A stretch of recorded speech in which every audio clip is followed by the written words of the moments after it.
ರತ್ನಾಕರ ಭಾವಪದ ಮಾರೈಸಿ ನೀ ಬ್ರಹ್ಮದ ದಕ್ಷ ರತ್ನಾಖ್ಯ ವಂದೇ ಭಾರತ ಮಾತ. ವೇದಿಕೆ ಮೇಲೆ ಆಸೀನರಾಗಿರುವ ಪರಮಪೂಜ್ಯ ಸ್ವಾಮೀಜಿಯವರಿಗೆ ಭಕ್ತಿಪೂರ್ವಕ ಪ್ರಣಾಮಗಳು.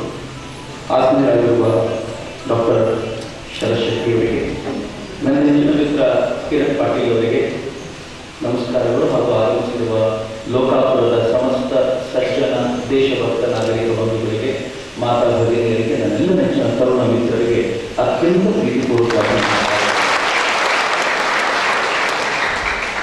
ಇನ್ನೇನು ಭಾಷಣಕ್ಕೆ ಬರಬೇಕು ಅಷ್ಟೊತ್ತಿಗೆ ನನ್ನ ಮಿತ್ರ ಬಂದು ಹೇಳಿದ, ಎಲೆಕ್ಷನ್ ಸೀಸನ್ನು ಕಾಯ್ತಾ ಕೂತಿರ್ತಾರೆ, ದಯವಿಟ್ಟು ಹುಷಾರಾಗಿ ಮಾತನಾಡಿ. ನಾನು ನೋಡಿದ್ರೆ ಕೆಲವರು ನೋಟ್ಬುಕ್ಕು ಪೆನ್ನು ಪೇಪರು ತೊಗೊಂಡು ಬಂದಾಗ ಹೇಳ್ಕೊಂಡೆ ಇದಕ್ಕೋಸ್ಕರವೇ ಹೊಂದಿಸಿದ್ದಾರೆ. ನನಗೂ ಕೆಲವೊಂದು ಅನುಮಾನ ಇದೆ. ನನ್ನ ಕೇಸರಿ ಗುರ್ತ ಹಾಕಿರೋದು ಅದು ಪ್ರಚಾರ ಅಲ್ಲ ತಾನೆ, ಹಂಗೆ ತಿಳ್ಕೊಳ್ಳಲ್ಲ ತಾನೆ. ನಾನು ಗುರ್ತ ಕುಂಕುಮ ಹಾಕೊಂಡಿರೋದು ಯಾವುದೋ ಒಂದು ಪಕ್ಷದ ಪ್ರಚಾರ ಅಂತ ತಿಳ್ಕೊಳ್ಳಲ್ಲ ತಾನೆ. ದೌರ್ಭಾಗ್ಯ ಇದೆ. ಭಾರತ ಅಂತ ಅಂದು ಕೂಡಲೇ ಯಾವುದೋ ಪಾರ್ಟಿ ಪ್ರಚಾರ ಮಾಡ್ತಿದ್ದಾರೆ ಅಂತ ತಿಳ್ಕೊಳ್ತಾರೆ. ಭಾರತ ಅಂದ ತಕ್ಷಣ ಒಂದು ಪಾರ್ಟಿ ಯಾಕಾಗಬೇಕು? ಈ ದೇಶದಲ್ಲಿರುವಂತಹ ಎಲ್ಲ ಪಾರ್ಟಿಗಳು ಭಾರತ ಎನ್ನುವಂತಾಗಬೇಕು, ಎಲ್ಲ ಪಾರ್ಟಿಗಳಿಗೂ ಅನ್ಸ್ಬೇಕು ಈಗ ಭಾರತ ಅಂದಾಗ ನನ್ನ ಬಗ್ಗೆ ಮಾತಾಡ್ತಿದ್ದಾನೆ ಅಂತ. ದುರ್ದೈವ ಯಾರಿಗೂ ಅನ್ಸಲ್ಲ.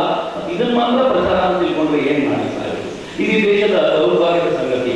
ಆದರೂ ಬರ್ಕೊಳ್ತಾ ಇರೋರಿಗೆ ಮತ್ತು ರೆಕಾರ್ಡ್ ಮಾಡ್ತಾ ಇರಬಹುದಾದ ಎಲ್ಲ ನನ್ನ ಹೆಚ್ಚಿನ ಹೇಳ್ತೀನಿ, ನಾನು ಎಲ್ಲ ಸಂದರ್ಭಗಳಲ್ಲೂ ಭಾರತದ ಬಗ್ಗೆ ಮಾತನಾಡುವವನೇ. ಭಾರತದ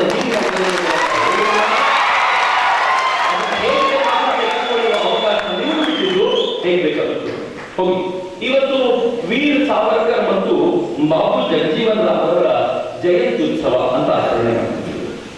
ಇದೊಂದು ವಿಶೇಷವಾದ ಸಂಗತಿ. ಭಾರತ ಅನ್ನೋದೇ ಜಗತ್ತಿನ ಭೂಪಟದಲ್ಲಿ ಒಂದು ಅಪರೂಪದ ರಾಷ್ಟ್ರ. ಹೇಗಿದೆ ಅಂತಂದ್ರೆ, ನನಗೊಂದ್ಸಲ ಮಾಸ್ಟರ್ ಹಿರಣ್ಯನವ್ರ ಜೊತೆ ಮಾತನಾಡ್ತಾ ಕೂತಿದ್ದಾಗ, ಅವ್ರ ಜೊತೆ ಕೂತಿದ್ದಾಗ ಇತರ ತುಂಬಾ ಮಾತನಾಡ್ತಿರ್ತಾರೆ. ಮಾತನಾಡ್ತಾ ಕೂತಿದ್ದಾಗ ಮಾಸ್ಟರ್ ಹಿರಣ್ಯನವರು ಒಂದ್ಸಲ ನನ್ನ ಜೊತೆ ಹೇಳಿದ್ರು, ಚಕ್ರವರ್ತಿ, ಜಗತ್ತಿನ ಭೂಪಟವನ್ನು ನೋಡಿದರೆ ಈ ಭೂಪಟದಲ್ಲಿ ಈ ಭೂಪಟವನ್ನು ಒಂದು ಮನೆ ಅಂತ ಭಾವಿಸಿದ್ರೆ ಹೇಗೆ ಮನೆಗೆ ಒಂದು ಒಂದು ಬೆಡ್ರೂಮ್ ಇರುತ್ತೋ, ಒಂದು ಬಚ್ಚಲ ಮನೆ ಇರುತ್ತೋ, ಒಂದು ಹಾಲ್ ಇರುತ್ತೋ, ಹಾಗೆ ಈ ದೇಶಗಳಲ್ಲೂ ಒಂದು ಬೆಡ್ರೂಮ್ ಇದೆ, ಒಂದು ಬಚ್ಚಲ ಮನೆ ಇದೆ, ಒಂದು ಹಾಲ್ ಇದೆ. ಈ ದೇಶಗಳಲ್ಲಿ ದೇವರ ಕೋಣೆ ಮನೆಯಲ್ಲಿ ಹೇಗಿರುತ್ತೋ ಹಂಗೆ ದೇವರ ಕೋಣೆ ಯಾವುದು ಅಂತ ಹುಡುಕಿದ್ರೆ ಅದು ನಮ್ಮ ಭಾರತವೇ ಆಗಿರುತ್ತೆ. ಭಾರತ ಅಂದ್ರೆ ಏನು ಅಂದ್ರೆ ಜಗತ್ತಿನ ಭೂಪಟದ ದೇವರ ಕೋಣೆ ಅಂತ. ಇಡೀ ಮನೆಯಲ್ಲಿ ನೀವು ಯಾವಾಗಾದ್ರೂ ಗಮನಿಸಿ ನೋಡಿ, ಇಡೀ ಮನೆಯಲ್ಲಿ ನಿಮ್ಗೆ ಏನಾದ್ರೂ ತುಂಬಾ ಬೇಸರ ಆದಾಗ ನೀವು ಹಾಲ್ ನಲ್ಲಿ ಕೂತ್ಕೊಂಡ್ರು ಬೇಸರ ಕಡಿಮೆ ಆಗಲ್ಲ, ನೀವು ಬೆಡ್ರೂಮ್ ಅಲ್ಲಿ ಕೂತ್ರು ಬೇಸರ ಕಡಿಮೆ ಆಗಲ್ಲ, ಅಡಿಗೆ ಮನೆಯಲ್ಲಿ ಕೂತ್ರು ಬೇಸರ ಕಡಿಮೆ ಆಗಲ್ಲ. ಆದ್ರೆ ದೇವರ ಕೋಣೆಗೆ ಒಂದು 2 ನಿಮಿಷ ಕಣ್ಮುಚ್ಕೊಂಡು ಕೂತ್ಕೊಳ್ಳಿ, ವಾ ಮನಸ್ಸಿಗೆ ಯಾಕೋ ಒಂದ್ ಸ್ವಲ್ಪ ಸಮಾಧಾನ ಸಿಕ್ಕಂಗಾಯ್ತು ಅಂತ ಅನ್ಸುತ್ತೆ. ಹೌದು, ಹಂಗೆ ಜಗತ್ತಿನ ಎಲ್ಲ ದೇಶದ ಜನ ಯಾವಾಗ ತಮ್ಮ ದೇಶದಲ್ಲಿ ತಮಗೆ ನೆಮ್ಮದಿ ಸಿಗಲ್ಲ ಅಂತ ಅನ್ಸುತ್ತೋ ಆಗ ಭಾರತಕ್ಕೆ ಓಡ್ ಬರ್ತಾರೆ. ಒಂದು 2 ದಿನಗಳ ಕಾಲ ಎಲ್ಲಾದ್ರೂ ಆರಾಮ ಕೂತ ತಕ್ಷಣ ಹೇಳ್ತಾರೆ, ವಾ ನೆಮ್ಮದಿ ಸಿಕ್ತು ಈಗ ಅಂತ. ಅದಕ್ಕೆ ಭಾರತ ದೇಶಕೋಣೆ ಅಂತ ಕರೀತೀವಿ. ಎಷ್ಟರ ಮಟ್ಟಿಗೆ ಅಂತಂದ್ರೆ ಫೇಸ್ಬುಕ್ ಅನ್ನು ಶುರು ಮಾಡಿದ ಮಾರ್ಕ್ ಜುಕರ್ಬರ್ಗ್, ಯಾರಿಗೂ ಗೊತ್ತಿಲ್ಲದೆ ಏನಿಲ್ಲ, ಮಾರ್ಕ್ ಜುಕರ್ಬರ್ಗ್ ಆಗ ಫೇಸ್ಬುಕ್ ಅನ್ನು ಶುರು ಮಾಡಿದವರು ಅದೊಮ್ಮೆ ಮಾತಾಡ್ತಾ ಹೇಳಿದ, ನಾನು ನನ್ನ ಜೀವನದಲ್ಲಿ ಎಲ್ಲ ಆಸೆಗಳನ್ನ ಕಳ್ಕೊಂಡು ಎಲ್ಲವನ್ನೂ ಕಳ್ಕೊಂಡ್ಬಿಟ್ಟಿದ್ದೀನಿ ಅನ್ನೋ ದುಃಖದಲ್ಲಿದ್ದಾಗ ನನಗೆ ಹಿರಿಯರೊಬ್ಬರು ಹೇಳಿದ್ರು, ನಿನ್ನ ಜೀವನವನ್ನ ವಾಪಸ್ ಶುರು ಮಾಡುವಂತ ಚೈತನ್ಯ ಬೇಕು ಅಂತಿದ್ರೆ ನೀನು ಭಾರತದ ಒಂದು ದೇವಸ್ಥಾನ ಇದೆ, ಅಲ್ಲಿ ಹೋಗ್ಬಾ, ಅಲ್ಲಿ ಹೋಗ್ಬಂದೆ ಚೈತನ್ಯ ಸಿಗುತ್ತೆ ಅಂತ ಹೇಳಿದ್ರು. ಅವ್ರ ಮಾತನ್ನು ಗೌರವಿಸಿ ನಾನು ಭಾರತಕ್ಕೆ ಬಂದೆ. ಅದಾದ್ಮೇಲೆ ಫೇಸ್ಬುಕ್ ಶುರು ಮಾಡಿದೆ. ಇವತ್ತು ಜಗತ್ತಿನ ಶ್ರೀಮಂತರಲ್ಲಿ ಒಬ್ಬನಾಗಿದ್ದೀನಿ. ಅದಕ್ಕೆ ಕಾರಣ ಭಾರತ ಅಂತ ಮಾರ್ಕ್ ಜುಕರ್ಬರ್ಗ್ ಗೊತ್ತಿರಲಿ. ಇವತ್ತು ಭಾರತದ ಪರಿಸ್ಥಿತಿ ಹೇಗಿದೆ ಅಂತಂದ್ರೆ ಇಡೀ ಜಗತ್ತಿನ ಜನ ತಮಗೆ ಏನಾದ್ರೂ ಅಭಿವೃದ್ಧಿ ಬೇಕು, ತಾವೇನಾದ್ರೂ ಶ್ರೇಷ್ಠ ಮಟ್ಟಕ್ಕೆ ಇರಬೇಕು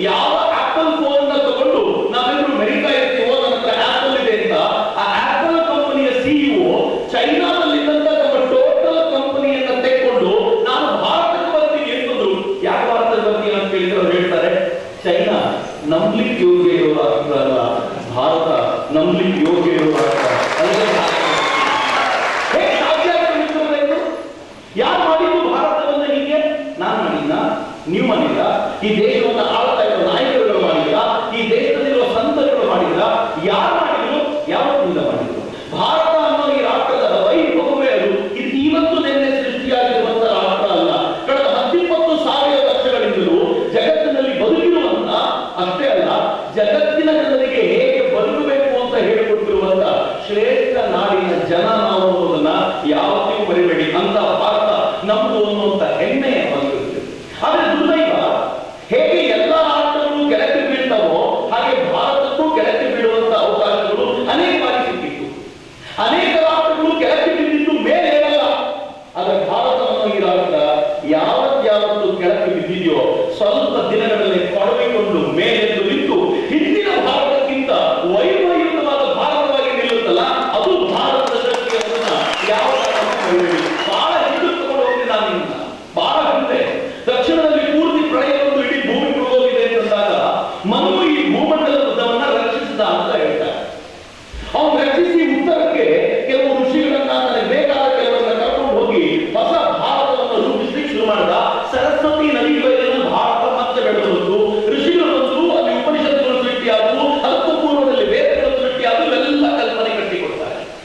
ವೇದಗಳಲ್ಲಿ ಉಲ್ಲೇಖ ಬರುತ್ತೆ, ಯಾವಾಗ ಎಲ್ಲ ಇತರೆ ರಾಜರು ಒಟ್ಟಾಗಿ ವೇದ ಕಾಲವನ್ನು ಧ್ವಂಸಗೊಳಿಸಬೇಕು ಅಂತ ಪ್ರಯತ್ನ ಪಟ್ಟರು, ಆಗ ಸುದಾಸನ ಒಬ್ಬ ರಾಜ ಎಲ್ಲ ಶಕ್ತಿಯನ್ನು ತನ್ನದಾಗಿಸಿಕೊಂಡು 10 ರಾಜರನ್ನ ದಶ ದಿಕ್ಕುಗಳಿಗೆ ಓಡಿಸಿ ಭಾರತವನ್ನು ಉಳಿಸಿಕೊಟ್ಟ. ಇವತ್ತು ನನಗೆ ನಡೆದ ಘಟನೆ ಅಲ್ಲ, 19,000 ವರ್ಷಗಳ ಹಿಂದಿನ ಘಟನೆ. ಅವತ್ತು ಭಾರತದ ಮೇಲೆ ಆಕ್ರಮಣ ಆಗಿತ್ತು. ಆದರೆ ಈ ದೇಶ ಅವತ್ತು ಆಕ್ರಮಣವನ್ನು ತಡೆದು ನಿಂತುಕೊಂಡು ಶ್ರೇಷ್ಠತೆಯನ್ನು ಉಳಿಸಿತ್ತು. ರಾಮಕಾಲದಲ್ಲಿ ಕಡಿಮೆ ಇರಲಿಲ್ಲ. ವಿಶ್ವಾಮಿತ್ರರು ಯಾರು ತ್ರಿಶಂಕುವಿಗೆ ಒಂದು ಸ್ವರ್ಗವನ್ನೇ ನಿರ್ಮಾಣ ಮಾಡಿಕೊಟ್ಟು ಮೇಲಿನ ಸ್ವರ್ಗಕ್ಕೆ ನೀವು ಬಿಡಲ್ಲ ಅಂತಂದ್ರೆ ನಿಮ್ಮ ಸ್ವರ್ಗ ಹೆಂಗಿದೆಯೋ ಅಂತದ್ದೇ ಒಂದು ಸ್ವರ್ಗದ ಸೃಷ್ಟಿ ಮಾಡಿ ಅವರನ್ನು ಕೂರಿಸ್ತೀವಿ ಅಂತ ಸ್ವರ್ಗ ನಿರ್ಮಾಣ ಮಾಡಿಕೊಟ್ಟ ವಿಶ್ವಾಮಿತ್ರರು ತನ್ನ ಹೋಮಕ್ಕೆ ರಾಕ್ಷಸರು ತೊಂದರೆ ಕೊಡ್ತಾರೆ ಅಂತ 10-11 ವರ್ಷದ ಪುಟ್ಟ ಬಾಲಕ ರಾಮನನ್ನ ತನ್ನ ಜೊತೆ ಕರ್ಕೊಂಡೋಗಿ ಇವರಿಂದ ನನ್ನ ಹೋಮವನ್ನು ಉಳಿಸ್ಕೊಡ್ತೀಯ ಅಂತ ರಾಕ್ಷಸ ವಧೆಗೆ ರಾಮನನ್ನ ತಯಾರು ಮಾಡಿದ್ರಲ್ಲ ವಿಶ್ವಾಮಿತ್ರರು ಭಾರತವನ್ನು ಮತ್ತೆ ಉಳಿಸಿಕೊಟ್ಟರು. ಮಿತ್ರ, ಯೋಚನೆ ಮಾಡಿ, ಈ ದೇಶ ಇನ್ನೇನು ದಾರಿ ತಪ್ಪು ಹೋಗುತ್ತೆ. ಈ ದೇಶದ ಎಲ್ಲ ಪರಂಪರೆಗಳು ಉದ್ವಸ್ತಗೊಳ್ತಾ ಇದೆ. ಈ ದೇಶದ ಶ್ರೇಷ್ಠತೆ ಮಣ್ಣು ಮುಕ್ತಾ ಇದೆ. ಯಾಕೆ ಅಂತಂದ್ರೆ ಕೌರವ ಪಾಂಡವರು ತಾವೇ ದಾಯಾದಿಗಳಾಗಿ ಕಿತ್ತಾಡ್ತಿದ್ದಾರೆ ಅಂತಂದಾಗ ಒಬ್ಬ ಕೃಷ್ಣ ಮಧ್ಯೆ ನಿಂತ್ಕೊಂಡು ಇಬ್ಬರ ನಡುವೆ ನಿಂತಿದ್ದ ಕೃಷ್ಣನಿಗೆ ರಾಜನಾಗಿ ಇಬ್ಬರನ್ನು ಸೇವಕರನ್ನಾಗಿಸಿಕೊಳ್ಳುವ ಎಲ್ಲ ಅಧಿಕಾರವಿತ್ತು. ಆದರೆ ಭಾರತ ಹೇಳಿತು, ಅಧಿಕಾರದ ಪಟ್ಟದಲ್ಲಿ ಕುಳಿತುಕೊಳ್ಳುವುದು ನಮ್ಮ ಉದ್ದೇಶ ಅಲ್ಲ, ಆದರೆ ಧರ್ಮವನ್ನು ರಕ್ಷಿಸುವುದು ಉದ್ದೇಶ ಅನ್ನೋ ಕಾರಣಕ್ಕೆ ಪಾಂಡವರಿಗೆ ಜಯ ಕೊಡೋದಕ್ಕೋಸ್ಕರ ಕೃಷ್ಣ ತನ್ನನ್ನೇ ಸಮರ್ಪಿಸಿಕೊಂಡಲ್ಲ. ಅದು ಭಾರತದ ನೆಲ. ಅದಕ್ಕೋಸ್ಕರ ಜಗತ್ತು ಭಾರತವನ್ನು ಗೌರವಿಸುತ್ತೆ. ಏನ್ ಚೆನ್ನಾಗಿದೆ. ಜಗತ್ತಿನ ಎಲ್ಲ ರಾಷ್ಟ್ರಗಳ ಜನ, ಅದು ಯಾವುದೇ ರಾಷ್ಟ್ರ ಇದೆ. ನೀವು ವೆಸ್ಟ್ ನಲ್ಲಿರುವ ಕ್ರಿಶ್ಚಿಯನ್ ಕಂಟ್ರೀಸ್ ನೋಡಿ, ಮಧ್ಯದಲ್ಲಿರುವ ಅರಬ್ ಕಂಟ್ರೀಸ್ಗಳನ್ನು ನೋಡಿ, ಒಬ್ಬರ ಮೇಲೆ ಮತ್ತೊಬ್ಬರು ಎತ್ತಿ ಕೂರಿಸಿ ತಾವು ಅಧಿಕಾರ ನಡೆಸಬೇಕು ಅಂತ ಮೆರೀತಾ ಇರುವಾಗ ಜಗತ್ತಿನ ಏಕೈಕ ರಾಷ್ಟ್ರ ಭಾರತ ಹೇಳುತ್ತೆ, ಅಧಿಕಾರ ನಡೆಸೋದಲ್ಲಪ್ಪ ಮುಖ್ಯ, ಧರ್ಮವನ್ನು ಉಳಿಸುವುದು ಮುಖ್ಯ ಅಂತ ಕೃಷ್ಣ ಕೊಟ್ಟ ಆದರ್ಶ ಇದೆಯಲ್ಲ, ಅದಕ್ಕೋಸ್ಕರ ಹೀಗಾಗಿ ಅರಬ್ ರಾಷ್ಟ್ರದವರು ಕೂಡ ಈ ದೇಶವನ್ನು ಕೇಳ್ಕೊಳ್ತಾರೆ, ಒಂದು ಮಂದಿರವನ್ನ ನಮ್ಮ ದೇಶದಲ್ಲಿ ಕಟ್ಟಿಸ್ಕೊಡಿ, ಹಿಂದೂಗಳು ಈ ದೇಶದಲ್ಲಿ ಉಳ್ಕೊಳ್ಳಿ ಅಂತ. ಯಾಕೆ ಅಂತ ಕೇಳಿದ್ರೆ ಅರಬ್ ರಾಷ್ಟ್ರದ ಶೇಖ್ಗಳು ಹೇಳಿದ್ರಂತೆ, ಹಿಂದೂಗಳು ಯಾವ ದೇಶದಲ್ಲಿ ಉಳ್ಕೊಳ್ತಾರೋ ಆ ದೇಶದ ಸಂಪತ್ತು ವೃದ್ಧಿಯಾಗುತ್ತೆ. ಸಂಪತ್ತು ವೃದ್ಧಿಯಾಗಬೇಕು ಅರಬ್ ರಾಷ್ಟ್ರದಲ್ಲಿ ಅಂದ್ರೆ ಹಿಂದೂಗಳಿಗೆ ಉಳ್ಕೊಳ್ಬೇಕು. ಹಿಂದೂಗಳು ಉಳ್ಕೊಳ್ಬೇಕು ಅಂದ್ರೆ ಅವ್ರಿಗೊಂದು ಮಂದಿರ ಬೇಕು, ಒಂದು ಮಂದಿರದ ವ್ಯವಸ್ಥೆ ಮಾಡಿಕೊಡಿ ಅಂತ ಈ ದೇಶವನ್ನ ಅರಬ್ ರಾಷ್ಟ್ರಗಳು ಕೇಳ್ಕೊಳ್ತವೆ. ಅಂದ್ರೆ ಯೋಚನೆ ಮಾಡಿ ಭಾರತದ ಘನತೆ ಹೇಗಿರುತ್ತೆ ನೆಚ್ಚಿನಲ್ಲಿದ್ದಾರೆ. ಆದರೆ ದುರ್ದೈವದ ಸಂಗತಿ ಯಾವತ್ತು ಅಂದ್ರೆ ಈ ದೇಶದ ಮೇಲೆ ನಿರಂತರವಾಗಿ ಒಬ್ಬರಾದ ಮೇಲೆ ಒಬ್ಬರು ಬಿಡದೆ ದಾಳಿ ಮಾಡಲಿಕ್ಕೆ ಶುರು ಮಾಡಿದ್ರು. ಗ್ರೀಕರ ಅಲೆಕ್ಸಾಂಡರ್ ದಾಳಿ ಮಾಡ್ದ, ಶತ್ರು ಬಂದರು, ಚೀನಾದ ಮೇಲ್ಭಾಗದ ಮುಂಗೋರಿಯಾದ ಕಡೆಯಿಂದ ಹೂಡಲು ಬಿಡದಗಳ ಹಿಂದೆ ಬಂದರು. ಒಬ್ಬರಾದ ಮೇಲೆ ಒಬ್ಬರು ಈ ದೇಶದ ಮೇಲೆ ಹೇಗೆ ದಾಳಿ ಮಾಡಿದ್ರು ಅಂದ್ರೆ ಈ ದೇಶ ಮುಂದಿನ ದಿನಗಳಲ್ಲಿ ತನ್ನನ್ನು ತಾನು ರಕ್ಷಿಸಿಕೊಳ್ಳಲಿಕ್ಕೆ ಕತ್ತಿ ಹಿಡಿಯೋದನ್ನೇ ಆಧಾರವಾಗಿ ಇಟ್ಕೊಂಡು ಈ ದೇಶದ ಬಾರ್ಡರ್ನ ಕಾಪಾಡಿಕೊಳ್ಬೇಕಾದ ಪರಿಸ್ಥಿತಿ ಬಂತು. ಆದರೂ ಈ ದೇಶ ಬಾಗಲಿಲ್ಲ. ನನ್ಗೆ ಹೇಳಬೇಕಾದ್ರೆ ಹೇಳಿ ಅನ್ಸುತ್ತೆ, ನನ್ನ ಇತಿಹಾಸದ ಪಠ್ಯ ಪುಸ್ತಕ ಯಾವತ್ತೂ ಈ ಮಾತನ್ನು ಹೇಳಿಲ್ಲ. ನಾನು ಈ ಜೊತೆ ಹಂಚ್ಕೊಳ್ತೀನಿ. ಅಲೆಕ್ಸಾಂಡರ್ ದಿ ಗ್ರೇಟ್ ಅಂತ ಇತಿಹಾಸದ ಪಠ್ಯ ಪುಸ್ತಕ ಹೇಳ್ತಲ್ಲ, ಅಲೆಕ್ಸಾಂಡರ್ ದಿ ಗ್ರೇಟ್ ಜಗತ್ತನ್ನು ಗೆದ್ದ. ಅದನ್ನ ನೆನ್ಪಿಟ್ಕೊಳ್ಳಿ ಮಿತ್ರರೇ, ಅಲೆಕ್ಸಾಂಡರ್ ಜಗತ್ತನ್ನು ಗೆದ್ದ ಬ್ರಾಕೆಟ್ ಅಲ್ಲಿ ಬರೀರಿ, ಭಾರತವನ್ನು ಬಿಟ್ಟು ಅಂತ. ಅಲೆಕ್ಸಾಂಡರ್ ಭಾರತ ಯಾವಾಗಲೂ ಗೆದ್ದೇ ಇರಲಿಲ್ಲ. ಭಾರತ ಬಿಟ್ಟಂತ ಜಗತ್ತು ಜಗತ್ತೇ ಅಲ್ಲ ಅಂತ ನಾನಂತೂ ನಂಬುವನು. ಅದಕ್ಕೆ ಅಲೆಕ್ಸಾಂಡರ್ ಗೆದ್ದ ಜಗತ್ತು ಯಾವುದು? ಅಲೆಕ್ಸಾಂಡರ್ ಈ ದೇಶಕ್ಕೆ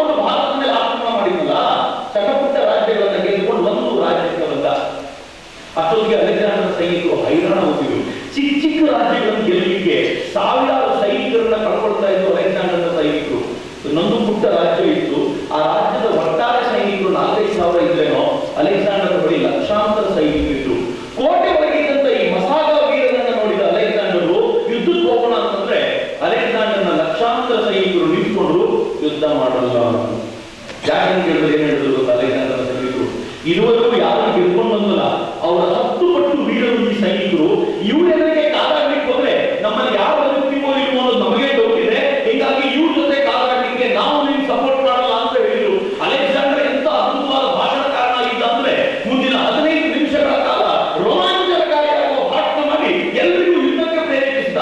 ಎಲ್ಲರೂ ರೋಮಾಂಚನಕಾರಿ ಭಾಷಣ ಕೇಳಿದ್ರು, ಮತ್ತೆ ಕೈ ಕಟ್ಕೊಂಡು ನಿಂತರು. ಇಲ್ಲ, ನಾವು ಎಲ್ಲ ಭಾಷಣದಿಂದ ಪ್ರಾಣ ಹೋಗುವುದು ಅಂತ ಅಲೆಕ್ಸಾಂಡರ್ ಹೋಗುವುದು. 2 ದಿನ ವೆಯ್ಟ್ ಮಾಡದ, 3ನೇ ದಿನ ಏನ್ ಮಾಡದ ಗೊತ್ತಾ? ತನ್ನ ಕೋಣೆಯಲ್ಲಿದ್ದ ಏಟಿಗಳನ್ನ ತಗೊಂಡ ಒಂದು ಏಟಿಯನ್ನ ಕೋಟೆಗೆ ಆನಿಸಿದ, ತಾನೇ ಬರ್ಲಿಕ್ಕೆ ಶುರು ಮಾಡ್ಬಿಟ್ಟ. ನೀವು ಬರ್ಲಿಲ್ಲಂದ್ರೆ ನಾನು ಹೋಗ್ತೀನಿ ಅಂತ ಅಲೆಕ್ಸಾಂಡರ್ನ ತಾಕತ್ತು. ಉಳಿದವರೆಲ್ಲ ತನ್ನ ಲೀಡರ್ ಹೋಗ್ಬಿಟ್ಟಾಗ ಏನು ಮಾಡ್ಲಿಕ್ಕಾಗಲ್ಲ ಅಂತ ಏಟಿಗಳನ್ನ ಹಾಕಿದ್ರು. ಎಲ್ಲರೂ ಹತ್ತಿದ್ರು, ಕೋಟೆಗಳಿಗೆ ಧುಮುಕಬೇಕು ಅಂತ ಅಲೆಕ್ಸಾಂಡರ್ ಧುಮುಕಿದ. ಆದರೆ ಮಸಾಲವರು ಸಿದ್ಧರಾಗಿ ನಿಂತಿದ್ರು. ಅಲೆಕ್ಸಾಂಡರ್ ಧುಮುಕಿದ ತಕ್ಷಣ ಘಮಾಸಾನ್ ರಾಯಿ ಅತ್ಯದ್ಭುತವಾದ ಹೋರಾಟ. ಆ ಕಡೆಯಿಂದ ಬಂದಿರುವಂತಹ ಒಂದು ವಿಷದ ಬಾಣ ಅಲೆಕ್ಸಾಂಡರ್ನ ಎದೆಗೆ ಬಿತ್ತು. ಕುಸಿದು ಬಿದ್ದ ಅಲೆಕ್ಸಾಂಡರ್ ಅವನ ಗ್ರೀಕಿನ ಸೈನಿಕರೆಲ್ಲ ಅವನು ಸುತ್ತಲೂ ಎತ್ತಾಕೊಂಡು ಯಾವ ಏಣಿಯಿಂದ ಹತ್ತಿದ್ರು ಆ ಏಣಿಯಿಂದ ದಬದಬ ಇಟ್ಕೊಂಡು ಬಂದು ಅಲೆಕ್ಸಾಂಡರ್ ಬೇರೆ ಕೂತಿದ್ರು. 2 ತಿಂಗಳ ಕಾಲ ಟ್ರೀಟ್ಮೆಂಟ್ ಆಯ್ತು ಅಲೆಕ್ಸಾಂಡರ್ಗೆ. ಅಲೆಕ್ಸಾಂಡರ್ ಆಮೇಲೆ ಏನ್ ಮಾಡೋದು ಗೊತ್ತಾ? ಮಸಾಲ ವೀರರನ್ನ ತನ್ನ ಡೇರೆಗೆ ಗೌರವಯುತವಾಗಿ ಕರೆಸ್ಕೊಂಡು ಅವರಿಗೆ ಕೊಡಬೇಕಾದ ಗೌರವವನ್ನೆಲ್ಲ ಕೊಟ್ಟು, ನಿಮ್ಮಂತ ವೀರರನ್ನ ಜಗತ್ತಿನಲ್ಲೆಲ್ಲೂ ನಾನು ಕಂಡೇ ಇಲ್ಲ ಅಂತ ಅಲೆಕ್ಸಾಂಡರ್ ಯಾವುದಾದ್ರೂ ದೇಶದ ವೀರರಿಗೆ ಗೌರವ ಸಲ್ಲಿಸಿದ್ರೆ ಅದು ನನ್ನ ಭಾರತದ ವೀರರಿಗೆ ಅಂತ. ಇದು ಭಾರತದ ತಾಕತ್ತು. ಅಲೆಕ್ಸಾಂಡರ್ ನಂತರ ಶಕನ ಬಂದ್ರು, ಹುಣ ಬಂದ್ರು, ಒಬ್ಬೊಬ್ಬರು ಕುಳಿತು ಮೆಟ್ಟಿ ಭಾರತ ನಿಂತುಕೊಳ್ತು. ಆದ್ರೆ ದುರ್ದೈವ, ಈ ದೇಶಕ್ಕೆ ಲೂಟಿಕೋರರಾಗಿ ಮುಸಲ್ಮಾನರಾಗಿ ಯಾವಾಗ ಇಸ್ಲಾಂ ಪ್ರವರ್ಧಮಾನಕ್ಕೆ ಬಂತು, ಆದಿಕ್ಕೆ ಇಸ್ಲಾಂನ ದಾಳಿ ಹೆಂಗಿತ್ತು ಅಂತಂದ್ರೆ ಲೂಟಿ ಮಾಡ್ಕೊಂಡು ಹೋಗ್ಲಿಕ್ಕೆ ಅಂತಾನೆ ಮೊಹಮ್ಮದ್ ಘೋರಿ, ಮೊಹಮ್ಮದ್ ಗಜ್ನಿಯರು ಬಂದ್ರು.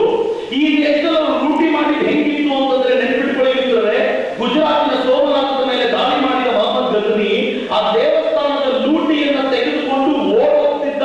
ಯಾಕೆಂದ್ರೆ ಅವನು ಬರ್ತಿದ್ದು ರಾತ್ರಿ, ಬೆಳಗಾಗೋಗಳು ತಪ್ಪಿಸ್ಕೊಂಡು ಬಿಡ್ತಿದ್ದ. ಯಾಕೆಂದ್ರೆ ಬೆಳಗಾಗೋಗಳಿಗೆ ಪಕ್ಕದ ರಾಜ್ಯದ ಸೇನೆ ಬಂದು ಅವನು ಕೊಂದಾಗುತ್ತೆ ಅನ್ನೋ ಹೆದರಿಕೆ ಅವನಿಗಿತ್ತು. ಹೀಗಾಗಿ ಧೈರ್ಯವಾಗಿ ನೆರವೇರುವ ತಾಕತ್ತು ಅವನಿಗೆ. ಒಬ್ಬ ಮಹಾರಾಣಾ ಪ್ರತಾಪ, ಒಬ್ಬ ಶಿವಾಜಿ ಮಹಾರಾಜರು, ಒಬ್ಬ ಕೃಷ್ಣದೇವರಾಯ ಈ ದೇಶದಲ್ಲಿ ಯಾವ ತರದ ತಾಂಡವ ನೃತ್ಯ ನಡೆಸಿದ್ರು ಅಂತಂದ್ರೆ ಎದುರಾಳಿಗಳ ಬಾಲ ಬಿಚ್ಚಲಿಕ್ಕೆ ಬಿಟ್ಟಿರಲಿಲ್ಲ. ಇದು ಭಾರತದ ಸಾಮರ್ಥ್ಯ ನೆನಪಿಸಿಕೊಳ್ಳಿ. ಅವರ ದಾಳಿ ಅವರ ಆತ್ಮಸಾತ ಆಗ್ತಾರೆ ಅನ್ನೋದ್ರ ಕಡೆ ಅನುಮಾನವೇ ಇರಲಿಲ್ಲ. ಏನಾದರೂ ಕ್ರಿಶ್ಚಿಯನ್ ಈ ದೇಶಕ್ಕೆ ಬರದೆ ಹೋಗಿದ್ರೆ, ಪಶ್ಚಿಮದಿಂದ ಬ್ರಿಟಿಷ್ ಈ ದೇಶಕ್ಕೆ ಬರದೆ ಹೋಗಿದ್ರೆ, ಇಷ್ಟೊಂದಿಗೆ ಮುಸಲ್ಮಾನರು ಭಾರತದ ಸಂಸ್ಕೃತಿಯೊಳಗೆ ಏಕರಸವಾಗಿ ಬೆರೆತು ನಿಂತು ಹೇಗೆ ಶಕರು, ಹುಣರು, ಪಾರ್ಸಿಗಳು ಒಂದಾಗುತ್ತಿದ್ದಾರೋ ಹಾಗೆ ಮುಸಲ್ಮಾನರು ಭಾರತದೊಳಗೆ ಏಕರಸವಾಗಿರ್ತಿದ್ರು. ದುರ್ದೈವ, ಸರಿಯಾದ ಟೈಮಿಗೆ ಕ್ರಿಶ್ಚಿಯನ್ರು ಬಂದರು. ಇದು ಎಷ್ಟು ಕೆಲಸ ಮಾಡಿದ್ರು ಗೊತ್ತೇ? ನಮಗೆ ಬಹಳ ಖುಷಿ ಅನ್ಸುತ್ತೆ ಮಾತು ಕೇಳಬೇಕಾದ್ರೆ. ಆದ್ರೆ ಕ್ರಿಶ್ಚಿಯನ್ರು ಎಂಥ ಕಷ್ಟ ಕೊಟ್ಟರು ಅಂದ್ರೆ ನನಗೆ ಈ ಯಾತನೆಗಳನ್ನು ಹೇಳ್ಕೊಡ್ಬೇಕಾದ್ರೆ ಎದೆ ಚೂರಿ ಇರುವಂತಾಗುತ್ತೆ. ಯಾಕಂದ್ರೆ ಈ ಯಾತನೆಯನ್ನು ಅನುಭವಿಸಿದ್ರು ನನ್ನ ಪೂರ್ವಜರು ಇದ್ರು ಅಂತ. ನನ್ನ ಪೂರ್ವಜರು ಗೋವಾದಲ್ಲಿದ್ರು. ಪೋರ್ಚುಗೀಸರು 1498ರಲ್ಲಿ ಕಲ್ಲಿಕೋಟೆಗೆ ಬಂದ ನಂತರ ಅವರು ಸೆಟ್ಲ್ ಆಗಿದ್ದು ಗೋವಾದಲ್ಲಿ. ಗೋವಾದಲ್ಲಿ ಸೆಟ್ಲ್ ಆದ ನಂತರ ಆಲ್ಬುಕರ್ಕು ತನ್ನ ಕೋಪಿಗೆ ಒಂದು ಪತ್ರವನ್ನು ಬರೀತಾನೆ. ನಿನ್ನ ಹುರುಸಾದ ಬೆಳೆಯನ್ನು ತೆಗೆಯಲಿಕ್ಕೆ ಅದ್ಭುತವಾದ ಜಾಗ ಇದೆ, ಇಲ್ಲಿ ಕಲಿತು ನಿನ್ನ ಜನರನ್ನ 2 ಜನ ಬೇಕಿದ್ರು ನೀನು ಕೊಡ್ತೀನಿ ಅಂತಂದ. ಆಗ ಸೇಂಟ್ ಝೇವಿಯರ್ ಭಾರತಕ್ಕೆ ಬಂದ. ಅವನಲ್ಲಿ ನಿಂತ್ಕೊಂಡು ಈ ದೇಶದ ಜನರನ್ನ ಕನ್ವರ್ಟ್ ಮಾಡ್ಲಿಕ್ಕೆ ಅಂತ ನಿಂತ. ಹೆಂಗ್ ಕನ್ವರ್ಟ್ ಮಾಡ್ತಿದ್ದ ಗೊತ್ತಾ? ಇವತ್ತಿಗೂ ನನ್ನ ವಿಚಾರವನ್ನು ಹೇಳಬೇಕಾದ್ರೆ ಎದೆ ಚೂರಿ ಇರುವಂತಾಗುತ್ತೆ ಮಿತ್ರರೇ. ನನ್ನ ದೇಶದಲ್ಲಿ ಕೆಲವು ನಿಯಮಗಳಿತ್ತಲ್ಲ, ನಾವು ಯಾರನ್ನು ಮುಟ್ಟಿಸ್ಕೊಳ್ಳಲ್ಲ, ಅವ್ರನ್ನ ಹತ್ರಕ್ಕೆ ಸೇರಿಸ್ಕೊಳ್ಳಲ್ಲ, ಇವ್ರನ್ನ ಹತ್ರಕ್ಕೆ ಬಿಟ್ಕೊಡಲ್ಲ ಅನ್ನೋಂಥ ಈ ಕೆಟ್ಟ ರೋಗಿಷ್ಟ ಪದ್ಧತಿ ಹೆಂಗಿತ್ತು ಅಂತಂದ್ರೆ, ಕ್ರಿಶ್ಚಿಯನ್ ಪಾದ್ರಿಗಳು ಸಾಮೂಹಿಕ ಭೋಜನದಲ್ಲಿ ಕದ್ದು ಮುಚ್ಚಿ ಒಂದು ಊಟ ಕೂತಿರ್ತಿದ್ರು. ಊಟ ಅರ್ಥ ನಡೀತಿರ್ಬೇಕಾದ್ರೆ ಎದ್ದಿದ್ದುಕೊಂಡು ಬಟ್ಟೆ ತೆಗೆದು ಕತ್ತಿನಲ್ಲಿರುವ ಶಿಲ್ಪೆ ತೋರಿಸಿ ಹೇಳ್ತಿದ್ದ, ನಾನು ಕ್ರಿಶ್ಚಿಯನ್, ನನ್ನ ಜೊತೆ ಸಹಭೋಜನ ಮಾಡುವುದರಿಂದ ನಿಮ್ದೆಲ್ಲರಿಗೂ ಧರ್ಮ ಹೋಯ್ತು, ನಾಳೆಯಿಂದ ನೀವು ಚರ್ಚಿಗೆ ಬರಬೇಕು ಅಂತ. ಗೋವಾದ ಕಥೆ ಕೇಳಿದ್ರೆ ನಿಮ್ಗೆ ಆಶ್ಚರ್ಯ ಆಗುತ್ತೆ. ಇವತ್ತು ನೀವು ಗೋವಾಗೆ ಹೋಗ್ತೀರಾ ಅಂತ ಯಾರಾದ್ರೂ ಲೋಕಾಪುರದಲ್ಲಿ ಹೇಳಿದ್ರೆ ನೀವು ಒಂದ್ಸಲ ಕಣ್ಣಲ್ಲ ಮಾಡ್ತೀರಾ. ಏನಕ್ಕೆ? ಬೀಚ್ ನೋಡ್ಲಿಕ್ಕೆ. ಆದ್ರೆ ಗೋವಾ ಹೋಗ್ಬೇಕಾಗಿರೋದು ಬೀಚ್ ನೋಡ್ಲಿಕ್ಕಲ್ಲ, ಬೀಚ್ ನೋಡ್ಕೊಂಡು ಬನ್ನಿ ಒಪ್ಕೊಡ್ತೀನಿ. ಆದ್ರೆ ಗೋವಾಗೆ ಹೋಗ್ಬೇಕಾಗಿರೋದು ಯಾವುದು ಗೊತ್ತಾ? ಕ್ರಿಶ್ಚಿಯನ್ರ ಇಷ್ಟು ಅಟ್ರಾಸಿಟೀಸ್ ನಡುವೆಯೂ ಕೂಡ ಈ ದೇಶದ ಹಿಂದೂಗಳು ತಮ್ಮ ಆತ್ಮ ಗೌರವವನ್ನು ಉಳಿಸಿಕೊಂಡು ದೇವಸ್ಥಾನಗಳನ್ನ ಇವತ್ತಿಗೂ ಕಾಪಾಡಿಕೊಂಡು ಬಂದಿದ್ದಾರಲ್ಲ, ಆ ದೇವಸ್ಥಾನಗಳನ್ನು ನೋಡ್ಲಿಕ್ಕೋಸ್ಕರ ಗೋವಾ. ಅನೇಕ ಬಾರಿ ಚರ್ಚಿನ ಪಾತ್ರಿಗಳು ಅಲ್ಲಿನ ಬಾವಿಗಳಿಗೆ ದನದ ಮಾಂಸವನ್ನು ಹಾಕ್ತಿದ್ರು. ನೆನ್ನೆ ನಾನು ದನದ ಮಾಂಸ ಹಾಕಿದ್ದೆ, ಈ ನೀರು ಕುಡಿದಿರೋ ನೀವೆಲ್ಲರೂ ದನದ ಮಾಂಸ ತಿಂದಂಗಾಯ್ತು, ನೀವೆಲ್ಲರೂ ಕನ್ವರ್ಟ್ ಆದ್ರಿ ಅಂತ. ಹೆಂಗಾಗ್ಬಿಟ್ಟು ಗೊತ್ತಾ, ಈ ದೇಶದ ಅನೇಕರು ಹೊರಗಡೆ ಚರ್ಚಿಗೆ ಹೋಗ್ತಿದ್ರು, ಒಳಗಡೆ ದೇವರ ಫೋಟೋ ಇಟ್ಟು ಪೂಜೆ ಮಾಡ್ತಿದ್ರು, ಧರ್ಮ ಬಿಟ್ಟು ಹೋಗಲಿಕ್ಕೆ ಆಗ್ತಿರಲಿಲ್ಲ. ಆ ಸಂದರ್ಭದಲ್ಲಿ ದೇವಿಯ ಬಗ್ಗೆ ಹೇಳಿದ್ರು ಗೊತ್ತಾ, ಸಂತ ಅಂತ ಕರೀತಾರೆ, ಯಾರ್ಯಾರು ಈ ತರ ಮೋಸ ಮಾಡ್ತಿದ್ದಾರೋ ಅವರಿಗೆ ಕಠಿಣವಾದ ಶಿಕ್ಷೆ ಕೊಡಬೇಕು ಅಂತ ಅವರನ್ನ ಕುದಿತಾ ಇರುವಂತ ಎಣ್ಣೆಯನ್ನು ತಳ್ಳಿಬಿಟ್ರು, ಅನೇಕರ ಮೈ ಮೂಳೆ ಹಾಕಿದ್ರು, ಅನೇಕರನ್ನ ಸಾಮೂಹಿಕವಾಗಿ ಕೊಂದು ಅಲ್ಲಿರುವಂತ ಹಿಂದೂಗಳು ಗೋವಾನ್ ಬಿಟ್ಟು ಕರ್ನಾಟಕ, ಕೇರಳ, ತಮಿಳುನಾಡು, ಆಂಧ್ರಗಳ ಕಡೆ ಓಡಿ ಹೋಗುವಂತ ಪರಿಸ್ಥಿತಿ ತಂದಿಟ್ರು. ಇಷ್ಟಾದರೂ ಕೂಡ ಭಾರತ ತನ್ನ ಧರ್ಮವನ್ನು ಕಳ್ಕೊಳ್ಳಿಲ್ಲ. ಇವತ್ತಿಗೂ ಭಾರತವಾಗಿದೆ ಅಂತಂದ್ರೆ ನನ್ನ ಪೂರ್ವಜರ ತಾಕತ್ ಎಂತದ್ದಿರ್ಬೋದು ಅಂತ ಒಂದು ಕ್ಷಣ ಯೋಚನೆ. ಇವತ್ತು ಸ್ವಲ್ಪ ಏನಾದರೂ ಅದರ ಕೈ ಬಿಡ್ತೀವಿ, ಏನು ಆಗಲ್ಲ ಅಂತ. ಆದ್ರೆ ಈ ದೇಶ 1200 ವರ್ಷಗಳ ಕಾಲ ಈ ತರ ಏಕಾಕಿ ನಿರಂತರ ಆಕ್ರಮಣವನ್ನು ತರ್ಕೊಂಡು ಇವತ್ತಿಗೂ ಒಂದು ಬಲಾಢ್ಯವಾಗಿ ನಿಂತಿದೆ ಅಂತಂದ್ರೆ ಈ ತಾಯಿ ಭಾರತೀಯ ಅಂತಸ್ತತ್ವ ಎಂತದ್ದಿರ್ಬೋದು ಅಂತ ಒಂದು ಕ್ಷಣ ಯೋಚನೆ ಮಾಡಿ. ಈ ಅಂತಸ್ತತ್ವ ಎಲ್ಲಿದೆ ಅಂತಂದ್ರೆ ಮತ್ತೆ ಭಾರತವನ್ನು ರಕ್ಷಿಸಲಿಕ್ಕೆ ಹುಟ್ಟುವಂತ ಮಹಾಪುರುಷರ ನಡೆಗೆ. ಬ್ರಿಟಿಷ್ ಈ ದೇಶಕ್ಕೆ ಬಂದಾಗ ಈ ದೇಶ ಅಂದುಕೊಳ್ಳೋದು ಇನ್ನು ಈ ದೇಶ ಉಳಿಯೋದು ಸಾಧ್ಯವೇ ಇಲ್ಲ ಅಂತ ಅನೇಕರು ಕೈ ಚೆಲ್ಲಿ ಬ್ರಿಟಿಷರ ಊಟಕಾಲಕ್ಕೆ ಹೋಗಿ ಶುರು ಮಾಡುತ್ತಿದ್ದರು. ಆಗ ಒಬ್ಬ ತರುಣ ಎದ್ದಿಂದ ಬ್ರಿಟಿಷರ ನಡುವೆ ಕೆಲಸ ಮಾಡ್ತಿದ್ದ, ಬ್ರಿಟಿಷರ ಸೇನೆಯಲ್ಲಿ ಕೆಲಸ ಮಾಡ್ತಿದ್ದ, ಓದುವ ಹುಚ್ಚಿಗೋಸ್ಕರ ಅಪ್ಪ ಓದ್ಲಿಕ್ಕೆ ಬಿಡಲ್ಲ ಅಂತ ಕೇಳ್ಕೊಂಡು ಮನೆ ಬಿಟ್ಟು ಓಡೋಗಿದ್ದಂತ ಹುಡುಗ ಬ್ರಿಟಿಷ್ ತಾನೇ ಚೆನ್ನಾಗಿ ಓದ್ಕೊಂಡು ಬ್ರಿಟಿಷರ ಹತ್ರ ನೌಕರಿ ಮಾಡ್ತಿದ್ದ. ಅಮ್ಮನಿಗೆ ಹುಷಾರಿಲ್ಲ ಅಂತ ಅಪ್ಪ ಪತ್ರ ಬರೆದಾಗ ರಜೆ ಕೇಳಲಿಕ್ಕೆ ಅಂತ ಹೋದ. ಬ್ರಿಟಿಷರ್ ರಜೆ ಕೊಡ್ಲಿಲ್ಲ, ಅವನ ಮನೆಗೆ ಹೋಗ್ಲಿಲ್ಲ. ಅದಾದ್ಮೇಲೆ ಅಪ್ಪ ಹೇಳಿದ್ರು, ಹುಷಾರಿಲ್ಲ ಅಂತ ಪತ್ರ ಬರೆದಾಗ ಬರಲಿಲ್ಲ, ಅಮ್ಮ ತೀರ್ಕೊಂಡ್ಬಿಟ್ಟು ಈಗಲೂ ಬರಲಿಲ್ಲ. ಸಂಕ ಆಗ್ಬೇಕು ನಮಗೆ, ನಮ್ಮಮ್ಮ ಮುಖ ನೋಡ್ಲಿಕ್ಕೆ ಸಿಗ್ಲಿಲ್ವಲ್ಲ ಅಂತ ಮತ್ತೆ ಆ ಪತ್ರವನ್ನು ಮುಂದೆ ಕೇಳಿದ. ನಮ್ಮಮ್ಮ ತೀರ್ಕೊಂಡ್ಬಿಟ್ಟು ನಾನು ಒಂದ್ಸಲ ಮನೆಗೆ ಹೋಗಿ ಬರ್ತೀನಿ, ರಜೆ ಕೊಡಿ ಅಂದ್ರೆ ಅವನು ಬೈದ ಚೆನ್ನಾಗಿ, ನಿಮ್ಮಮ್ಮ ತೀರ್ಕೊಂಡ್ರೆ ದೇಶಕ್ಕೆ ನಡ್ತಾ ಇಲ್ಲ, ಹೋಗು ಅಂತ. ನಮಗೇನು ತೊಂದರೆ ಇಲ್ಲ, ಹೋಗು ಅಂತ ಯಾವಾಗ ಹೇಳಿದ್ನೋ ಇಲ್ಲಿ ಸಿಕ್ಕಾಪಟ್ಟೆ ಹೋಗೋದು. ನನ್ನ ಅಮ್ಮನ ಬಗ್ಗೆ ತುಚ್ಛವಾಗಿ ಮಾತಾಡ್ತಿದ್ದಾನಲ್ಲ ಅಂತ ತಾನು ರಿಸೈನ್ ಮಾಡಬೇಕು ಅಂತ ನಿಶ್ಚಯ ಮಾಡಿ ತಾನು ಮನೆಗೆ ಹೋದ. ತನ್ನ ಅಮ್ಮನ ಸಂಸ್ಕಾರದ ವಿಚಾರವನ್ನೆಲ್ಲ ಕೇಳಿದ. ವಾಪಸ್ ಬರ್ಬೇಕಾದ್ರೆ ಮನಸ್ಸನ್ನು ತುಂಬ ಉಂಟಾಗಿತ್ತು. ನನ್ನ ಅಮ್ಮನ ಸಾವಿಗೆ ಹೋಗ್ಲಿಕ್ಕಾಗಿಲ್ಲ ನನಗೆ ಅಂತ ಯೋಚನೆ ಮಾಡೋದವನಿಗೆ ಅನ್ನಿಸ್ತು, ನಮ್ಮೆಲ್ಲರ ಅಮ್ಮ ಭಾರತ ಮಾತೆ ಸಾಗುವ ಸ್ಥಿತಿಯಲ್ಲಿದ್ದಾರಲ್ಲ, ಈಗೇನು ಮಾಡಬೇಕು. ವಾಪಸ್ ಬಂದ, ರಿಸೈನ್ ಮಾಡಿದ, ಎಲ್ಲ ತರುಣರನ್ನು ಒಗ್ಗೂಡಿಸಿಕೊಂಡ. ಅವರ ಮೂಲಕ ಒಂದು ಸೇನೆ ಕಟ್ಟಿ ಬ್ರಿಟಿಷರ ವಿರುದ್ಧ ಸೆಟೆದು ನಿಂತ ಮೊದಲ ಕ್ರಾಂತಿಕಾರಿ ವಾಸುದೇವ ಬಲವಂತ ಪಡಕೆಯಾಗಿ ಹೆಸರು ಪಡೆದ ಇಡೀ ಬ್ರಿಟಿಷ್ ಸೇನೆ ಅವನ ವಿರುದ್ಧ ನಿಂತಿತ್ತು. ಅವನು ಹಿಡಿಬೇಕು ಅಂತ ಪ್ರಯತ್ನ ಪಟ್ಟು ಏನಾದರೂ ಅವನು ಸಿಗಲಿಲ್ಲ ಅಂತ ಗೊತ್ತಾದಾಗ ಮೋಸ ಮಾಡಿ ಅವನನ್ನು ಬಂಧಿಸಿದ್ರು. ವಾಸುದೇವ ಬಲವಂತ ಪಡಕೆಯನ್ನ ನೇಣಿಗೆ ಹಾಕಬೇಕು ಅಂತ ನಿಲ್ಲಿಸಿದಾಗ ವಾಸುದೇವ ಬಲವಂತ ಪಡಕೆ ಹೇಳಿದಂತೆ, ನೇಣಿಗೆ ಹಾಕಬೇಡಿ, ಟೋಪಿಗೆ ಕಟ್ಟಿ ನನ್ನನ್ನು ಉಡಾಯಿಸಿ, ಹಾಗೆ ಸತ್ತರೆ ಒಬ್ಬ ವೀರನಿಗೆ ಗೌರವ ಸಿಗೋದು, ನೇಣಿಗೆ ಹಾಕಿದ್ರೆ ಗೌರವ ಸಿಗಲ್ಲ ಅಂತ ಹೇಳ್ತಾ ವಾಸುದೇವ ಬಲವಂತ ಪಡಕೆ ಪ್ರಾಣ ಬಿಟ್ಟರೆ ಬ್ರಿಟಿಷರು ಖುಷಿಯಾದ್ರು. ಒಬ್ಬ ಸತ್ತ, ಇನ್ನು ಭಾರತೀಯ ಹೇಳಲ್ಲ ಅಂತ. ಅವನ ಸತ್ತ 200 ವರ್ಷಗಳಲ್ಲೇ ಒಂದೇ ಮನೆಯ 3 ಜನ ಅಣ್ಣ ತಮ್ಮಂದರು ಹರಿಕತೆ ದಾಸರಾಗಿ ಊರು ಹರಿಕತೆ ಮಾಡ್ಕೊಂಡು ತಿರುಗಾಡುತ್ತಿದ್ದವರು ತಾಯಿ ಭಾರತೀಯ ಸಂಕಟಗಳನ್ನು ನೋಡಿ ಇಡೀ ಜನ ಸಂದೇಶ ಮುಟ್ಟಿದ್ರು. ದೇಶ ಸಂಕಟದಲ್ಲಿದ್ದಾಗ ನೀವು ನೆಮ್ಮದಿಯಿರಲಿಕ್ಕೆ ಕಾರಣವೇ ಇಲ್ಲ, ನೀವು ಖುಷಿ ಪಡಲಿಕ್ಕೆ ಅವಕಾಶವೇ ಇಲ್ಲ, ಜಾಗೃತರಾಗಿ ಅಂತ ಎಲ್ಲರೂ ಜಾಗೃತರನ್ನಾಗಿಸಿದ್ರು. ಯಾವ ಬ್ರಿಟಿಷ್ ಅಧಿಕಾರಿ ಭಾರತೀಯರಿಗೆ ತೊಂದರೆ ಕೊಡ್ತಾ ಇದ್ನೋ, ರ್ಯಾಂಡ್ ಅನ್ನೋ ಆಫೀಸರ್ನ ನಡು ರಸ್ತೆಯಲ್ಲಿ ಆ ಮನೆಯ 2 ಅಣ್ಣ ತಮ್ಮಂದರು ಸೇರಿಕೊಂಡಾಗ ಪೊಲೀಸರಿಗೆ ಸುಳಿದಿರಲಿಲ್ಲ. ಒಬ್ಬ ಬ್ರಿಟಿಷ್ ಅಧಿಕಾರಿಯನ್ನು ನಡು ರಸ್ತೆಯಲ್ಲಿ ಯಾರೋ ಕೊಂದಾಕಿದ್ದಾರೆ ಭಾರತೀಯರು, ಪೊಲೀಸರಿಗೆ ಯಾರು ಅಂತಾನೆ ಗೊತ್ತಾಗಲಿಲ್ಲ. ಕೇಸ್ ಕ್ಲೋಸ್ ಆಗೋ ಟೈಮ್ನಲ್ಲಿ ಒಬ್ಬ ಹುಡುಗ ಮೋಸ ಮಾಡ್ಬಿಟ್ಟ, ಗಣೇಶ್ ಶಂಕರ್ ದ್ರವಿಡ. ಕೊಂದವರು ನಮ್ಮ ಜೊತೆ ಇದ್ದವರೇ 2 ಅಂತ ತೋರಿಸ್ಬಿಟ್ಟಾರೆ. 2 ಕರ್ಕೊಂಡು ಹೋಗಿ ನೇಣಿಗೆ ಹಾಕಬೇಕು ಅಂತ ನಿಶ್ಚಯ ಆಯಿತು.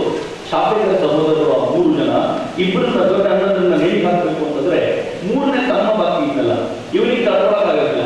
ಇವನು ಯೋಚನೆ ಮಾಡ್ದ, ಗಣೇಶ್ ಶಂಕರ್ ದ್ರವಿಡ ಇರೋವರೆಗೂ ಈ ದೇಶಕ್ಕೆ ಸ್ವಾತಂತ್ರ್ಯ ಸಿಗುವುದು ಸಾಧ್ಯ ಇಲ್ಲ, ಅದಕ್ಕೆ ಇಂಥವ್ರನ್ನೇ ಮುಗಿಸಬೇಕು ಅಂತ ಏನ್ ಮಾಡ್ತಾ ಗೊತ್ತಾ, ಪೊಲೀಸರಿಗೆ ಹೇಳ್ದ, ನಮ್ಮ ಅಣ್ಣಂದ್ರು ಮಾಡಿದ ತಪ್ಪಿಲ್ಲ, ನನಗೆ ಚೆನ್ನಾಗಿ ಗೊತ್ತಿದೆ, ನಾನು ಮಾಫಿ ಸಾಕ್ಷಿ ಆಗ್ತೀನಿ ಅಂತ.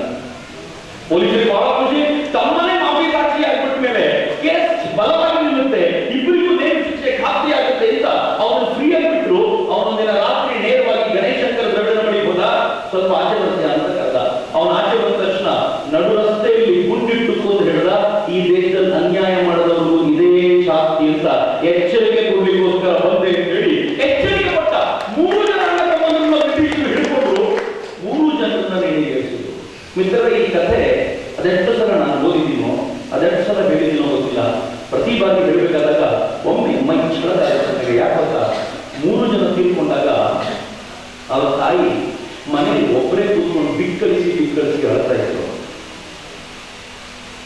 ಒಂದು ಹೆಣ್ಮಗಳು ಕೇಳಿದ್ರು, ಸೋದರಿ ನಿವೇದಿತ ಅಂತ ಹೇಳಿದ್ರು, ಅಮ್ಮ ನಿನ್ನ ಮಕ್ಕಳು ತೀರ್ಕೊಂಡ್ರು ಅಂತ ಕಣ್ಣೀರು ಹಾಕ್ತಾ ಇಲ್ಲ, ಅವರು ತೀರ್ಕೊಂಡಿರೋದು ದೇಶಕ್ಕೆ ಕಡಿಮ, ಕಣ್ಣೀರು ಹಾಕಬೇಡ, ಖುಷಿ ಕೊಡು ಅಂತ ಹೇಳಿದ್ರೆ ಆ ತಾಯಿ ಹೇಳಿದಂತೆ, ಹೋಗಮ್ಮ ತಾಯಿ, ನನ್ನ ಮಕ್ಕಳು ತೀರ್ಕೊಂಡಿದ್ದಾರೆ ಅಂತ ಕಣ್ಣೀರು ಹಾಕ್ತಾ ಇಲ್ಲ, ದೇಶಕ್ಕೆ ಸಮರ್ಪಣೆ ಮಾಡಲಿಕ್ಕೆ 4ನೇ ಮಗ ಭಗವಂತ ಕೊಡ್ಲಿಲ್ವಲ್ಲ ಅನ್ನೋ ಹೊಟ್ಟೆ ಉಳಿಗೆ ಇದು ಭಾರತದ ತಾಯಿಯ ಸಂಕಲ್ಪ. ಈ ಕಥೆ ನಡೆದಿರುವಾಗ, ಈ ಘಟನೆ ನಡೆದಿದ್ದು ಪತ್ರಿಕೆಯಲ್ಲಿ ಬಂದಾಗ ಒಬ್ಬ ಹುಡುಗ ಮಹಾರಾಷ್ಟ್ರದ ನಾಸಿಕ್ನ ಭಗೂರ್ನಲ್ಲಿ ಪತ್ರಿಕೆಯ ಸುದ್ದಿ ಓದ, ಅಪ್ಪನ ಬಳಿ ಹೋದ, ಅಪ್ಪ ಈ ಪತ್ರಕರ್ತರಿಗೆ ಹೆಂಗೆ ಸುದ್ದಿ ಬರೀಬೇಕು ಅಂತಾನೆ ಗೊತ್ತಿಲ್ಲ ನೋಡು. ಅಪ್ಪ ನೋಡುದು ಅದನ್ನ ಬರ್ದಿತ್ತು, ರ್ಯಾಂಡ್ನ ಕೊಲೆ ಮಾಡಿದಂತ ಚಾಪೇಕರ್ ಸಹೋದರರಿಗೆ ನೇಣು ಶಿಕ್ಷೆಯಾಯಿತು ಅಂತ ಬರ್ದಿತ್ತು. ಅಪ್ಪ ಕೇಳಿದ್ರು, ತಪ್ಪೇನಿದೀಪ, ರ್ಯಾಂಡ್ನ ಕೊಲೆ ಮಾಡಿದ ನಿಜ ಅಲ್ವಾ? ಅವನಂತ, ಅಪ್ಪ ರ್ಯಾಂಡ್ನ ಕೊಲೆ ಮಾಡಿಲ್ಲ ಕಣಪ್ಪ, ಅವರು ಕೃಷ್ಣ ಕಂಸನ ಕೊಲೆ ಮಾಡಿದ್ರು ಅಂತ, ಕೃಷ್ಣ ಕಂಸನ ಸಂಹಾರ ಮಾಡಿದ, ಹತ್ಯೆ ಮಾಡಿದ ಅಂತ ಹೇಳ್ತಾರೆ. ಹಾಗಿರುವಾಗ ರ್ಯಾಂಡ್ನ ಸಂಹಾರ ಮಾಡಿರು ಅಂತ ಬರಿಬೇಕಿತ್ತು ಹೊತ್ತು ಕೊಲೆ ಅಂತ ಬರಿಬಾರ್ದಾಗಿತ್ತು. ಪದಪ್ರಯೋಗ ತಪ್ಪಾಗಿದೆ ಅಂತ 8-9 ವರ್ಷದ ಹುಡುಗ ಹೇಳಿದ ತಕ್ಷಣ ಅಪ್ಪನ ಕಣ್ಣು ಕೆಂಪಾಯ್ತು. ಹಿಂಗೆಲ್ಲ ಮಾತಾಡೋದು ಹೋಗ್ಬಿಡಗೆ ಅಂದ್ರು. ಗೊತ್ತಾಯ್ತು, ನನ್ನ ಅಪ್ಪನಿಗೆ ಹೇಳಿ ಉಪಯೋಗ ಇಲ್ಲ ಅಂತ. ಆ ಹುಡುಗ ನೇರವಾಗಿ ದೇವರ ಕೋಣೆ ಹೋದ. ಹೋಗಿ ಏನ್ ಮಾಡದಂತ ಗೊತ್ತಾ, ಅಲ್ಲಿದ್ದಂತ ಒಂದು ಪ್ರತಿಮೆಯ ಕಾಲನ್ನ ಗಟ್ಟಿಯಾಗಿ ಇಟ್ಕೊಂಡ. ಅಮ್ಮ, ಚಾಪೇಕರ್ ಸಹೋದರರು ಅರ್ಧ ಕೆಲಸ ಮಾಡಬಹುದು, ಕಂಪ್ಲೀಟ್ ಮಾಡಲಿಲ್ಲ, ಆದ್ರೆ ನಾನು ದೊಡ್ಡವನಾದ ಮೇಲೆ ಕೆಲಸ ಕಂಪ್ಲೀಟ್ ಮಾಡ್ತೀನಿ, ನಿನಗೆ ಸ್ವಾತಂತ್ರ್ಯ ಕೊಡಿಸಿಯೇ ಪ್ರಾಣ ಬಿಡ್ತೀನಿ ಅಂತ ಆ ತಾಯಿಯ ಪಾದಗಳನ್ನು ಹಿಡಿದು ಅವನು ಪ್ರಮಾಣ ಮಾಡಿ ಕಣ್ಣುಗಳನ್ನು ಕೆಂಪು ಮಾಡಿಕೊಂಡು ಹೊರಗೆ ಬಂದ. ಹಾಗೆ 8ನೇ ವಯಸ್ಸಿನಲ್ಲಿ ಪ್ರಮಾಣ ಮಾಡಿದ ಹುಡುಗನನ್ನೇ ವೀರ ಸ್ವಾತಂತ್ರ್ಯ ವೀರ ವಿನಾಯಕ ದಾಮೋದರ ಸಾವರ್ಕರ್ ಅಂತ. ಮಹಾರಾಷ್ಟ್ರದ ನಾಸಿಕ್ನ ಭಗೂರಿನಲ್ಲಿ ತುಂಬಾ ಶ್ರೀಮಂತ ಮನೆತನ ಏನಲ್ಲ, ಅತ್ಯಂತ ಬಡ ಕುಟುಂಬವೇ, ತುಂಬಾ ದೊಡ್ಡ ಕುಟುಂಬ, ತುಂಬಾ ಚೆನ್ನಾಗಿದ್ದ. ಆದರೆ ದುರ್ದೈವದ ಸಂಗತಿ, ಅವರ ಊರಿಗೆ, ಮಹಾರಾಷ್ಟ್ರದ ಊರಿಗೆ ಪ್ಲೇಗ್ ರೋಗ ಬಂದಿತ್ತು. ಪ್ಲೇಗ್ ರೋಗ ಅಂದ್ರೆ ಈಗಿನಿಂದ ಹರಡುವಂತ ರೋಗ. ಒಂದು ಸಣ್ಣ ಈ ಮನೆ ಸತ್ತು ಬೀಳುತ್ತೆ, ಸತ್ತು ಬಿದ್ದ ನಂತರ ಪ್ಲೇಗ್ ಬರುತ್ತೆ, ಒಬ್ಬರಿಗೆ ಪ್ಲೇಗ್ ಬಂದ್ರೆ ಮತ್ತೊಬ್ಬರಿಗೆ ಹರಡುತ್ತೆ, ಪ್ಲೇಗ್ ಬಂದವನು ಸಾಯ್ತಾನೆ, ಹರಡಿಸ್ಕೊಂಡವನು ಸಾಯ್ತಾನೆ. ಒಮ್ಮೆ ಪ್ಲೇಗ್ ಬಂತು ಅಂದ್ರೆ ಊರೇ ಕಾಣೆ ಆಗ್ಬಿಡುತ್ತೆ. ಇಂಥ ಪರಿಸ್ಥಿತಿಯಲ್ಲಿ ಪ್ಲೇಗ್ ಹರಡುತ್ತೆ. ಇವ್ರ ಮನೆಗೂ ಪ್ಲೇಗ್ ಬಂತು, ಇಡೀ ಮಹಾರಾಷ್ಟ್ರಕ್ಕೂ ಪ್ಲೇಗ್ ಹರಡ್ಕೊಂಡಿರುವಾಗ ಇವ್ರ ಮನೆಗೆ ಒಬ್ಬೊಬ್ಬರಾಗಿ ತೀರ್ಕೊಳ್ತಾ ಬಂದ್ರು. ಸರ್ಕಾರ ಎಷ್ಟು ದುಷ್ಟವಾಗಿತ್ತು ಅಂತಂದ್ರೆ, ಯಾರಿಗೆ ಪ್ಲೇಗ್ ಬರುತ್ತೋ ಅವನು ಬೇರೆಯವರಿಗೆ ಪ್ಲೇಗ್ ಹರಡಿಸ್ತಾನೆ ಅನ್ನೋ ಒಂದೇ ಕಾರಣಕ್ಕೆ ಅವನ ಬಟ್ಟೆನ, ಅವನ ಆಸ್ತಿಯನ್ನು ಸುಟ್ಟು ಬೆಂಕಿಯೊಳಗೆ ಅವನ್ನೂ ಎಸೆದು, ನೀ ಸತ್ತೋಸ್ಕರ ಪ್ರಾಬ್ಲಮ್ ಇಲ್ಲ, ಹರಡಲ್ಲ ಅಂತ ಹೇಳಿ ಮೋಸ ಮಾಡ್ತಿತ್ತು ಈ ದೇಶಕ್ಕೋಸ್ಕರ. ಸಾವರ್ಕರ್ ಆಗಲೇ ನಿಶ್ಚಯ ಮಾಡಿದ್ದು, ಏನಾದರೂ ಮಾಡಬೇಕಂತ ಅಗತ್ಯ ಇದೆ ಅಂತ ನಿಶ್ಚಯ ಮಾಡಿದಂತ ಸಾವರ್ಕರು ಸ್ಕೂಲಿಗೆ ಹೋಗ್ತಿದ್ದಂತ ಹುಡುಗ ಒಂದು ಪುಟ್ಟ ಸಂಘಟನೆ ಕಟ್ಟ. ಅದನ್ನು ಮಿತ್ರ ಮೇಳ ಅಂತ ಕರೀತಾರೆ. ಮಿತ್ರ ಮೇಳದ ಸಾವರ್ಕರ್ ಏನ್ ಮಾಡ್ತಿದ್ರು ಅಂತ ಗೊತ್ತಾ, ತನ್ನ ಓರಗೆಯ ಹುಡುಗರಿಗೆ ತುಂಬಾ ಸುಂದರವಾದ ಕಥನಗಳನ್ನು ಹೇಳ್ತಿದ್ರು. ಶಿವಾಜಿ ಮಹಾರಾಜರ ಬಗ್ಗೆ, ಮಹಾರಾಣಾ ಪ್ರತಾಪ್ ಸಿಂಹರ ಬಗ್ಗೆ, ಹೇಗೆ ಈ ದೇಶ ಶತ್ರುಗಳನ್ನ ಎದುರಿಸಿ ನಿಂತು ಗೆದ್ದು ನಿಂತು ಅನ್ನೋ ಕಥೆಗಳನ್ನ ಹೇಳಿ ಅವರ ಸ್ಫೂರ್ತಿಯನ್ನು ಹುಟ್ಟಿಸ್ತಾ ಇದ್ರು. ಅವ್ರ ಕಣ್ಣನ್ನ ಹತ್ತದಿಂದ ಗಮನಿಸ್ತಾ ಇದ್ರು. ಯಾರ್ಯಾರ ಕಣ್ಣಲ್ಲಿ ಜ್ಯೋತಿ ಕಾಣ್ತೋ ಅವ್ರನ್ನ ಕರ್ಕೊಂಡು ಹೋಗಿ ಅಭಿನವ ಭಾರತ ಅನ್ನುವಂತ ಕ್ರಾಂತಿಕಾರಿ ಸಂಘಟನೆಯನ್ನ ಹೈಸ್ಕೂಲ್ ಹೋಗುವ ಸಮಯದಲ್ಲೇ ಕಟ್ಟಿದಂತ ಮಹಾವೀರ ಕ್ರಾಂತಿಕಾರಿ ಸ್ವಾತಂತ್ರ್ಯ ವೀರ ವಿನಾಯಕ ದಾಮೋದರ ಸಾವರ್ಕರ್. ಹೈಸ್ಕೂಲ್ಗಳಿಗೆ ಕ್ರಾಂತಿಕಾರಿ ಸಂಘಟನೆ ಕಟ್ಟಿದ್ದಲ್ಲದೆ ಲಾಠಿ ಬಳಸೋದು ಹೇಗೆ, ಕತ್ತಿ ತಿರುಗಿಸೋದು ಹೇಗೆ ಎಂಬುದೆಲ್ಲವನ್ನು ತನ್ನ ಓರಿಗೆಯ ಹುಡುಗರಿಗೆ ಕಲಿಸ್ಕೊಟ್ಟಂತ ಹುಡುಗ ಇಟ್ಟಕ್ಕೆ ಸಮಾಧಾನ ಆಗಲಿಲ್ಲ. ಆತ ತಿಲಕರ ಹತ್ರಕ್ಕೆ ಹೋದ, ತಿಲಕರ ಜೊತೆ ಮಾತನಾಡ. ತಿಲಕರು ಕೇಳಿದ್ರು, ನೀವೆಲ್ಲರೂ ತರುಣರ ಪಡೆ ಇದ್ದೀರಪ್ಪ, ಏನಾದ್ರೂ ಒಂದು ಗಂಭೀರವಾದ ಕೆಲಸ ಮಾಡಿ, ಗಟ್ಟಿ ಕೆಲಸ ಮಾಡಿ. ಅವನಂದ, ನೀವೇ ಹೇಳಿದ್ರಲ್ಲ ಸ್ವದೇಶಿ ವಸ್ತುಗಳ ಚಳುವಳಿ ಆರಂಭಿಸಿ ಅಂತ, ನಾವು ಆರಂಭಿಸ್ತೀವಿ. ಸಾವರ್ಕರ್ ತಾರುಣ್ಯ ಚಾಲೆಂಜು.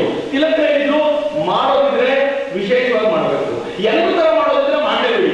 ಸಾವರ್ಕರ್ ಹೇಳಿದ್ರು, ಎಲ್ಲ ತರ ಮಾಡ್ಲಿಕ್ಕೆ ನನ್ಗೆ ಬರದೇ ಇಲ್ಲ, ನಾನು ಹೆಂಗ್ ಮಾಡ್ತೀನಿ ನೋಡಿ ಅಂತ ತನ್ನ ಟೀಮ್ ಕಟ್ಕೊಂಡ್ರು. ಎಲ್ಲರ ಮನೆಗೆ ಹೋದ್ರು. ಮನೆಗೆ ಕೇಳಿದ್ರು, ಭಾರತಕ್ಕೆ ಸ್ವಾತಂತ್ರ್ಯ ಬೇಕು, ಯಾರಿಂದ ಬೇಕು? ಬ್ರಿಟಿಷರಿಂದ ಸ್ವಾತಂತ್ರ್ಯ ಬೇಕು, ಕ್ರಿಶ್ಚಿಯನ್ರಿಂದ ಸ್ವಾತಂತ್ರ್ಯ ಬೇಕು. ಹಂಗಿದ್ಮೇಲೆ ಅವ್ರು ಹಾಕೊಳ್ತಾ ಇದ್ದ ಬಟ್ಟೆ, ಅವರಿಂದ ಏನೇನು ವಸ್ತುಗಳನ್ನು ಕೊಂಡ್ಕೊಂಡಿದ್ದೀರೋ ಎಲ್ಲನೂ ಕೊಡಿ, ಅದನ್ನು ಸುಟ್ಟು ಹೋಳಿ ಆಚರಿಸೋಣ ಅಂತ ಎಲ್ಲರ ಮನೆಗೆ ಹೋಗಿ ವಿದೇಶಿ ಬಟ್ಟೆಗಳನ್ನ ತಗೊಂಡು ಬಂದ ಸಾವರ್ಕರು ಎಷ್ಟು ಕಲೆಕ್ಟ್ ಮಾಡಿದ್ರು ಗೊತ್ತಾ? ಕನಿಷ್ಠ ಪಕ್ಷ 4 ಬಂಡಿಗಾಗುವಷ್ಟು ವಸ್ತ್ರಗಳನ್ನ, ವಿದೇಶಿ ವಸ್ತ್ರಗಳನ್ನ ಕಲೆಕ್ಟ್ ಮಾಡಿದ್ರು. ತಿಲಕರನ್ನ ಕರೆದು ಅವರ ಎದುರಿಗೆ ವಿದೇಶಿ ವಸ್ತ್ರಗಳಿಗೆ ಬೆಂಕಿ ಹಚ್ತಾ ಇದ್ರೆ ತಿಲಕರ ಕಣ್ಣಲ್ಲಿ ಆನಂದದ ನೀರು ಸುರಿತಾ ಇತ್ತಂತೆ. ವಾ, ಈ ದೇಶಕ್ಕೆ ಸ್ವಾತಂತ್ರ್ಯ ಕೊಡುವಂತ ಗಂಡು ಗಲಿಗಳು ಹುಟ್ಟಿಬಿಟ್ಟಿದ್ದಾರೆ ಅಂತ ಸಾವರ್ಕರನ್ನು ನೋಡಿದಾಗ ತಿಲಕರಿಗೆ ಅನ್ನಿಸ್ತು. ಆದ್ರೆ ಸಾವರ್ಕರಿಗೆ ಇಷ್ಟಕ್ಕೆ ತೃಪ್ತಿ ಆಗಲಿಲ್ಲ. ತನ್ನ ಜೊತೆಗೆ ಬಂದವರನ್ನ ಕನ್ವರ್ಟ್ ಮಾಡಬಲ್ಲಂತ ಸಾಮರ್ಥ್ಯ ಅವರಿಗಿತ್ತು. ಅದೇ ಒಂದು ಘಟನೆ ಹೇಳ್ತೀನಿ. ಅವರು ತುಂಬಾ ಜನರನ್ನು ಬದಲಾಯಿಸಿದ್ರು, ಆದ್ರೆ ಒಬ್ಬನನ್ನ ಬದಲಾಯಿಸಿದ್ದನ್ನ ನಾನು ಜೀವಮಾನದಲ್ಲಿ ಅದನ್ನು ಓದಿದ್ದನ್ನ ಮರೆಯಲಿಕ್ಕೆ ಸಾಧ್ಯ ಇಲ್ಲ. ಸಾವರ್ಕರ್ ತಾವು ಕಾಲೇಜ್ ಹೋಗಬೇಕು ಅಂತ ಪುಣೆಯ ಫರ್ಗ್ಯೂಸನ್ ಕಾಲೇಜಿಗೆ ಬಂದರು. ಸಾವರ್ಕರ್ ಕಾಲೇಜ್ ಹೋಗ್ತಿದ್ರು, ತುಂಬಾ ಬುದ್ಧಿವಂತ ಅಂತ ಇಡೀ ಪುಣೆದ ಸುದ್ದಿ ಆಗ್ತಿತ್ತು. ಅದ್ಭುತವಾಗಿ ಕವನ ಬರೆದಿದ್ರು ಸಾವರ್ಕರ್. ಒಬ್ಬ ಹುಡುಗನಿಗೆ ಮಾತ್ರ ಹೊಟ್ಟೆ ಕಿಚ್ಚುರುವಾಗ ಆಬಾ ಪಾಂಗಳೆ ಅಂತ ಹೆಸರು. ಅವರಿಗೆ 2 ಕಾಲ ಇರಲಿಲ್ಲ. ಹುಡುಗರು ಅವರನ್ನು ಹೆಗಲ ಮೇಲೆ ಕೂತ್ಕೊಂಡು ಹೋಗ್ತಿದ್ರು. ಎಂತ ತರಲೆ ಅಂತಂದ್ರೆ ರಸ್ತೆಯಲ್ಲಿ ಕೂತ್ಕೊಂಡಿರ್ತಿದ್ದ ಚೌಕದಲ್ಲಿ ಆ ಕಡೆ ಈ ಕಡೆ ಹೋಗುವ ಹುಡುಗಿಯರನ್ನ ಚುಡಾಯಿಸ್ಕೊಂಡು ಕೂತಿರ್ತಿದ್ದ. ಯಾವಾಗಲೂ ಒಂದು ಹುಡುಗಿ ಆ ಕಡೆ ಬಂದು ಅಂದ್ರೆ ಅವಳನ್ನು ನೋಡಿದ ತಕ್ಷಣ ಈ ಪುಣ್ಯಾತ್ಮ ಕವನ ಬರೀತಿದ್ದ. ಆ ಕವನ ಹೆಂಗಿರ್ತಿತ್ತು ಅಂತಂದ್ರೆ ಆ ಹುಡುಗಿ ಹೋಗೋದ್ರ ವೇಳೆಗೆ ಅದನ್ನು ಹಾಡಿ ಮುಗಿಸಿ ಹುಡುಗರೆಲ್ಲ ಚಪ್ಪಲಿಸ್ಕೊಂಡು ಕೇಕೆ ಹಾಕೊಂಡು ಕುಡಿಯೋಗಿರ್ತಿತ್ತು. ಒಂದಿನ ಸಾವರ್ಕರ್ ಹಿಂಗೆ ಬರ್ತಿದ್ರು. ಅವನು ಬರೆದಿರುವಂತ ಕವನವನ್ನು ಸಾವರ್ಕರ್ ಕೇಳಿದ್ರು. ಹೊಟ್ಟೆ ಉಳಿದೋಗ್ಬಿಟ್ಟು ಸಾವರ್ಕರ್. ಯಾಕೆ ಗೊತ್ತಾ? ಈ ಪುಣ್ಯಾತ್ಮ ಹುಡುಗಿ ಮೇಲೆ ಚೆನ್ನಾಗಿ ಬರೀ. ಒಂದಿನ ಸಾವರ್ಕರ್ ಹಿಂಗೆ ಬರ್ತಿದ್ರು. ಅವನು ಬರೆದಿರುವಂತ ಕವನವನ್ನು ಸಾವರ್ಕರ್ ಕೇಳಿದ್ರು. ಹೊಟ್ಟೆ ಉಳಿದೋಗ್ಬಿಟ್ಟು ಸಾವರ್ಕರ್. ಯಾಕೆ ಗೊತ್ತಾ?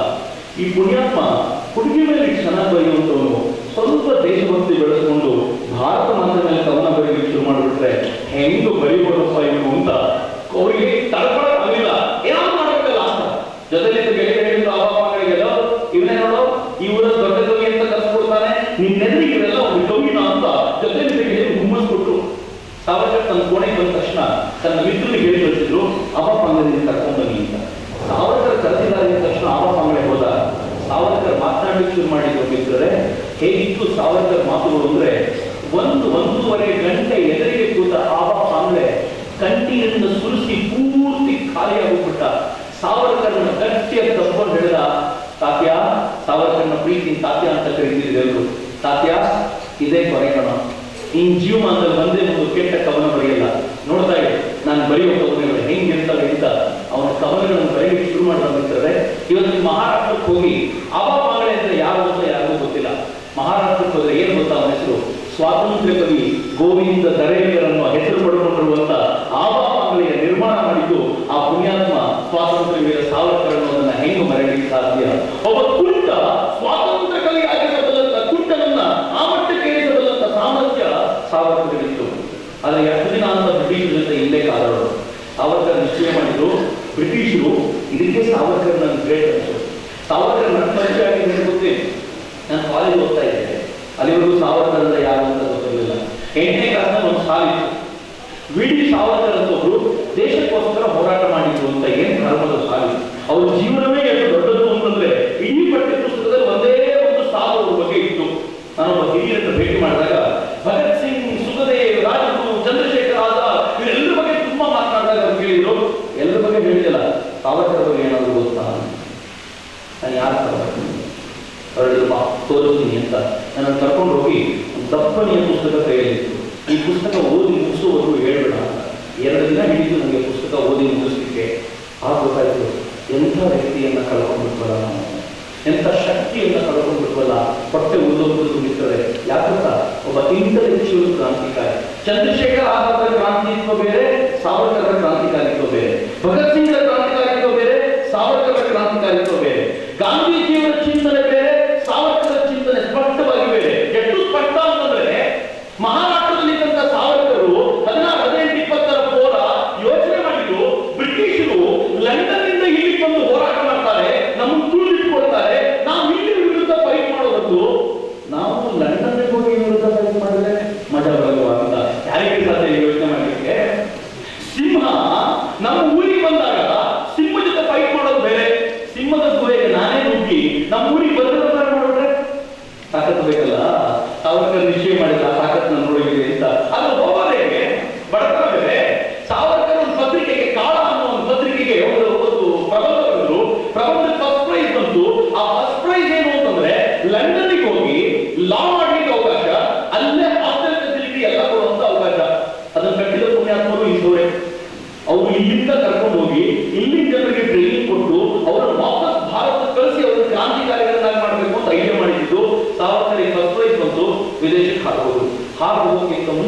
ಅವ್ರ ಮನೆಯಲ್ಲಿ ಏನ್ ಮಾಡಿದ್ರು, ಈ ಮನುಷ್ಯ ವಾಪಸ್ ಕೈ ಸಿಗ್ತಾನೋ ಇಲ್ವೋ ಅಂತ ಒಂದು ಮದುವೆ ಮಾಡಿದ್ರು. ಮದುವೆ ಮಾಡಿ ಸಾವರ್ಕರ್ ಮದುವೆ ಮಾಡಿ ಹೋಗೋಕ್ಕಿಂತ ಒಂದು ವರ್ಷದ ಮುಂಚೆ ಮದುವೆ ಆಯಿತು, ಅವರಿಗೊಂದು ಮಗು ಆಯಿತು. ಮಗು ಆದ ನಂತರ ಸಾವರ್ಕರ್ ಈ ದೇಶವನ್ನು ಬಿಟ್ಟು ಲಂಡನ್ ಹೋದರು. ಭಾರತ ಭವನದಲ್ಲಿದ್ದು ಮೊದಲ 2 ದಿನ ಸಿಕ್ಕಾಪಟ್ಟೆ ಬೋರ್ ಆಗುವಂತ ಪರಿಸ್ಥಿತಿ, ಏನಿಲ್ಲ ಲಂಡನ್ನಲ್ಲಿ. ಆದರೆ ಒಂದು ದೃಷ್ಟಿ ಸ್ಪಷ್ಟವಾಗಿತ್ತು, ಯಾರ್ಯಾರು ಲಂಡನ್ನಿಗೆ ಭಾರತದಿಂದ ಬರ್ತಾರೋ ಅವ್ರನ್ನೆಲ್ಲರನ್ನೂ ಭೇಟಿ ಮಾಡಬೇಕು ಅಂತ ಸಾವರ್ಕರ್ ಎಲ್ಲ ಕಾಲೇಜ್ ಹೋಗ್ತಿದ್ರು.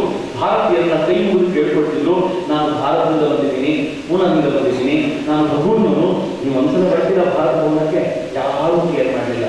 ಆದರೆ ನಿಧಾನವಾಗಿ ಸಾವರ್ಕರ್ ಒಬ್ಬೊಬ್ಬರನ್ನೇ ಸೇರಿಸ್ಕೊಂಡು ಗಂಟು ಹಾಕೊಂಡು ಶುರು ಮಾಡಿ ಮಾತಾಡ್ತಾ ಇದ್ರು. ನಾನು ಹೇಳಿದ್ನಲ್ಲ, ಒಮ್ಮೆ ಸಾವರ್ಕರ್ ಸಂಪರ್ಕಕ್ಕೆ ಬಂದು ಹೋದ್ರೆ ಕಥೆ ಮುಗಿಯಿತು.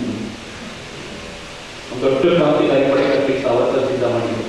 ಸುಂದರವಾದ ಪತ್ರವನ್ನ ಮೋತಿಲಾಲ್ ನೆಹರು ಅವ್ರ ಮಗನಿಗೆ ಬರೆದರು. ಜವಾಹರ್ಲಾಲ್ ನೆಹರು ಅಲ್ಲೇ ಇದ್ರು.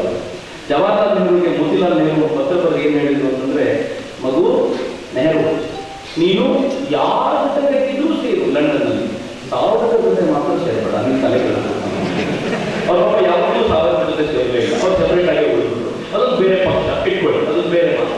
ಆದ್ರೆ ಒಂದು ಯೋಚನೆ ಮಾಡಿ, ಸಾವರ್ಕರ್ ಇವರನ್ನು ಸೇರಿಸ್ಕೊಂಡು ಹೆಂಗೆ ಒಂದು ಟೀಮ್ ಅನ್ನು ಕಟ್ಟಿದ್ರು ಅಂತಂದ್ರೆ, ಆ ಟೀಮ್ ಹೆಂಗೆ ನಿರ್ಮಾಣ ಆಗಿತ್ತು ಅಂದ್ರೆ ಸಾವರ್ಕರ್ ಪ್ರತಿಯೊಂದು ಮಾತನ್ನು ಕೇಳಿ ಉತ್ಸುಕತೆಯಿಂದ ಕಾಯ್ತಿದ್ರು. ಹಂಗಂತ ಸಾವರ್ಕರ್ ಇಷ್ಟೇ ಕೆಲಸ ತಿಳ್ಕೊಳ್ಬೇಡಿ.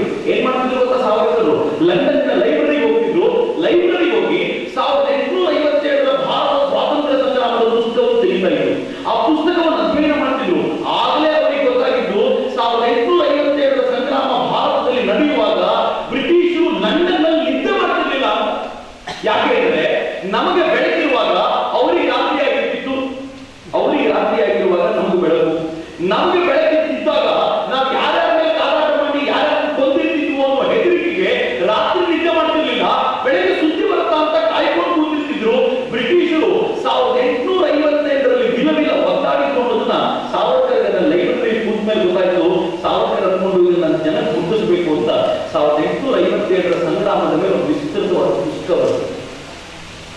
ಅಲ್ಲಿವರೆಗೂ ಈ ದೇಶ ಅದನ್ನ ಸಿಪಾಯಿ ದಂಗೆ ಅಂತ ಕರೀತಿತ್ತು. ಸಾವರ್ಕರ್ ಪುಸ್ತಕ ಬರೆದ ಮೇಲೆ ಅದನ್ನ ಫಸ್ಟ್ ವಾರ್ ಆಫ್ ಇಂಡಿಪೆಂಡೆನ್ಸ್ 1857 ಅಂತ ಹೆಸರಿಸಲಾಯಿತು. ಆ ಪುಸ್ತಕ ಬರೀಬೇಕಾದ್ರೆ ಲಂಡನ್ ಲೈಬ್ರರಿ ಇರುವಂತಹ ಲೈಬ್ರರಿಯನ್ನು ಸಾವರ್ಕರ್ ವ್ಯಕ್ತಿತ್ವವನ್ನು ಹೇಳಿದಂತೆ ಬರೀ ಚೆನ್ನಾಗಿ ಭಾರತೀಯರಿಗೆ ಗೊತ್ತಾಗಬೇಕ ಅಯೋಗ್ಯರವರು ಅಂತ. ನನ್ನ ದೇಶದ ಜನ ಕೆಟ್ಟ ಕಿರಿಕಿರಿ ಮಾಡಿದ್ದಾರೆ, ನೀನು ಕೇಳಿದ್ದೆಲ್ಲವನ್ನೂ ಕೊಡ್ತೀನಿ, ಭಾರತೀಯರಿಗೆ ಅರ್ಥ ಆಗೋ ತರ ಬರೀ ಅಂತ ಅವ್ರು ಕೇಳಿ ಪುಸ್ತಕ ಎಲ್ಲವನ್ನೂ ಕೊಡ್ತಿದ್ದಂತ ಪಾಪ. ಸಾವರ್ಕರ್ ಅದನ್ನೇ ಇಟ್ಕೊಂಡು ಅವ್ರದ್ದೇ ದಾಖಲೆಗಳನ್ನು ಇಟ್ಕೊಂಡು ಹೇಗೆ ಭಾರತೀಯರ ಅದ್ಭುತವಾದ ಹೋರಾಟವನ್ನು ಸಂಘಟಿಸಿದ್ರು ಅಂತ ಪುಸ್ತಕ ಬರೆದರು. ಬ್ರಿಟಿಷರಿಗೆ ಡೌಟ್ ಇತ್ತು, ಈ ಮನುಷ್ಯ ಇಷ್ಟೆಲ್ಲ ಹೋಗೋದನ್ನು ನೋಡಿ ಬ್ರಿಟಿಷರು ಒಬ್ಬ ಜಾಸೂಸನ್ನ, ಒಬ್ಬ ಗೂಢಚಾರರನ್ನ ಸಾವರ್ಕರ್ ಜೊತೆ ಬಿಟ್ಟು ಅವ್ರು ಬರೆದಿರುವ ಪುಸ್ತಕದ ಮೊದಲ 2 ಅಧ್ಯಾಯ ಕದ್ದು ಬಿಟ್ಟು ಪೊಲೀಸರು ಕದ್ದು ಬ್ರಿಟಿಷರು ಅದನ್ನು ನೋಡಿ ಏನ್ ಮಾಡಿದ್ರು ಗೊತ್ತಾ, ಈ ಪುಸ್ತಕವನ್ನ ಬ್ಯಾನ್ ಮಾಡಬೇಕು ಅಂತ ನಿಶ್ಚಯ ಮಾಡಿದ್ರು. ಮಿತ್ರರಿಗೆ ಗೊತ್ತಿರಲಿ, ಸಾವರ್ಕರ್ ಬರೆದಿರುವ ಪುಸ್ತಕ ಇನ್ನು ಪ್ರಿಂಟ್ ಆಗಿರಲಿಲ್ಲ. ಪುಸ್ತಕ ಪ್ರಿಂಟ್ ಆಗೋಕ್ಕಿಂತ ಮುಂಚೆ ಲಂಡನ್ನಲ್ಲೂ ಬ್ಯಾನ್ ಆಯಿತು, ಇಂಡಿಯಾದಲ್ಲೂ ಬ್ಯಾನ್ ಆಯಿತು. ಪ್ರಿಂಟ್ ಆಗೋಕ್ಕಿಂತ ಮುಂಚೆ 2 ದೇಶದಲ್ಲಿ ಯಾವ್ದಾದ್ರೂ ಪುಸ್ತಕ ಜಗತ್ತಲ್ಲಿ ಈವರೆಗೂ ಬ್ಯಾನ್ ಆಗಿರುವಂತ ರೆಕಾರ್ಡ್ ಇದ್ರೆ ಅದು ಸಾವರ್ಕರ್ ಬರೆದಿರುವ ಪುಸ್ತಕ ಮಾತ್ರ. ಇವತ್ತಿನವರೆಗೂ ಆ ರೆಕಾರ್ಡ್ ಮಾಡಲಿಕ್ಕಾಗಿಲ್ಲ. ಅದು ಸುಮ್ಮನೆ ಅಲ್ವಲ್ಲ. ಇವತ್ತು ಪುಸ್ತಕವನ್ನು ಕಂಪ್ಲೀಟ್ ಮಾಡಿದ್ರು. ಬರೆದು ಏನ್ ಮಾಡಬೇಕು, ಮರಾಠಿಯಿಂದ ಪುಸ್ತಕವನ್ನ ಇಂಗ್ಲಿಷ್ ಅನುವಾದ ಮಾಡ್ತಿದ್ರು. ಭಾರತೀಯರು ಪಬ್ಲಿಷ್ ಮಾಡ್ಲಿಕ್ಕೆ ಒಪ್ಪೋದಿಲ್ಲ, ಬ್ಯಾನ್ ಆಗ್ಬಿಟ್ಟಿದೆ. ಎಲ್ಲ ಕಡೆ ಪೊಲೀಸರು ತಿರುಗಾಡ್ತಿದ್ದಾರೆ. ಇಂಡಿಯಾದಲ್ಲಿ ಪಬ್ಲಿಷ್ ಮಾಡೋದು ಸಾಧ್ಯನೇ ಇಲ್ಲ. ಇನ್ನು ಬೇರೆ ಕಡೆ ಮರಾಠಿ ಪಬ್ಲಿಷ್ ಮಾಡ್ಲಿಕ್ಕೆ ಆಗಲ್ಲ. ಅದಕ್ಕೆ ಇಂಗ್ಲಿಷ್ ಟ್ರಾನ್ಸ್ಲೇಟ್ ಮಾಡಿದ್ರು. ಪುಸ್ತಕ ಇಂಗ್ಲಿಷ್ ಟ್ರಾನ್ಸ್ಲೇಟ್ ಆಯ್ತು. ಆದ್ರೆ ಲಂಡನ್ ಪಬ್ಲಿಷ್ ಮಾಡೋದು ಎಷ್ಟು ಕಷ್ಟ ಅಂದ್ರೆ ಎಲ್ಲ ಕಡೆ ಪೊಲೀಸರು ತಿರುಗಾಡ್ತಿದ್ದಾರೆ. ಅದಕ್ಕೆ ಸಾವರ್ಕರ್ ಏನ್ ಮಾಡಿದ್ರು, ಪುಸ್ತಕವನ್ನ ಹಾಲೆಂಡ್ಗೆ ಕಳಿಸಿದ್ರು. ಹಾಲೆಂಡ್ ಅಲ್ಲಿ ಪುಸ್ತಕ ಪ್ರಿಂಟ್ ಮಾಡಿಕೊಂಡು ತರಿಸಿಕೊಂಡು ಅದನ್ನು ಭಾರತಕ್ಕೆ ಕಳಿಸಲಿಕ್ಕೆ ವ್ಯವಸ್ಥೆ ಮಾಡಿದ್ರು. ಕಳಿಸೋದು ಸುಲಭ ಅಲ್ಲ. ಪುಸ್ತಕದ ಮೇಲೆ ರ್ಯಾಪರ್ ತೆಗೆದು ಬೈಬಲ್ ರ್ಯಾಪರ್ ಹಾಕಿದ್ರು. ಅದಕ್ಕೆ ಅದ್ರ ಒಳಗೆ ಅವ್ರು ಎಷ್ಟು ಚೆನ್ನಾಗಿ ಬೈಬಲ್ ಅನ್ನೋಂತರ ಪಿಕ್ ಪೇಪರ್ಸ್ ಅನ್ನುವಂತ ಕಾದಂಬರಿಯನ್ನು ಹೆಸರು ಅದನ್ನ ಕಲಿಸ್ಕೊಟ್ರು. ಕಸ್ಟಮ್ಸ್ ಅಧಿಕಾರಿಗಳು ನೋಡ್ತಾ ಇದ್ರು, ಭಾರತೀಯರು ಕನ್ವರ್ಟ್ ಆಗಲಿಕ್ಕೆ ಏನ್ ಬೇಕು ಅದೆಲ್ಲವೂ ನಡೀತಾ ಇದೆ ಅಂತ ಪ್ರೀತಿಯಿಂದ ಪುಸ್ತಕ ಕಳಿಸ್ಕೊಡ್ತಿದ್ರು. ಆದ್ರೆ ಅವರಿಗೆ ಗೊತ್ತಿರಲಿಲ್ಲ ಆಗ ಈ ಕನ್ವರ್ಷನ್ ಹಿಂದುತ್ವದಿಂದ ಕ್ರಿಶ್ಚಿಯಾನಿಟಿಯ ಕಡೆಗಲ್ಲ. ಈ ಕನ್ವರ್ಷನ್ ಭಾರತೀಯತೆಯ ವಿಮುಖರಾಗಿದ್ದವರನ್ನ ಭಾರತೀಯತೆಯ ಕಡೆ ಎಳಕೊಂಡು ಬರುವಂತ ಮಹತ್ವದ ಕನ್ವರ್ಷನ್ ಶುರುವಾಗಿತ್ತು. ಯಾರಿಗೂ ಅವರ ಅರ್ಥವೇ ಆಗಿರಲಿಲ್ಲ. ಸಾವರ್ಕರ್ ಎಂತ ಅದ್ಭುತವಾದ ಕೆಲಸ ಆಗಿತ್ತು ಅಂದ್ರೆ, ಆ ಪುಸ್ತಕದ ಮೊದಲ 24 ಪುಟಗಳ ಮುನ್ನುಡಿಯನ್ನ ಸಾವರ್ಕರ್ ಬರೆದಿದ್ರು. ಹೆಂಗೆ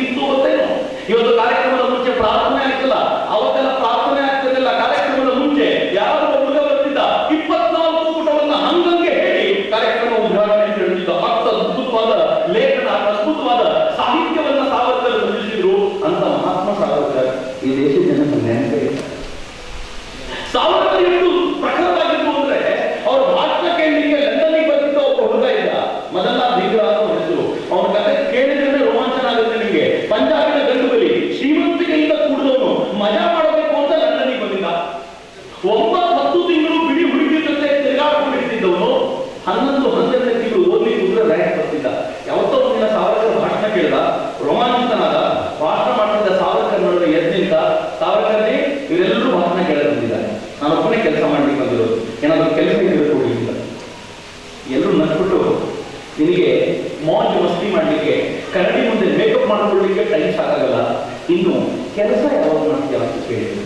ಪಂಜಾಬ್ ಹುಡುಗ ತಡ್ಕೊಳ್ಳಿಲ್ಲ, ಅಕ್ಕಪಕ್ಕ ನೋಡಿದ, ಒಂದು ಮೊಳೆ ಬಿದ್ದಿತ್ತು, ಆ ಮೊಳೆ ತಗೊಂಡ, ನನ್ನ ರಕ್ತ ಹೆಂಗೆ ಕುದಿತಾ ಇದೆ ತೋರಿಸ್ತೀನಿ ಅಂತ ಕೈ ಮುಂಚಾಚಿ ಮೊಳೆ ಬಿಚ್ಕೊಂಡ.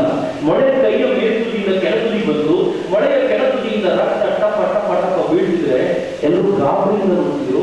ಅದೆಲ್ಲ ದೂರ ಹೇಳಿದಂತೆ, ಕಾಣಿಸ್ತಾ ಇದೆ ಅಂದ್ರೆ ನನ್ನ ರಕ್ತ ಹೆಂಗ್ ಕುದಿತಾ ಇದೆ ಅಂತ. ಸಾವರ್ಕರ್ಜಿ ಕೆಲಸ ಕೊಡಿ. ಸಾವರ್ಕರ್ ಮೊಳೆ ತೆಗೆದು ಅಪಾಯಿಂಟ್ಮೆಂಟ್ ಹಚ್ಚಿ ಮೊದಲು ಮನೆಗೆ ಹೋಗ್ಬೋದು. ಸಾವರ್ಕರ್ ಅಂದ್ಕೊಂಡ್ರು ಗಾಯ ಗುಣ ಆಗೋದು ಈ ಕಡೆ ಬರಲ್ಲ ಅಂತ. ಆದರೆ ಮಾರನೇ ದಿನ ಇನ್ನು ಸಾವರ್ಕರ್ ಎದ್ದು ಮುಖ ತೊಳೆದಿರಲಿಲ್ಲ ಅಂದ, ಸಾವರ್ಕರ್ಜಿ ಕೆಲಸ ಕೊಡಿ. ಸಾವರ್ಕರ್ ಹೇಳಿದ್ರು, ಒಳ್ಳೆ ಕೆಲಸ ಹುಡುಕಿಟ್ಟಿದ್ದೀನಿ, ಈ ಮನುಷ್ಯ ಏನು ಕಡಿಮೆ ನೀರು ಕೊಡೋದಲ್ಲ, ನಿನಗೋಸ್ಕರ ಒಳ್ಳೆ ಕೆಲಸ ಹುಡುಕಿಟ್ಟಿದ್ದೀನಿ. ನನ್ನ ಹತ್ರ ಯಾರಾದ್ರೂ ಕೆಲಸಕ್ಕೆ ಬಂದರೆ ಇದು ಮುಗಿದು ನಮ್ಮ ಚೇರ್ ಇರ್ತಿದ್ದು, ಸ್ವಲ್ಪ ಹೊರಗಡೆ ಸ್ಟಾಲ್ ಅಂತ ಸ್ವಲ್ಪ ನಿಂತು ಹೀಗೆಲ್ಲ ಹೇಳ್ಬೋದು ನಾವು. ಸಾವರ್ಕರ್ ಹೇಳಿದ್ರು, ಕರ್ಜನ್ ವೈ ಅನ್ನೋ ಒಬ್ಬ ಬ್ರಿಟಿಷ್ ಆಫೀಸರು ಭಾರತದಲ್ಲಿ ಇದ್ಕೊಂಡು ಕ್ರಾಂತಿಕಾರಿಗಳು ತುಂಬಾ ಕಷ್ಟಪಟ್ಟಿದ್ದ, ಈಗ ಲಂಡನ್ಗೆ ಬಂದಿದ್ದಾನೆ, ನೀನು ನಿಜವಾಗ್ಲೂ ಕೆಲಸ ಮಾಡಬೇಕು ಅಂತಿದ್ರೆ ಒಂದು ಪಿಸ್ತೂಲ್ ತಗೋ, ಅವನು ಮರ್ಡರ್ ಮಾಡುವ. ಕಲೆದ ಬೇಕು, ಧೈರ್ಯ ಬೇಕು. ಸಾವರ್ಕರ್ ಎದುರುಗಡೆ ನಿಂತಿದ್ದ ಮೊದಲ ಮುದ್ದಾಗಿ ಬೆಳೆಸಿದ್ರು ನನ್ನ ಅಪ್ಪ ಅಮ್ಮ. ಅವನು ಸಾವರ್ಕರ್ ಕಡೆ ಮುಖ ನೋಡಿದ, ನೀವ್ ಹೇಳೋದಾದ್ರೆ ಕರ್ಜನ್ ಮೈಗಳ ಅಪ್ಪ ಜನ ತಂದು ಮಲಗಿಸ್ತಾನೆ, ಒಂದೆಲ್ಲ ಟೈಮ್ ಕೊಡ್ತೀರಾ ಹೋದ. ಒಂದು ಪಿಸ್ತೂಲ್ ಕೊಂಡ್ಕೊಂಡ, ಲೈಸೆನ್ಸ್ ತಗೊಂಡ, ಪ್ರತಿದಿನ ಅಭ್ಯಾಸ ಮಾಡ್ತಿದ್ದ. 100 ಮೀಟರ್ ದೂರದಿಂದ ಗುಂಡು ಹೊಡೆಯೋದನ್ನ ರೆಗ್ಯುಲರ್ ಆಗಿ ಪ್ರಾಕ್ಟೀಸ್ ಮಾಡ್ದ. 20-22 ದಿನ ಆಗಿರ್ಬೋದು. 22ನೇ ದಿನಕ್ಕೆ ನಾನೆಲ್ಲ ಫೀಸನ್ನ ಕೊಟ್ಬಿಟ್ಟು, ಮೇಡಮ್ ನಾಳೆಯಿಂದ ನಾನು ಬರಲ್ಲ ಅವನು ಅಭ್ಯಾಸ ಆಗಿರಲ್ಲ 100 ಮೀಟರ್ ದೂರದಿಂದ. ಅವನ ಮನೆಗೆ ಬಂದ, ಪ್ರೋಗ್ರಾಮ್ ಲಿಸ್ಟ್ ನೋಡ್ದ, ಕರ್ಜನ್ ಮೈಲಿ ಯಾವ ಪ್ರೋಗ್ರಾಮ್ ಹೋಗಿದ್ದಾನೆ ಅಂತ ಹುಡುಕಬೇಕು. ಯಾವುದೋ ಒಂದು ಪ್ರೋಗ್ರಾಮ್ಗೆ ಹೋಗ್ತಿದ್ದಾನೆ, ಲಂಡನ್ನ ಕಾಕ್ಸ್ಟನ್ ಹಾಲ್ ನಲ್ಲಿ ಹೋಗ್ತಿದ್ದಾನೆ ಅಂತ ಗೊತ್ತಾದ ತಕ್ಷಣ ಮದನ್ಲಾಲ್ ದಿಗ್ರ ಕಾಕ್ಸ್ಟನ್ ಅಲ್ಲಿ ಹೋಗ್ಲಿಕ್ಕೆ ಅವನು ಮಾರ್ಕೆಟ್ಗೆ ಹೋದ. ಪಿಸ್ತೂಲ್ ಕೊಂಡ್ಕೊಳ್ಳಿಕ್ಕಲ್ಲ, ಹೊಸ ಕೋಟು ಹೊಸ ಪೇಟ ಕೊಂಡ್ಕೋಬೇಕು ಅಂತ ಸಿಕ್ಕಾಪಟ್ಟೆ ಚೋಟಿ ಕೈಯಲ್ಲಿ. ಹೊಸ ಪೇಟು, ಹೊಸ ಕೋಟು, ಹೊಸ ಕನ್ನಡ ಎಲ್ಲ ತಗೊಂಡ್ ಬಂದ. ಕನ್ನಡಿ ಮುಂದೆ ಮೇಕಪ್ ಮಾಡ್ಕೊಳ್ಳಿಕ್ಕೆ ನಿಂತ. ಎಷ್ಟೊತ್ತು ಕನ್ನಡಿ ಮುಂದೆ ಕಳೆದ ಅಂದ್ರೆ, ನೀವು ಪ್ರೋಗ್ರಾಮ್ ಹೋದ್ರು ಪ್ರೋಗ್ರಾಮ್ ಹೋಗೋದು. ಬಹಳ ನಾಚಿಕೆ ಆಯ್ತು ಅವನಿಗೆ. ಸಾವರ್ಕರ್ ಸಿಕ್ಕಾಪಟ್ಟೆ ಊರು ಅವನಿಗೆ. ಮಾರನೇ ದಿನ ಅವನು ಪ್ರಯತ್ನಪೂರ್ವಕವಾಗಿ ಯಾವ ಜಾಗ ಅಂತ ನೋಡ್ದ, ಆ ಜಾಗಕ್ಕೆ ಹೋದ. ಈ ಬಾರಿ ಮೇಕಪ್ ಮಾಡ್ಕೊಂಡಿದ್ರು ಕೂಡ ಅರ್ಧ ಗಂಟೆ ಮುಂಚಿತವಾಗಿ ಕೊನೆ ಸಿಗಲು ಹೋಗ್ಬಿಟ್ಟ. ಕರ್ಜನ್ ಮೈಲಿ ಮುಂದಿನ ಡೋರ್ನಿಂದ ಬಂದ. ಮ್ಯೂಸಿಕ್ ನಡೀತಾ ಇದ್ದು ನಿಂತು ಕರ್ಜನ್ ಮೈಲಿ ಸ್ಟೇಜಿಗೆ ಹತ್ತಬೇಕು ಅನ್ಕೊಂಡ. ಹಿಂದೆ ಎತ್ತಿಸ್ಕೊಂಡ. ಕರ್ಜನ್ ಮೈಲಿ ಸಾಹೇಬ್ರೆ, ನಾನು ಭಾರತದ ಬಗ್ಗೆ, ಸಾವರ್ಕರ್ ಬಗ್ಗೆ ಗುಡ್ ಹೇಳಬೇಕು ಅಂತಿದ್ದೀನಿ ಅಂತ ಕೈ ಎತ್ತ.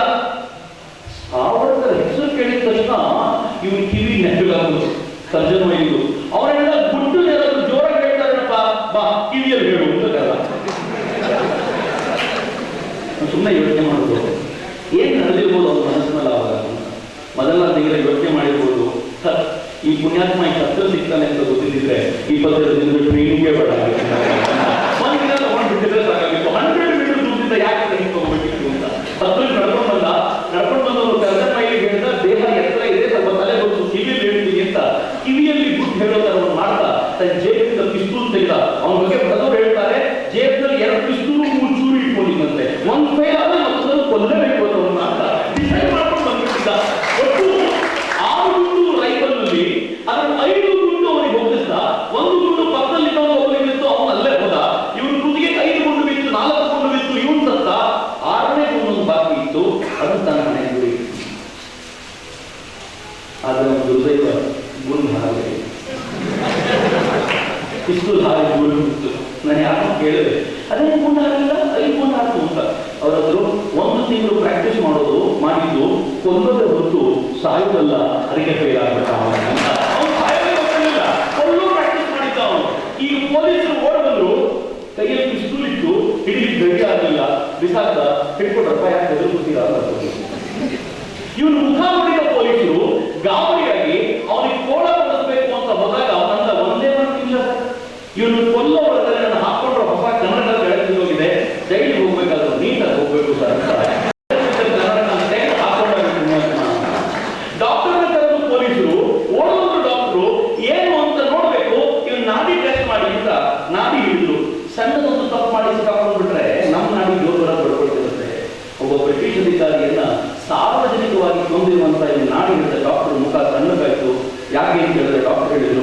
ಇವನು ನಾನು ನಾರ್ಮಲ್ ಆಗಿದೆ, ನಂದೇ ಜೋರಾಗಿ ಹೋಗ್ಬೋದು. ಕರ್ಕೊಂಡು ಹೋಗಿ ಅವನಿಗೆ ವಿಚಾರಣೆ ಆಯಿತು. ಬಹಳ ದಿನಗಳ ಕಾಲ ಏನಲ್ಲ, ಅದಕ್ಕೆ ಕಸ ಬಗ್ಗೆ ಭಾರತದಲ್ಲಿ ಮಾಡೋದಂತಲ್ಲ, ಇಂಗ್ಲೆಂಡಲ್ಲಿ ವಿಚಾರಣೆ ಮಾಡಿದ್ರು. ವಿಚಾರಣೆ ಮಾಡಿ ಅವನ ನೇಣಿಗೇರಿಸಬೇಕು ಅಂತ ನಿಶ್ಚಯ ಆಯಿತು. ಅವನ ಕರ್ಕೊಂಡು ಹೋಗಿ ಕೂಡ ಹಾಕೊಂಡ್ರು. ಅವನ ನೇಣಿಗೇರಿಸೋಕ್ಕಿಂತ ಮುಂಚಿನ ದಿನ ಅವನ ನೋಡ್ಲಿಕ್ಕೆ ಅಂತ ಸಾವರ್ಕರ್ ಒಬ್ಬನು ಕಳಿಸ್ಕೊಟ್ರು. ಕ್ಯಾನ್ಸರ್ ಧರ್ಮ ಅತ್ಯಂತ ರೋಚಕವಾದ ಘಟನೆ. ಜೀವನದಲ್ಲಿ ಈ ಘಟನೆ ಯಾವತ್ತಿಗೂ ಮರಿಬೇಡಿ, ಅವಕಾಶ ಸಿಕ್ಕಿರ್ತೇವೆ. ಕ್ಯಾನ್ಸರ್ ಧರ್ಮ ಅವನು ನೋಡ್ಲಿಕ್ಕೆ ಹೋಗಿ ತುಂಬಾ ನೋವಿತ್ತು ಅವರಿಗೆ. 29ರ ಒಬ್ಬ ತರುಣ ದೇಶಕ್ಕೋಸ್ಕರ ಪ್ರಾಣ ಕೊಟ್ಟಿದ್ದಾನಲ್ಲ, ಯಾವುದೋ ದೇಶದಲ್ಲಿ ಅಪ್ಪ ಅಮ್ಮ ಗೊತ್ತಿಲ್ಲ, ಅಣ್ಣ ತಮ್ಮಂದರು ಗೊತ್ತಿಲ್ಲ, ಈ ದೇಶದಲ್ಲಿ ಬಂದು ಭಾರತ ಮಾತೆಗೋಸ್ಕರ ಪ್ರಾಣ ಕೊಟ್ಟಿದ್ದಾನ ಅನ್ನೋ ಸಂಕಟ ಇತ್ತು. ತೋರಿಸ್ಕೊಳ್ಳಿಲ್ಲ ಅವರು. ಮದನ್ ಲಾಲ್ ತುಂಬಾ ಜೋರ ನಗ್ತಾ ಮಾತಾಡ್ತಿದ್ದ. ಇವ್ರು ಸುಮ್ಮನೆ ಕೇಳಿದ್ರು, ಮದನ್ ಜೈಲೊಳಗೆಲ್ಲ ಚೆನ್ನಾಗಿದೆಯೇನಪ್ಪ? ಅಷ್ಟೊಂದು ನಗಾಕೊಂಡು ನಿಂತಿದ್ದ ಮದನ್ ಲಾಲ್ ಮುಖ ಸಣ್ಣಗಾಯ್ತು. ಅವನಂದ, ಏನ್ ಚೆನ್ನಾಗಿದೆ ಕ್ಯಾನ್ಸರ್ ಮಾಡಿ, ಈ ಪಾಪಿ ಬ್ರಿಟಿಷರಿಗೆ ಸೌಂದರ್ಯ ಪ್ರಜ್ಞೆ ಅನ್ನೋದೇ ಇಲ್ಲ, ಒಂದು ಕನ್ನಡಿ ಒಂದು ಬಾಧ್ಯರಿಗೆ ಇಟ್ಟಿಲ್ಲ, ಇಂಥದ್ದು ಬಿಟ್ಟರೆ ನಾನು ನಾಳೆವರೆಗೂ ಇರೋದೇ ಡೌಟು ಅಂತ ಬದಲಾಗ್ತಿದ್ದ. ಕ್ಯಾನ್ಸರ್ ಅವನು ಜೋರಾಗಿ ನಗ್ತಾ ಇದ್ರೆ ಕ್ಯಾನ್ಸರ್ ಧರ್ಮ ಕಣ್ಣಲ್ಲಿ ನೀರು ಬರ್ತಿತ್ತಂತೆ, ನಾಳೆ ಹುಡುಗ ಇರೋದಲ್ಲ ಅಂತ. ಅವನ ನೇಣಿಗೆ ಹೊತ್ತು ಬಂದಲ್ಲ, ನೇಣಿಗೇರಿಸಲಿಕ್ಕೆ ಅಂತ ಕರ್ಕೊಂಡು ಬಂದು ನಿಲ್ಲಿಸಿದಾಗ ಮೊದಲ ಸುತ್ತು ಇರೋ ಪೊಲೀಸರಿಗೆ ಹೇಳ್ತಾರೆ, ನೀವು ಪುಣ್ಯವಂತರು. ಯಾಕೆಂದ್ರೆ ಒಬ್ಬ ಮಗ ತನ್ನ ತಾಯಿಗೋಸ್ಕರ ಪ್ರಾಣಾರ್ಪಣೆ ಮಾಡ್ಕೊಳ್ಳೋದನ್ನು ನೋಡ್ಲಿಕ್ಕೆ ನನ್ನ ದೇಶದ 30 ಕೋಟಿ ಜನ ಕಾಯ್ತಿದ್ದಾರೆ. ಅವರಿಗಿಲ್ಲದ ಭಾಗ್ಯ ನಿಮ್ಮ 5 ಜನಕ್ಕೆ ಮಾತ್ರ ಸಿಕ್ಕಿದೆ, ಪುಣ್ಯವಂತರಲ್ಲ. ಏನ್ ಹೇಳ್ತಾನೆ ಗೊತ್ತಾ? ಅವೆಲ್ಲರೂ ಈ ಮಾತನ್ನು ಚೆನ್ನಾಗಿ ನೆನ್ಪಿಟ್ಕೊಂಡ್ಬಿಟ್ರೆ ನಮ್ಮ ಯೋಗ್ಯತೆ ಏನು ಅಂತ ಗೊತ್ತಾಗುತ್ತೆ. ರ್ಯಾಂಕ್ ತಗೊಳ್ತಾ ಇದ್ದ ಹುಡುಗ ಹೇಳ್ತಾನೆ, ಅಮ್ಮ ನೀನ್ ದೊಡ್ಡ ತಾಯಿ, ನಾನು ದಟ್ಟ ಮಗ. ನೀನ್ ದೊಡ್ಡ ತಾಯಿ, ನಾನು ದಟ್ಟ ಮಗ. ನಿನ್ನಂತ ದೊಡ್ಡ ತಾಯಿಗೆ ನನ್ನಂತ ದಟ್ಟ ಮಗ ರಕ್ತ ಅಲ್ಲದೆ ಇನ್ನೇನು ಕೊಡ್ಲಿಕ್ಕೆ ಸಾಧ್ಯ? ನನ್ನ ದೇಶದ ಜನಕ್ಕೆ ನಿನಗೋಸ್ಕರ ಪ್ರಾಣ ಕೊಡೋದು ಅಂದ್ರೆ ಏನು ಅಂತ ಗೊತ್ತಿಲ್ಲ ಕರ್ಮ. ನಾನು ಈ ಪ್ರಾಣ ಕೊಟ್ಟು ತೋರಿಸ್ತೀನಲ್ಲ, ಅದಾದ್ಮೇಲೆ ನಿನ್ನ ಮಕ್ಕಳು ಓಡೋಡಿ ನಿನಗೋಸ್ಕರ ಪ್ರಾಣ ಕೊಡ್ಲಿಕ್ಕೆ ಬರ್ತಾರೆ. ಅದನ್ನು ನೋಡಿ ಕಳ್ಕೊಳ್ಳಿಕ್ಕಾಗ್ತದೆ ಬ್ರಿಟಿಷರು. ಭಾರತ ಬಿಟ್ಟು ಓಡೋಗ್ಬಿಡ್ತಾರೆ. ನೋಡ್ತಾ ಇದ್ರು ಹೇಳಿ ಉರುಳು ತುಂಬಿಸಿ ಕೊರಳಿಗೆ ಹಾಕೊಂಡು ಕ್ಷಣಾರ್ಧದಲ್ಲಿ ಭಾರತ್ ಮಾತಾಕಿ ಜೈ ಅಂತ ಹೇಳ್ತಾ ಮದನ್ ಲಾಲ್ ಪ್ರಾಣ ಕೊಡ್ತೇವೆ. ಅವನು ಹೇಳಿದ ಈ ಕೊನೆಯ ಹೇಳಿಕೆ ಇತ್ತಲ್ಲ, ಈ ಹೇಳಿಕೆಯನ್ನ ಬ್ರಿಟಿಷರು ಮುಚ್ಚಿಟ್ಬಿಟ್ಟು, ಆದರೆ ಬಹಳ ಜನರಿಗೆ ಗೊತ್ತಿರಲಿಲ್ಲ ಈ ಹೇಳಿಕೆಯನ್ನು ಬರ್ಕೊಟ್ಟಿದ್ದೇ ಸಾವರ್ಕರ್. ಈ ಪುಣ್ಯಾತ್ಮ ಇರೋಲ್ಲ, ಆರ್ಡಿನರಿ ಮನುಷ್ಯ ಅಲ್ಲ.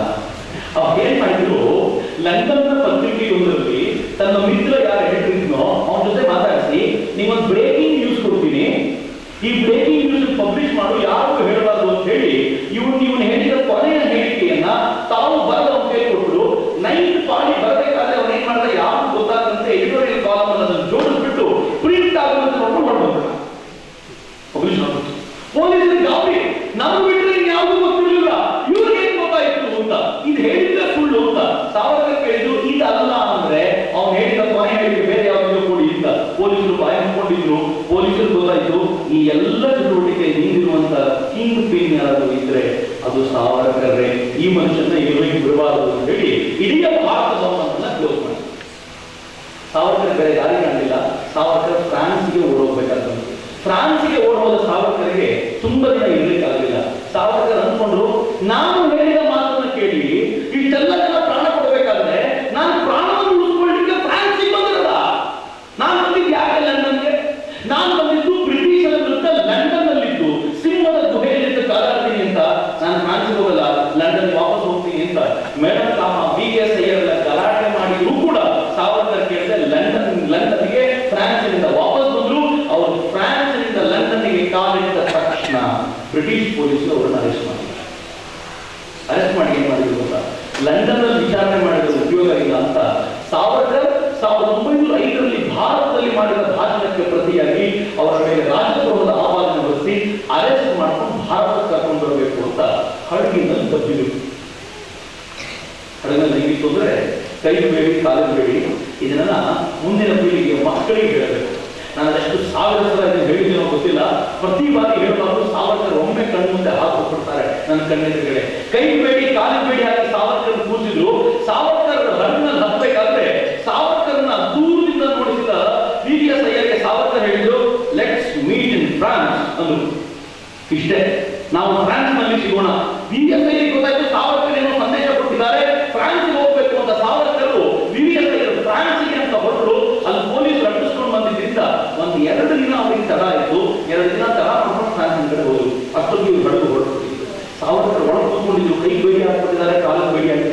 ಇನ್ ಕರ್ಕೊಂಡು ಹೋದ್ರೆ ತನ್ನ ಜೈಲಿನಲ್ಲಿ ಕೊಳಸಿ ಕೂರಿಸ್ಬಿಡ್ತಾರೆ. ಏನ್ ಮಾಡಬೇಕು ಅಂತ ತುಂಬಾ ತಲೆ ಕೆಡಿಸಿಕೊಂಡಂತ ಸಾವರ್ಕರ್ ಅವರ ಅದೃಷ್ಟಕ್ಕೆ ಸರಿಯಾಗಿ ಅವರ ಹಡಗು ಫ್ರಾನ್ಸ್ನಿಂದ ಒಂದು 10-15 ನಿಮಿಷದ ದೂರದಲ್ಲಿ ಕೆಟ್ಟು ನಿಂತೋಗ್ರು. ಸಾವರ್ಕರ್ ಒಳ್ಳೆ ಟೈಮ್ ನಿಂತ್ಕೊಂಡ್ರು. ಟಾಯ್ಲೆಟ್ ಹೋದ್ರು.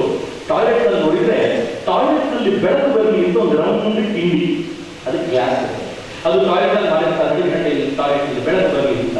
ಸಾವರ್ಕರ್ ಹಡಗು ಓಡಾಡ್ತಿರ್ಬೇಕಾದ್ರೆ ತಾವು ಓಡಾಡುವಂತೆ ಮಾಡಿ ಆ ಟಾಯ್ಲೆಟ್ ನ ತಿಂಡಿಯನ್ನು ಹಿಡಿದು ನೋಡುದು ಸೈಜ್ ಏನಿದೆ ಅಂತ ಅಂದಾಜು ಮಾಡ್ಕೋಬೇಕಲ್ಲ, ಗೊತ್ತಾಗೋದು ಏನ್ ಪ್ಲಾನ್ ನಡೀತಿದೆ ಅಂತ ಅಂದಾಜು ಮಾಡಿದ ಸಾವರ್ಕರ್ಗೆ ಅಯ್ಯೋ ಇನ್ ಸ್ವಲ್ಪ ದೊಡ್ಡದಿದ್ದರೆ ಜಾಗ ಹೋಗಿದ್ದು, ಸ್ವಲ್ಪ ನನ್ನ ದೇಹಕ್ಕಿಂತ ಚಿಕ್ಕದಾಗಿದೆಯಲ್ಲ, ಏನ್ ಮಾಡೋದು?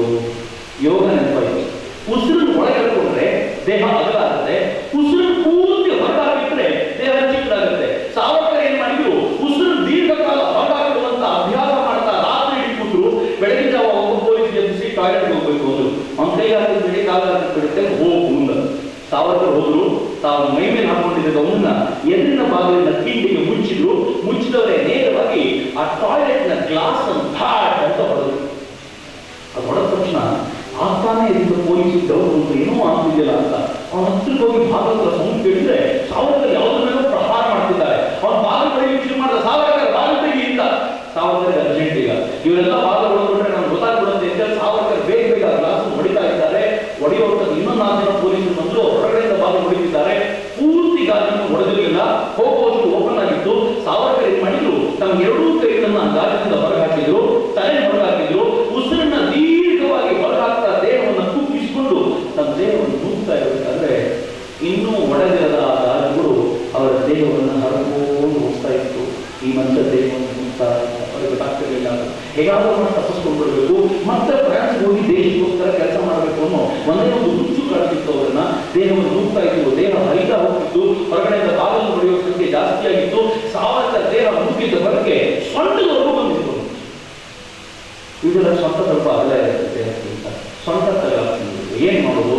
ಸಾವರ್ಕರು ಒಂದು ಸಲ ಜೋರಾಗಿ ಸ್ವಾತಂತ್ರ್ಯ ಲಕ್ಷ್ಮಿ ಕಿ ಜೈ ಎಂದು ಆ ಒಟ್ಟೆ ಹೆಂಗಿತ್ತು ಅಂದ್ರೆ ಏಕದಮ್ ಸರ್ವನ್ ಜಾರಿ ಸಮುದ್ರ ಬಿಟ್ಬಿಟ್ರು. ಸಾವರ್ಕರ್ ಮಜಾ ಅನಿಸ್ತೈತೆ. ಕೈ ಸ್ವಲ್ಪ ಗಾಯ ಆಗಿ ಉಪ್ಪಾಕೊಂಡು ನೋಡಿ ಹೀಗೆ ಬಹಳ ಜನ ಹೆಣ್ಮಕ್ಳು ಅಯ್ಯಪ್ಪ ಹೆಂಗಿರುತ್ತೆ ನಮ್ಗೊತ್ತು ಅಂತ. ಸಾವರ್ಕರ್ ಇಡೀ ದೇಹ ರಕ್ತದಿಂದ ತೊಯ್ದು ತಪ್ಪಿಯಾಗಿ ಹೋಗಿದ್ದು. ಅದನ್ನು ತಗೊಂಡು ಉಪ್ಪು ನೀರಿನ ಸಮುದ್ರಕ್ಕೆ ಜಿಗಿದಿದ್ರು. ಜಿಗಿದ್ರೆ ಮುಗಿಲಿಲ್ಲ, ಈಜಬೇಕು. ಈಜಿ ದಡ ಸೇರಿ ಮೇಲುಕೆಗೆ ಹೋಗ್ಬೇಕು. ಸಾವರ್ಕರ್ ಇವರೆಲ್ಲರನ್ನು ಅಟ್ಟಿಸ್ಕೊಂಡು ಬರ್ತಾ ಇದ್ದ ಪೊಲೀಸರನ್ನ ಗುಂಡಿನ ಗಾಳಿಯ ಸುರಿಮಳೆಯನ್ನ ದಾಟಿಕೊಂಡು ಸಾವರ್ಕರ್ ಈಜಿ ದಡ ಸೇರಿ ಹತ್ಕೊಂಡು ಅಲ್ಲಿರುವಂತ ಪೊಲೀಸರನ್ನು ಕರ್ಕೊಂಡು ಅಂತಿರೋ ವೇಳೆಗೆ ಈ ಪೊಲೀಸರು ಮೊದಲು ಫ್ರಾನ್ಸ್ ಪೊಲೀಸ್ಗೆ ಲಂಚ ಕೊಟ್ಟು ಸಾವರ್ಕರ್ ಇಷ್ಟು ಮಾಡಿದೆಲ್ಲ ಪ್ರಯತ್ನ ವ್ಯಕ್ತಾಯಿತು. ಸಾವರ್ಕರ್ ಆ ಕಡೆ ಕರ್ಕೊಂಡು ಹೋಗುವಾಗ ಫ್ರಾನ್ಸಿನ ಜನ ಎಲ್ಲ ಬಂದು ನೋಡ್ತಿದ್ರು ಏನು ಆಯಿತು ಅಂತ. ಅಷ್ಟೊತ್ತಿಗೆ ಮೇಡಮ್ ಕಾಮ ಮತ್ತು ವೀರೇಶ್ವರಿಯ ಕಾರ್ಯಕ್ರಮ ಬಂದರು. ಅವರಿಗೆ ಗೊತ್ತಾಯಿತು, ನಾವು 5 ನಿಮಿಷ ಲೇಟ್ ಆಗಿದ್ದೀವಿ, 5 ನಿಮಿಷ ಮುಂಚೆ ಬಂದುಬಿಟ್ಟಿದ್ರೆ ಸಾವರ್ಕರ್ನ ನಾವೇ ಕರ್ಕೊಂಡು ಹೋಗ್ಬಿಡ್ಬೋದಿತ್ತು. ಎಂಥ ಅನ್ಯಾಯ ಆಗೋದು ನಮ್ಮಿಂದ ಅಂತ ಅವ್ರು ಎಷ್ಟು ಬೇಜಾರು ಮಾಡ್ಕೊಂಡಿರ್ಬೋದು ಅಂತ ನನಗೂ ಇಮ್ಯಾಜಿನ್ ಮಾಡ್ಕೊಳ್ಳಿಕ್ಕಾಗಲ್ಲ, ಅಷ್ಟು ಬೇಜಾರಾಯಿತು. ಸಾವರ್ಕರ್ನ ಕರ್ಕೊಂಡು ಬಂದು ಭಾರತದ ಕಟಕಟೆಯಲ್ಲಿ ನಿಲ್ಲಿಸಿ ಏನು ಶಿಕ್ಷೆ ಕೊಡಬೇಕು ಅಂತ ಕೇಳಿದರೆ ಭಾರತದಲ್ಲಿದ್ದ ಬ್ರಿಟಿಷ್ ಸರ್ಕಾರ ಏನು ಶಿಕ್ಷೆ ಕೊಡಿಸ್ಕೊತ, ಈ ಮನುಷ್ಯ ಈ ದೇಶದ ರಾಜರ ವಿರುದ್ಧ ದ್ರೋಹ ಮಾಡಿರೋದ್ರಿಂದ ಇವನಿಗೆ 2 ಜೀವಾವಧಿ ಶಿಕ್ಷೆ. ಜಗತ್ತಿನಲ್ಲಿ ಇದುವರೆಗೂ 2 ಜೀವಾವಧಿ ಶಿಕ್ಷೆ ಪಡ್ಕೊಂಡವ್ರು ಯಾರೂ ಇಲ್ಲ. ಅದು ಸಾವರ್ಕರ್ಗೆ ಮೊದಲನೇ ಬಾರಿಗೆ ಸಿಕ್ಕಂಥದ್ದು. ಅದು ಆವತ್ತಿನ ಇವತ್ತಿನ ತರದ 14 ವರ್ಷಗಳ ಜೀವಾವಧಿ ಶಿಕ್ಷೆ ಅಲ್ಲ, 25 ವರ್ಷಗಳ 1 ಜೀವಾವಧಿ ಶಿಕ್ಷೆ ಅಂತ 2 ಜೀವಾವಧಿ ಶಿಕ್ಷೆ ಅಂದ್ರೆ 50 ವರ್ಷಗಳ ಜೀವಾವಧಿ ಶಿಕ್ಷೆ. ಅದು ಭಾರತದಲ್ಲ, ದೂರದ ಅಂಡಮಾನಿನ ಜೈಲಿನಲ್ಲಿ ಕಾಲಾಪಾನಿಯಲ್ಲಿ ಸಾವರ್ಕರ್ ಶಿಕ್ಷೆ ಕಲಿಬೇಕು. ನಮ್ಗೆ ಯಾರಾದ್ರೂ ನಿಮ್ಗೆ ಹೇಳಿದ್ರೆ ಶಿಕ್ಷೆಗೆ ಹೋಗೋ ಅಗತ್ಯನೇ ಬರ್ತಿಲ್ಲ. ಹಾರ್ಟ್ಗೆಲ್ಲ ಸತ್ತೇ ಹೋಗುತ್ತೆ. ಅದು ಕಾಲಾಪಾನಿಯಲ್ಲ, ಯಾವನಿಗೆ ಬೇಕು ಅಂತ ನಮ್ಗೇನಾದ್ರೂ ಒಂದು ಬೇರೆ ಸ್ಕಿಲ್ ಅಂತ ಸತ್ತೋಗೋ ಸ್ಕಿಲ್ ಬಂದ್ಬಿಟ್ಟಿರ್ತೀವಿ. ಆದರೆ ಸಾವರ್ಕರ್ ಅವತ್ತು ಆ ಶಿಕ್ಷೆ ಕೊಟ್ಟಾಗ ಏನಂತ ಗೊತ್ತಾ, 2 ಕೈ ನಗರ ಮಾಡಿ ನಾನು ಹಿಂದುವಾಗಿ ಹುಟ್ಟಿದ್ದು ಸಾರ್ಥಕ ಮಾಡ್ಬಿಟ್ರಿ ನೀವು. ಜಡ್ಜಿ ಸಿಕ್ಕಾಪಟ್ಟೆ ಹೋಗ್ಬಿಟ್ಟು 2 ಜೀವಾವಧಿ ಶಿಕ್ಷೆ ಕೊಟ್ಟರೆ ನೀವು ಹಿಂದುವಾಗಿ ಹುಟ್ಟಿರೋದು ಹೆಂಗೋ ಸಾರ್ಥಕ ಅಂತ ಹೇಳಿದ್ರೆ ಸಾವರ್ಕರ್ ಹೇಳಿದ್ರು, ನೋಡಿ ನೀವು ಕ್ರಿಶ್ಚಿಯನ್ರು ಪುನರ್ಜನ್ಮ ನಂಬಲ್ಲ, ನಾವು ಹಿಂದೂಗಳು ಪುನರ್ಜನ್ಮ ನಂಬ್ತೀವಿ. 2 ಜೀವಾವಧಿ ಶಿಕ್ಷೆ ಅಂದ್ರೆ ಅರ್ಥ ಏನು? 1 ಜೀವಾವಧಿ ಶಿಕ್ಷೆ ಅನುಭವಿಸಿ ಸತ್ತು ಮತ್ತೆ ಹುಟ್ಟಿ 2 ಅನುಭವಿಸಬೇಕು ಅಂತ ಅರ್ಥ ತಾನೆ. ನನಗೋಸ್ಕರ ಹಿಂದೂ ಧರ್ಮಕ್ಕೆ ಮನ್ನಣೆ ಕೊಟ್ಟರಲ್ಲ, ನಾನು ಹಿಂದೂವಾಗಿ ಹುಟ್ಟಿದ್ದು ಸಾರ್ಥಕ ಆಯಿತು ಅಂತ ಸಾವರ್ಕರ್ ಹೇಳುವಾಗ ಸಾವರ್ಕರ್ ಅದನ್ನು ಅನುಭವಿಸಬೇಕು ಅಂತ ಬಂದ್ರು ಅವ್ರ ಎದೆ ಮೇಲೆ ಒಂದು ಬಿಲ್ಲೆ ಹಾಕಿದ್ರು. ಇದನ್ನು ಕೇಳಿದ್ರೆ ಎದೆ ಹೊಡೆಯುತ್ತೆ. 2 ನಂಬರ್ ಇತ್ತು ಅದರಲ್ಲಿ. ಮೊದಲನೇ ನಂಬರು 1910 ಶಿಕ್ಷೆ ಶುರುವಾಗುವ ವರ್ಷ, 2ನೇ ನಂಬರು 1960 ಶಿಕ್ಷೆ ಮುಗಿಯುವ ವರ್ಷ, 50 ವರ್ಷಗಳ ಕಾಲ. ಮಧ್ಯದಲ್ಲಿ ಒಂದು ಇಂಗ್ಲಿಷ್ ಅಕ್ಷರ ಡಿ ಅಂತ, ಡೇಂಜರ್ ಇನ್ನು ಹುಷಾರಾಗಿ ನೋಡ್ಕೊಳ್ಳಿ ಅಂತ. ಈ ತರ ಒಂದು ಬಿಲ್ಲೆ ಎದೆ ಮೇಲೆ ಹಾಕೊಂಡು ಸಾವರ್ಕರ್ ಬೆಳೆಸಿದ್ರು. ನನ್ನ ಸಮಯದ ಕೊರತೆಯಿಂದ ನಾನು ದಾರಿಯ ಯಾತ್ರೆಗಳೆಲ್ಲ ಹೇಳಲಿಕ್ಕೆ ಆಗಲ್ಲ. ಆದರೆ ಯಾವತ್ತಾದ್ರೂ ಈ ಪುಸ್ತಕವನ್ನು ಓದಿ, ಹೊರಗಡೆ ಪುಸ್ತಕ ಇರಬಹುದು, ಆ ಪುಸ್ತಕವನ್ನು ಓದಿ ಯಾತ್ರೆ ಎಷ್ಟು ಭಯಾನಕವಾಗಿತ್ತು ಅಂತ ಸಾವರ್ಕರ್ ಕರ್ಕೊಂಡು ಅಂಡಮಾನಿನ ಜೈಲಿನ ಅತ್ಯಂತ ಕ್ರೂರ ಯಾತನೆಗಳನ್ನು ಒಳಪಡಿಸಿದ್ರು. ಸಾವರ್ಕರ್ಗೆ ಜೈಲಿನಲ್ಲಿ ಹೆಂಗಿತ್ತು ಅಂತಂದ್ರೆ, ಆ ಜೈಲಿನಲ್ಲಿ ನಿಂತುಕೊಂಡೇ ಸಾವರ್ಕರ್ ಕಾಲ ಕಳೆಯಬೇಕಿತ್ತು. ಅವರ ಟಾಯ್ಲೆಟ್ ಅಲ್ಲೇ, ಅವ್ರ ಸುಮ್ಮನೆ ವಿಸರ್ಜನೆ ಜೈಲಿನಲ್ಲೇ ಆಗಬೇಕು. ಕಠಿಣವಾದ ಕೆಲಸ ಅವರಿಗೆ. ತೆಂಗಿನ ನಾರನ್ನು ತೆಗೆದು ಆ ನಾರನ್ನು ಹೊಡೆದು ಹಗ್ಗ ಮಾಡಬೇಕು. ಹಗ್ಗ 20 ಪೌಂಡ್ ಇರಬೇಕು. ಆ 20 ಪೌಂಡ್ ಹಗ್ಗ ಇರಬೇಕು ಅಂತಂದ್ರೆ ಕೈ ಮೇಲೆ ಹೊಡೆದುಕೊಳ್ಬೇಕು. ಕೈ ಒಬ್ಬೆ ರಕ್ತ ಬರುತ್ತೆ. ಉಲ್ಟಾ ಮಾಡಿ ಹೊಡೆದುಕೊಳ್ಳೋದು, ರೀತಿಯನ್ನು ಹೋಗ್ತಿತ್ತು. ತೊಡೆ ಮೇಲೆ ಹೊಡೆದುಕೊಳ್ತಿದ್ರು. ಯಾಕೆ ಅಂದ್ರೆ ಅಕಸ್ಮಾತ್ ಶಿಕ್ಷೆ ಕಂಪ್ಲೀಟ್ ಮಾಡಿಲ್ಲ ಅಂತಂದ್ರೆ ರಾತ್ರಿ ನಿಂತ್ಕೊಂಡೇ ಇರಬೇಕಾದ ಶಿಕ್ಷೆ ಇರ್ತಿತ್ತು. ಅದು ಇನ್ನೂ ಕಷ್ಟ ಅಂತ ಜೀವ ಹೋದರೂ ಪರವಾಗಿಲ್ಲ ಅಂತ ಹಗ್ಗ ಹೊತ್ತಿಗೆ ಕೆಲಸ ಮಾಡ್ತಿದ್ರು. ಹಗ್ಗ ಹೊತ್ತಿನಲ್ಲಿ ಎಕ್ಸ್ಪರ್ಟ್ ಆದ್ಮೇಲೆ ಸಾವರ್ಕರ್ಗೆ ಶಿಕ್ಷೆ ಕೊಟ್ಟು ಬರ್ತಾರೆ. ಗಾಣದ ಎತ್ತನ್ನು ತೆಗೆದು ಸಾವರ್ಕರ್ನ ನೋಡಿ 30 ಪೌಂಡ್ ಎಣ್ಣೆ ಪ್ರತಿನಿತ್ಯ ತೆಗೆಯಬೇಕು ಅಂತ ಕೆಲಸ ಕೊಡ್ತಿದ್ರು. ಮತ್ತೆ ಊಟದ ನಿಂತರೆ ತುಂಬಾ ಹೊತ್ತಾಗುತ್ತೆ ಅಂತ ಬ್ಯಾರಿಸ್ಟರ್ಗೆ ಪಡ್ಕೊಂಡಿದ್ದ ಸಾವರ್ಕರ್ ತಟ್ಟೆ ಇಟ್ಕೊಂಡು ಊಟ ಮಾಡ್ತಾ ಮಾಡ್ತಾ ಕಾಲ ಎಣ್ಣೆ ತೆಗಿತಾ ಇದ್ರು. ನಾನು ಮೈಸೂರಿನಲ್ಲಿ ಒಂದು ಕಾರ್ಯಕ್ರಮ ಹೋಗಿದ್ದೆ. ಸಾವರ್ಕರ್ ಪುಸ್ತಕ ಬಿಡ್ತಾರೆ. ಕಾರ್ಯಕ್ರಮ ಮುಗಿದಿರಬೇಕಾದ್ರೆ ಲಾಯರ್ ನನ್ನ ಕರೆದು, ಸರ್ ನಮ್ಮ ಮನೆಗೆ ಬರ್ಬೋದಾ ನೀವು ಅಂತ. ಆ ಲಾಯರ್ ಮುಖದಲ್ಲಿ ಏನೋ ಒಂದು ವಿಶೇಷವಾದ ಲಕ್ಷಣ ಕಳೆಯಿತು ಅಂತ, ಬರ್ತೀವಿ ಸರ್ ಅಂತ ಅವ್ರ ಮನೆಗೆ ಹೋದೆ ನಾನು. ಅವ್ರ ಮನೆಗೆ ಹೋದಾಗ ಅವ್ರ ಅಜ್ಜಿ ಫೋಟೋ ತೆಗೆದು ತೋರಿಸಿದ್ರು. ಇವ್ರು ನಮ್ಮ ಅಜ್ಜಿ ಸರ್ ಅಂತ ಕೇಳಿದ್ರೆ, ಏನು ವಿಶೇಷ ನಿಮ್ಮ ಅಜ್ಜಿದು ಅಂದರೆ, ಸರ್ ನಮ್ಮ ಅಜ್ಜಿ ತಾವು ನಮ್ಮ 30ನೇ ವಯಸ್ಸಿಗೆ ತಲೆಗೆ ಎಣ್ಣೆ ಹಾಕೋದನ್ನು ಬಿಟ್ಟಿದ್ದು ಜೀವನದ ಕೊನೆವರೆಗೂ ಎಣ್ಣೆನೇ ಹಾಕಿಲ್ಲ ಸರ್ ಅಂತ ಹೇಳಿದ್ರೆ, ಯಾಕೆ ಲಾಯರ್ ಹೇಳಿದ್ರೆ ಅಂತ ಅವರಂದ್ರು, ಅವ್ರು ಯಾರೋ ಹೇಳ್ಬಿಟ್ಟಿದ್ರು ಸರ್ ಸಾವರ್ಕರಲ್ಲಿ ಎಣ್ಣೆ ತೆಗೆದಿದ್ದಾರೆ ಅಂತ. ಯಾರಿಗೂ ನಾನು ಹಾಕೋ ಎಣ್ಣೆ ಸಾವರ್ಕರ್ ತೆಗೆದಿರೋ ಎಣ್ಣೆ ಹಾಕ್ಬಿಟ್ಟಿದ್ರೆ ನಾನು ಮಹಾ ಪಾಪಿಷ್ಟರಾಗ್ಬಿಡ್ತೀನಿ ಅಂತ ನಮ್ಮ ಅಜ್ಜಿ ಜೀವನದ ಕೊನೆವರೆಗೂ ಎಣ್ಣೆನೇ ಹಾಕೊಳ್ಳಿಲ್ಲ ಸರ್. ಅದು ನಮ್ಮ ಅಜ್ಜಿ ಸಾವರ್ಕರ್ ಏನು ಭಾವನೆ. ಈ ದೇಶದ ತರುಣರು ಒಟ್ಟಾದ್ರು ಸಾವರ್ಕರ್ನ ಬಿಡಿಸಲೇಬೇಕು ಅಂತ ಹಠ ಹಿಡಿದು ಮನೆಗೂ ಹೋಗಿ ಸಹಿ ಸಂಗ್ರಹಣೆ ಮಾಡಿ ಬ್ರಿಟಿಷರ ಮೇಲೆ ಹೆಂಗೆ ಒತ್ತಡ ತಂದು ಅಂದ್ರೆ 11 ವರ್ಷಗಳ ನಂತರ ಸಾವರ್ಕರ್ನ ಬಿಡುಗಡೆ ಮಾಡಿಸಬೇಕು ನಿಶ್ಚಯ ಮಾಡ್ಕೊಂಡು ಬ್ರಿಟಿಷರು 11 ವರ್ಷಗಳ ನಂತರ 1910 ಹೋಗಿದ್ದು ಸಾವರ್ಕರು 1921-22ಕ್ಕೆ 11 ವರ್ಷಗಳ ಕಠಿಣ ಯಾತ್ರೆಯನ್ನ ಅಲ್ಲಿ ಅನುಭವಿಸಿ ಸಾವರ್ಕರ್ ವಾಪಸ್ ಭಾರತಕ್ಕೆ ಬಂದರು. ಭಾರತಕ್ಕೆ ಬಂದಾಗ ಅವರ ಕಂಡೀಷನ್ ಇತ್ತು, ಯಾವ ಕಾರಣಕ್ಕೂ ರತ್ನಾಗಿರಿಯಿಂದ ಆಚೆ ಹೋಗಬಾರದು, ಅದೇ ಜಿಲ್ಲೆ ಬಿಟ್ಟಿತ್ತು. ಆಗ ಸಾವರ್ಕರ್ ಸೇವೆಗೂ ಪ್ರಕಾರವಾದ ಕೆಲಸ ಮಾಡಿದ್ರು. ಈ ದೇಶದ ರಾಜಕೀಯ ಎಷ್ಟು ಹಾಳಾಗೋಗಿತ್ತು ಅಂತಂದ್ರೆ, ಈ ದೇಶದಲ್ಲಿ ಆಗಲೇ ಒಂದಷ್ಟು ಜನ ಬಂದು ಬೇರೆ ಬೇರೆ ಥರದ ಭಾವನಾತ್ಮಕ ಚಿಂತನೆಗಳನ್ನು ಕೊಟ್ಟು ಈ ದೇಶದ ಜನರನ್ನ ನಿರ್ವೀರ್ಯನಾಗಿ ಮಾಡಿಬಿಟ್ಟಿದ್ರು. ಸಾವರ್ಕರ್ ಕೊಟ್ಟ ಚಿಂತನೆ ಗಂಭೀರವಾಗಿ ಕೇಳಬೇಕು ಈ ಮಾತನ್ನ. ಆ ಮನುಷ್ಯನ ದೂರದೃಷ್ಟಿ ಹೇಗಿತ್ತು ಅಂದ್ರೆ, ಸಾವರ್ಕರ್ ಹೇಳಿದ್ರು, ಎಲ್ಲ ಹಿಂದೂಗಳು ಆದಷ್ಟು ಬೇಗ ಸೈನ್ಯಕ್ಕೆ ಸೇರಿ. ಬಹಳ ಜನರಿಗೆ ಅರ್ಥ ಆಗಲಿಲ್ಲ. ಗಾಂಧೀಜಿಯಂತೂ ಸೈನ್ಯವನ್ನು ವಿರೋಧಿಸ್ತಾ ಇದ್ರು, ಅಹಿಂಸಾ ಪರಮೋ ಧರ್ಮ, ಅದಕ್ಕೆ ಸೈನಿಕ ಯಾರು ಸೇರಬಾರದು ಅಂದಾಗ ಸಾವರ್ಕರ್ ಹೇಳಿದ್ರು, ತಲೆಗೆ ಕೆಳಗೆ ನಿಮಗೆ ಮೊದಲು ತರುಣಗಳೆಲ್ಲ ಸೈನ್ಯಕ್ಕೆ ಸೇರಿ ಅಂತ. ಸಾವರ್ಕರ್ನ ಅತ್ಯಂತ ಗೌರವಿಸ್ತಾ ಇದ್ದ ಅನೇಕ ತರುಣರು ಸೈನ್ಯಕ್ಕೆ ಸೇರಿದ್ರು. ಕೆಲವರು ಹೇಳಿದ್ರು, ಯಾಕೆ ಸಾವರ್ಕರ್ಗೆ ಸೈನ್ಯಕ್ಕೆ ಸೇರಬೇಕು? ಸಾವರ್ಕರ್ ಹೇಳಿದ್ರು, ಒಂದು ದಿನ ಮಹಮ್ಮದ್ ಅಲಿ ಜಿನ್ನಾ ನೇತೃತ್ವದಲ್ಲಿ ಒಂದಷ್ಟು ಜನ ಪ್ರತ್ಯೇಕ ರಾಷ್ಟ್ರ ಬೇಕು ಅಂತ ಕೇಳ್ತಾರೆ. ಅವತ್ತು ನೀವು ಸೈನ್ಯದಲ್ಲಿ ಇರಲಿಲ್ಲ ಅಂತಂದ್ರೆ ಅನೇಕ ಭೂಭಾಗವನ್ನ ಭಾರತ ಕಳ್ಕೊಂಡ್ಬಿಡುತ್ತೆ, ಹುಷಾರಾಗಿರಿ, ಎಚ್ಚರದಿದ್ದೀರಿ, ಈಗಲೇ ಸೈನ್ಯಕ್ಕೆ ಸೇರಿ ಅಂತ 10 ವರ್ಷಗಳ ಮುಂಚೆ ಸಾವರ್ಕರ್ ಎಚ್ಚರಿಕೆ ಕೊಟ್ಟು, ಅದರ ಪರಿಣಾಮವಾಗಿ ಸ್ವಾತಂತ್ರ್ಯ ಬರುವ ಹೊತ್ತಿನಲ್ಲಿ ನಮ್ಮದೇ ಆದ ಗಟ್ಟಿ ಸೈನ್ಯ ಉಳಿಸಿಕೊಳ್ಳಲಿಕ್ಕೆ ಭಾರತಕ್ಕೆ ಸಾಧ್ಯ ಆಯಿತು. ಭಾರತ ನತಮಸ್ತಕವಾಗಬೇಕಿದ್ರೆ ಅದು ಸಾವರ್ಕರ್ಗೆ ನತಮಸ್ತಕವಾಗಿರಬೇಕು ಅನ್ನೋದನ್ನ ಯಾರು ನೆನಪಿಸಿಕೊಳ್ಳಬೇಕು. ಇಡೀ ದೇಶವನ್ನ ಗಟ್ಟಿ ಮಾಡಬೇಕು ಅಂತ ಆಲೋಚನೆ ಮಾಡಿದ ಸಾವರ್ಕರು ಎಷ್ಟು ಪ್ರಖರವಾಗಿ ಮಾತನಾಡ್ತಿದ್ರು ಸಾವರ್ಕರ್ ಅಂತಂದ್ರೆ, ಸಾವರ್ಕರ್ನ ಕಂಡ್ರೆ ಅವತ್ತಿನ ಸರ್ಕಾರಕ್ಕೂ ಆಗ್ತಿಲ್ಲ, ಬ್ರಿಟಿಷರು ಬಿಡಿ ನಮ್ಮ ಸರ್ಕಾರಗಳಿಗೂ ಆಗ್ತಿಲ್ಲ, ನಮ್ಮವರುಗಳಿಗೂ ಆಗ್ತಿಲ್ಲ. ಆದರೆ ಸಾವರ್ಕರು ಒಂದು ಸಂಕಲ್ಪ ಮಾಡಿ ಅನ್ಕೊಂಡ್ರು, ನಾವು ಬೇರೆಯವ್ರ ಎಲ್ಲ ಕಾದಾಟ ಮಾಡ್ತೀವಿ, ಆದರೆ ಹಿಂದೂ ಧರ್ಮದೊಳಗೆ ಭಯಾನಕವಾದ ಸಮಸ್ಯೆಗಳಿದೆ, ಇದನ್ನು ನಾವು ಸರಿ ಮಾಡಬೇಕು ಅಂತ. ಇತರೆ ಇವತ್ತು ಅಡ್ರೆಸ್ ಮಾಡಬೇಕಾಗಿರುವಂತ ಮಹೋನ್ನತವಾದ ಕೆಲಸ ಇದು. ಹಿಂದೂ ಧರ್ಮದೊಳಗೆ ಸಮಸ್ಯೆ ಇದೆಯಾ? ನಾವು ಯಾವಾಗ ಮಾತಾಡಬೇಕಾದ್ರೂ ಅನ್ಯ ಧರ್ಮದ ಬಗ್ಗೆ ಅನ್ಯ ಮತೀಯರ ಬಗ್ಗೆ ಜೋರಾಗಿ ಮಾತನಾಡ್ತಿರ್ತೀವಿ. ಆದರೆ ಒಮ್ಮೆ ಒಳಗೆ ಹೋಗಿ ನೋಡ್ಕೊಂಡ್ರೆ ನಮ್ಮ ಮಕ್ಕಳು ಒಂದಷ್ಟು ಸಮಸ್ಯೆ ಇದ್ದಿಲ್ಲ, ಯಾವತ್ತಾದ್ರೂ ಸಾಲ್ವ್ ಮಾಡಲಿಕ್ಕೆ ಸಾಧ್ಯ ಆಗುತ್ತಾ? ಸಾವರ್ಕರ್ ಇದನ್ನು ಸಾಲ್ವ್ ಮಾಡಬೇಕು ಅಂತ ಹೇಳಿದ್ರು. ಈ ದೇಶದಲ್ಲಿ ಜಾತಿ ಮತಗಳ ಕಾದಾಟ ಹೇಗಿದೆ ಅಂತಂದ್ರೆ ಜಾತಿಯನ್ನು ಮಟ್ಟು ಮಾಡುವಂತ ಅಗತ್ಯ ಇದೆ ಅಂತ ಸಾವರ್ಕರ್ ದೇವಸ್ಥಾನಗಳಿಗೆ ದಲಿತರಿಗೂ ಪ್ರವೇಶ ಕೊಡಬೇಕು ಅಂತ ಹಠ ಹಿಡಿದು ಯಾವಾಗ ಮೇಲ್ವರ್ಗದವರು ಪ್ರವೇಶ ಕೊಡುವುದಿಲ್ಲ ಅಂತ ಕೂತರು, ಸ್ವತಃ ಸಾವರ್ಕರ್ ಚಿತ್ಪಾವನ ಬ್ರಾಹ್ಮಣರಾಗಿದ್ರು ಕೂಡ ವೇದ ಉಪನಿಷತ್ತುಗಳ ಆಧಾರವನ್ನು ತೆಗೆದುಕೊಂಡು ಯಾವ ವೇದದಲ್ಲೂ ಕೂಡ ದಲಿತರಿಗೆ ಪ್ರವೇಶ ಇಲ್ಲ ಅನ್ನೋ ಕಲ್ಪನೆಯೇ ಇಲ್ಲ ಅನ್ನೋದನ್ನ ಸಾಧಿಸಿ ತೋರಿಸಿದ್ರು. ಬೇಕಾದ್ರೂ ಒಪ್ಕೊಳ್ಳಿಲ್ಲ ಅನ್ನೋದಾದಾಗ ಸಾವರ್ಕರ್ ಏನ್ ಮಾಡಿದ್ರು ಗೊತ್ತಾ? ರತ್ನಾಗಿರಿ ಒಂದು ಮಂದಿರ ಕಟ್ಟಿದ್ರು. ಆ ಮಂದಿರದ ಹೆಸರು ಪತಿತ ಪಾವನ ಮಂದಿರ ಅಂತ. ಅಷ್ಟೇ ಅಲ್ಲ, ಮಹಾರಾಷ್ಟ್ರದ ಅತ್ಯಂತ ಕೆಳವರ್ಗದ ಜಾತಿ ಅಂತ ಕರೆಯಲ್ಪಡೋ ಮಹಾರ ಜನಾಂಗದವರನ್ನ ಕರ್ಕೊಂಡು ಬಂದು ತಾವೇ ಅವರಿಗೆ ಟ್ರೈನ್ ಮಾಡಿ ಅವರಿಗೆ ಪೌರೋಹಿತ್ಯವನ್ನು ಕಲಿಸಿಕೊಟ್ಟು ಪತಿತ ಪಾವನ ಮಂದಿರದಲ್ಲಿ ಒಬ್ಬ ಮಹಾರ ಜಾತಿಯ ಹುಡುಗ ಪುರೋಹಿತನಾಗಿ ನಿಲ್ಲುವಂತ ಕ್ರಾಂತಿಕಾರಿ ವ್ಯವಸ್ಥೆಯನ್ನ 1920ನೇ ಶತಮಾನದ ವೇಳೆಗೆ ಸಾವರ್ಕರ್ ತಂದಿದ್ರು. ಇವತ್ತಿಗೂ ಕೂಡ ಪತಿತ ಪಾವನ ಮಂದಿರ ಇದೆ.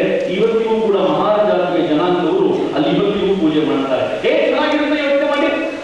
ಪತಿತ ಪಾವನ ಮಂದಿರದಲ್ಲಿ ದೇವರು ಪೂಜೆ ಮಾಡುವವನು ಮಹಾರ ಜಾತಿಯವನು, ಪ್ರಸಾದ ಸ್ವೀಕರಿಸುವವರೆಲ್ಲ ಅತ್ಯಂತ ಮೇಲ್ವರ್ಗದವರು ಅಂತ ಕಲ್ಪೊಳಪಡೋ ಜನ. ಎಂತ ಅದ್ಭುತವಾದ ಕಲ್ಪನೆಯನ್ನ ಸಾವರ್ಕರ್ ಕಟ್ಟಿಕೊಟ್ಟರು ಅಂದ್ರೆ ಸಾವರ್ಕರ್ ಕಾರಣದಿಂದಾಗಿ ಒಂದು ದೊಡ್ಡ ಬದಲಾವಣೆ ಬರಲಿಕ್ಕೆ ಅದರ ದುರ್ದೈವ ಮಿತ್ರರೇ, 21ನೇ ಶತಮಾನದಲ್ಲಿ ನಾವಿದ್ದೀವಿ. ಇವತ್ತಿಗೂ ಕೂಡ ಈ ಬದಲಾವಣೆ ಬರಬೇಕಾಗಿದೆ. ಬಾಬು ಜಗಜೀವನ್ ರಾಮ್ ನೋಡಬೇಕಾದ್ರೆ ನನಗೆ ಹಂಗೆ ಅನಿಸುತ್ತೆ. ನಾವು ಅನ್ಕೊಳ್ತೀವಿ ಜಾತಿಯ ಜೊತೆಗೆ ಅವ್ರಿಗೆ ಇರುವಂತ ಟ್ಯಾಲೆಂಟ್ ಬರುತ್ತೆ ಅಂತ. ಯಾವತ್ತು ಬಾಬು ಜಗಜೀವನ್ ರಾಮ್ ಜೊತೆಗೆ ಬೇರೆ ಯಾರು ಕಂಪೇರ್ ಮಾಡಲಿಕ್ಕೆ ಸಾಧ್ಯವೇ ಆಗಲ್ಲ. ಹೆಂಗಿದ್ದು ಗೊತ್ತೇ ನಾವು ಶಾಲೆಗೆ ಹೋದಾಗ ಸ್ಕೂಲ್ನಲ್ಲಿ 2 ಮಡಕೆ ಇಡ್ತಿದ್ರಂತೆ ನೀರು. ಒಂದು ಮಡಕೆ ನೀರು ಹಿಂದೂಗಳು ಕುಡಿಬೇಕು, ಇನ್ನೊಂದು ಮಡಕೆ ನೀರು ಮುಸಲ್ಮಾನರು ಕುಡಿಬೇಕು. ಎರಡೂ ಒಬ್ಬೊಬ್ಬರು ಬೇರೆ ಕುಡಿಯೋಂಗಿಲ್ಲ ಅಂತ ಸ್ಟ್ರಿಕ್ಟ್ ರೂಲ್. ಒಂದಿನ ಹಿಂದೂಗಳೆಲ್ಲ ಗಲಾಟೆ ಮಾಡಿದ್ರು. ಗಲಾಟೆ ಯಾಕೆ ಅಂದ್ರೆ ಹಿಂದೂಗಳ ಮಡಕೆಯ ನೀರನ್ನ ಸರಿಯಾಗಿ ಕೇಳಿಸ್ಕೊಡಿ, ಹಿಂದೂಗಳ ಮಡಕೆಯ ನೀರನ್ನ ಈ ಹುಡುಗ ಜಗಜೀವನ್ ರಾಮ್ ಕುಡಿದ್ಬಿಟ್ಟ ಅಂತ ದೊಡ್ಡ ಗಲಾಟೆ ಆಗಿದೆ. ಹೆಡ್ ಮಾಸ್ಟರ್ ಕಂಪ್ಲೇಂಟ್ ಹೋದ್ರು. ಹೆಡ್ ಮಾಸ್ಟರ್ ಏನ್ ಮಾಡಬೇಕು ಅಂತ ಗೊತ್ತಾಗಲಿಲ್ಲ. ಈ ಹುಡುಗ ಕೇಳ್ದ, ನಾನು ಹಿಂದೂಗಳನ್ನು ಕುಡಿಬಾರದು ಅಂದ್ರೆ ಮುಸಲ್ಮಾನರು ಕುಡಿಬೇಕಾ? ಉತ್ತರ ಮುಖ ಯಾರಾದ್ರೂ ಉತ್ತರ ಇರಲಿಲ್ಲ. ಅದಕ್ಕೆ ಹೆಡ್ ಮಾಸ್ಟರ್ ಒಂದು ಐಡಿಯಾ ಕೊಟ್ಟರು. ಈ ಐಡಿಯಾ ನಿಮಗೆ ಇರ್ತದೆ, ಒಂದು ಕೆಲಸ ಮಾಡು, ಮುಸಲ್ಮಾನರಿಗೆ ಬೇರೆದಿರಲಿ, ಹಿಂದೂಗಳಿಗೆ ಬೇರೆದಿರಲಿ, ನಿಮಗೆ ಒಂದು ಬೇರೆ ಮಾಡ್ತೀವಿ, ಬೇರೆ ಮಡಕೆ ಇಟ್ಟು ಈ ಹುಡುಗನಿಗೆ ಇನ್ನೂ ಹೋಗ್ಬೋದು. ಆ ಮಡಕೆಯನ್ನು 3 ಸಲ ಹೊಡೆದಾಗ ಈ ಮಡಕೆ ಇರ್ಲಿಕ್ಕೆ ನಾನು ಬಿಡಲ್ಲ, ಹಿಂದೂಗಳ ಮಡಕೆಯಲ್ಲೇ ನಾವು ನೀರು ಕುಡಿಬೇಕು, ನಾವೆಲ್ಲರೂ ಒಂದು ಅನ್ನೋದನ್ನ ಬಾಬು ಜಗಜೀವನ್ ರಾಮ್ ಶಾಲೆಗೆ ಹೋಗ್ಬೇಕಾದ್ರೆ ಪ್ರತಿಪಾದಿಸಿದ್ರಲ್ಲ, ಇದು ಇವತ್ತಿನ ಸಂದೇಶ ಅಂತ. ಇದೀಗ ಭಾರತದ ಆಲೋಚನೆ ಅಂತ. ಇದ್ರೆ ಹೇಗಾಯ್ತು ಅವ್ರ ಬೆಳವಣಿಗೆ ಅಂತಂದ್ರೆ, ಸ್ವತಃ ಮದನ ಮೋಹನ ಮಾನವೀಯರು ಇವರಿಂದ ಪ್ರೇರಣೆ ಪಡ್ಕೊಂಡು ಹೊಸ ಶಕೆಯತ್ತ ಭಾರತವನ್ನು ಕರ್ಕೊಂಡು ಹೋಗ್ಬೇಕು ಅಂತ ನಿಶ್ಚಯ ಮಾಡಿದ್ರು. ಬಾಬು ಜಗಜೀವನ್ ರಾಮರ ಪ್ರೀತಿ ಹೆಂಗಿತ್ತು ಅಂತ, ಸಮಾಜವನ್ನು ಹೆಂಗ್ ಪ್ರೀತಿಸ್ತಿದ್ರು ಅಂತಂದ್ರೆ 10 ಸಲ, ಇವತ್ತಿಗೂ ರೆಕಾರ್ಡ್ ಹೋದ್ರೆ ಯಾರು ಬ್ರೇಕ್ ಮಾಡಿರ್ಲಿಕ್ಕಿಲ್ಲ, 10 ಸಲ MP ಎಲೆಕ್ಷನ್ ಅಲ್ಲಿ ಗೆದ್ದು 10 ಬಾರಿ ಕಾನ್ಸಿಕ್ಯೂಟಿವ್ ಆಗಿ ಒಂದೇ ಕ್ಷೇತ್ರದಲ್ಲಿ ಗೆದ್ದು ಸರ್ಕಾರವನ್ನು ಪ್ರತಿನಿಧಿಸ್ತಾ ಇದ್ದ ಮಂತ್ರಿಯಾಗಿದ್ರು. ಅಷ್ಟೇ ಅಲ್ಲ, ಅವರು ಈ ದೇಶದ ಲೇಬರ್ ಕಾನೂನುಗಳಲ್ಲಿ ಬದಲಾವಣೆ ತಂದ್ರು. ಎಲ್ಲಕ್ಕೂ ಹೆಚ್ಚಾಗಿ ಈ ದೇಶಕ್ಕೆ ಧಾನ್ಯದ ಕೊರತೆ ಇದ್ದಾಗ ಈ ದೇಶ ಹಸಿರು ಕ್ರಾಂತಿಯ ಕಡೆ ಹೊರಡಿ ಈ ದೇಶದಲ್ಲಿ ಧಾನ್ಯದ ಕೊರತೆ ಇಲ್ಲದಂತೆ ಮಾಡಿದ ಪುಣ್ಯಾತ್ಮ ಬಾಬು ಜಗಜೀವನ್ ರಾಮ್. ದುರ್ದೈವ, ಈ ದೇಶ ಯಾವತ್ತೂ ಇವರುಗಳನ್ನು ಓದದೇ ಇಲ್ವಲ್ಲ ಅಂತ ನಾನು ಬಹಳ ಹೊತ್ತಿದೆ. ಇವತ್ತು ಹೇಗಿದೆ ಪರಿಸ್ಥಿತಿ ಅಂದ್ರೆ, ನಮ್ಮ ದೇವಸ್ಥಾನಕ್ಕೆ ಅವ್ರನ್ನ ಬಿಡಲ್ಲ, ಇವ್ರನ್ನ ಬಿಡಲ್ಲ, ನಮ್ಮ ಮನೆಗೆ ಅವ್ರನ್ನ ಬಿಟ್ಕೊಳ್ಳಲ್ಲ, ಇವ್ರನ್ನ ಬಿಟ್ಕೊಳ್ಳಲ್ಲ ಅಂತ ನಾವೇ ಚೌಕಟ್ಟು ಹಾಕೊಂಡು ಭಾರತ ಆಂತರಿಕವಾಗಿ ಕುಸಿದು ಹೋಗ್ತಾ ಇದೆ. ನಾನು ಅನೇಕ ಘಟನೆಗಳನ್ನು ಹೇಳಿದರೆ, ಇತ್ತೀಚೆಗೆ ನಾನು ಉಡುಪಿಗೆ ಹೋಗಿದ್ದೆ. ಉಡುಪಿಯ ಮಣಿಪಾಲದಲ್ಲಿ ಒಂದು ಯೂನಿವರ್ಸಿಟಿಯಲ್ಲಿ ಕ್ಲಾಸ್, ಎಲ್ಲ ಮಕ್ಕಳಿಗೆ ಕ್ಲಾಸ್ ಮಾಡ್ತಿರ್ಬೇಕಾದ್ರೆ ಹೀಗೆ ಕೂತಾಗ ಈ ಅಸ್ಪೃಶ್ಯತೆ ವಿಚಾರ ಚರ್ಚೆಗೆ ಉಂಟು. ಅಲ್ಲಿದ್ದಂಥ ಒಬ್ಬ ಪ್ರೊಫೆಸರು ನನ್ನ ಪಕ್ಕದಲ್ಲಿ ಬಂದು ಕೂತ್ಕೊಂಡು ಹೇಳಿದ್ರು, ಚಕ್ರವರ್ತಿಗಳೇ, ಇವತ್ತಿಗೂ ಕೂಡ ಇದು ಕಡಿಮೆ ಆಗಲಿಲ್ಲ ಅಂತ. ನನಗೊಂಥರ ಶಾಕ್ ಆಯಿತು. ಯಾಕೆ ಹಿಂಗೆ ಅನ್ನಿಸ್ತು ಸರ್ ನಿಮಗೆ ಅಂದರೆ, ಅವ್ರು ಹೇಳ್ತಾರೆ, ನಾನು ದೇವಸ್ಥಾನಕ್ಕೆ ಹೋದರೆ ದೇವಸ್ಥಾನದಲ್ಲಿ ನಾವು ದೇವಸ್ಥಾನಕ್ಕೆ ಹೋಗ್ಬೇಕಾದ್ರೆ ಪಂಚ ಉಟ್ಕೊಳ್ಳದೆ ಹೋದ ದಿನ ಇಲ್ಲ, ಪಂಚ ಉಟ್ಕೊಂಡೆ ದೇವಸ್ಥಾನಕ್ಕೆ ಹೋಗ್ತೀನಿ. ಆದ್ರೆ ದುರ್ದೈವದ ಸಂಗತಿ ಏನು ಅಂತಂದ್ರೆ, ನಾನು ದೇವಸ್ಥಾನಕ್ಕೆ ಹೋದ್ರೆ ಊಟಕ್ಕೆ ಕಳಿಸ್ಬೇಕಾದಾಗ ಈ ಕಡೆ ಬೇರೆ ಪಾಳಿ ಹಚ್ತಾರೆ, ಆ ಕಡೆ ಬೇರೆ ಪಾಳಿ ಹಚ್ತಾರೆ, ನಾನು ಮೇಲ್ವರ್ಗಕ್ಕೆ ಸೇರಿದವನಲ್ಲ ಅಂತ ಬೇರೆ ದಿಕ್ಕಿಗೆ ನನ್ನ ಊಟಕ್ಕೆ ಕಳಿಸ್ತಾರೆ. ಒಂದಿನ ಅಂತೂ ಪಂಚ ಉಟ್ಕೊಳ್ಳದೆ ಬಂದ ಕೆಲವು ಮೇಲ್ವರ್ಗದವರು ನನ್ನ ಪಕ್ಕದಲ್ಲಿ ಕೂತ್ಬಿಟ್ರು. ಅವ್ರ ಬಗ್ಗೆ ನೋಡೋದಂತೆ, ಅದು ಬೇರೆ ಬಂದ್ಬಿಟ್ಟಿದ್ದೀವಲ್ಲ ಬಂದಿದ್ದಾರಲ್ಲ ನಾವು ಅಂತ ಟೆನ್ಷನ್ ಅವ್ರಿಗೆ. ಊಟ ಮಾಡಿದ್ರೆ ಸಕ್ಕಿ ಹೋಗ್ಬಿಡ್ತಾ ಇರೋ ಟೆನ್ಷನ್ ಇರಬೇಕು ಅವರಿಗೆ. ಯಾವುದೋ ಬೇರೆ ಪಾಳಿ ಬಂದ್ಬಿಟ್ಟಿದ್ದೀವಲ್ಲ ಅಂತ ಯಾರ್ಯಾವ ಟವೆಲ್ಗಳು ಮುಂದು ಸೊಂಟಕ್ಕೆ ಸುತ್ಕೊಂಡು ತಾವು ನಮ್ಮ ಮೇಲ್ವರ್ಗದವರ ಲೈನಲ್ಲಿ ಕೂತ್ಕೊಂಡಾಗಲೇ ಊಟ ಅವರಿಗೆ ಖುಷಿ ಕೊಟ್ಟಿದ್ದು ಅನ್ಸುತ್ತೆ. ನನಗೆ ತುಂಬಾ ಕೋಪ ಬಂದಿತ್ತು. ಆದ್ರೆ ಅವ್ರ ಹೆಂಡತಿ ಹೇಳಿದ್ರಂತೆ, ಕೋಪಿಸ್ಕೊಳ್ಬೇಡ್ರಿ, ನಮ್ ಜೊತೆ ಕೂತ್ಕೊಳ್ಳೋಷ್ಟು ಮಟ್ಟಕ್ಕೆ ಇನ್ನೂ ಏನಿಲ್ಲ ಅಂತ ಖುಷಿ ಪಡಿ ಅಂತ ಅವ್ರ ಹೆಂಡತಿ. ಅವ್ರ ಹೇಳ್ತಾರೆ ಯಾವ ಸಮಾಧಾನ ಆಯ್ತು, ವೆರಿ ಗುಡ್ ಅನ್ನಿಸ್ತು ಅಂತ. ಯೋಚನೆ ಮಾಡಿ, ನಾವು ಎಲ್ಲಿದ್ದೀವಿ? 21ನೇ ಶತಮಾನದಲ್ಲಿದ್ದೀವಿ. ಡಾಕ್ಟರ್ ಪ್ರೊಫೆಸರ್ ತುಂಬಾ ಚೆನ್ನಾಗಿ ಹೇಳಿದ್ರು. ಡಾಕ್ಟರ್ ಇವತ್ತು ವೇದಿಕೆ ಮೇಲೆ ಇದ್ದಾರೆ, ಅವ್ರು ತುಂಬಾ ಚೆನ್ನಾಗಿ ಅರ್ಥ ಮಾಡ್ಕೊಂಡು ಬಂದ್ರು ಇದನ್ನ. ನಾವು ಎಷ್ಟರ ಮಟ್ಟಿಗೆ ಕೆಳಗಿರ್ತಿದ್ದೀವಿ ಅಂತಂದ್ರೆ, ದೇವಸ್ಥಾನಕ್ಕೆ ಬರಬಾರ್ದು, ಅವ್ರ ಜೊತೆ ನಾವು ಊಟಕ್ಕೆ ಕೂತ್ಕೋಬಾರ್ದು, ಅವ್ರ ಜೊತೆ ಮಾತಾಡಬಾರ್ದು, ಅವ್ರ ನೆರವು ನಮ್ಮ ಮೇಲೆ ಬೀಳಬಾರ್ದು. ಹಾಸ್ಪಿಟ್ಲಿಗೆ ಹೋದಾಗ ಆ ಡಾಕ್ಟರ್ ಟ್ರೀಟ್ ಮಾಡೋದು.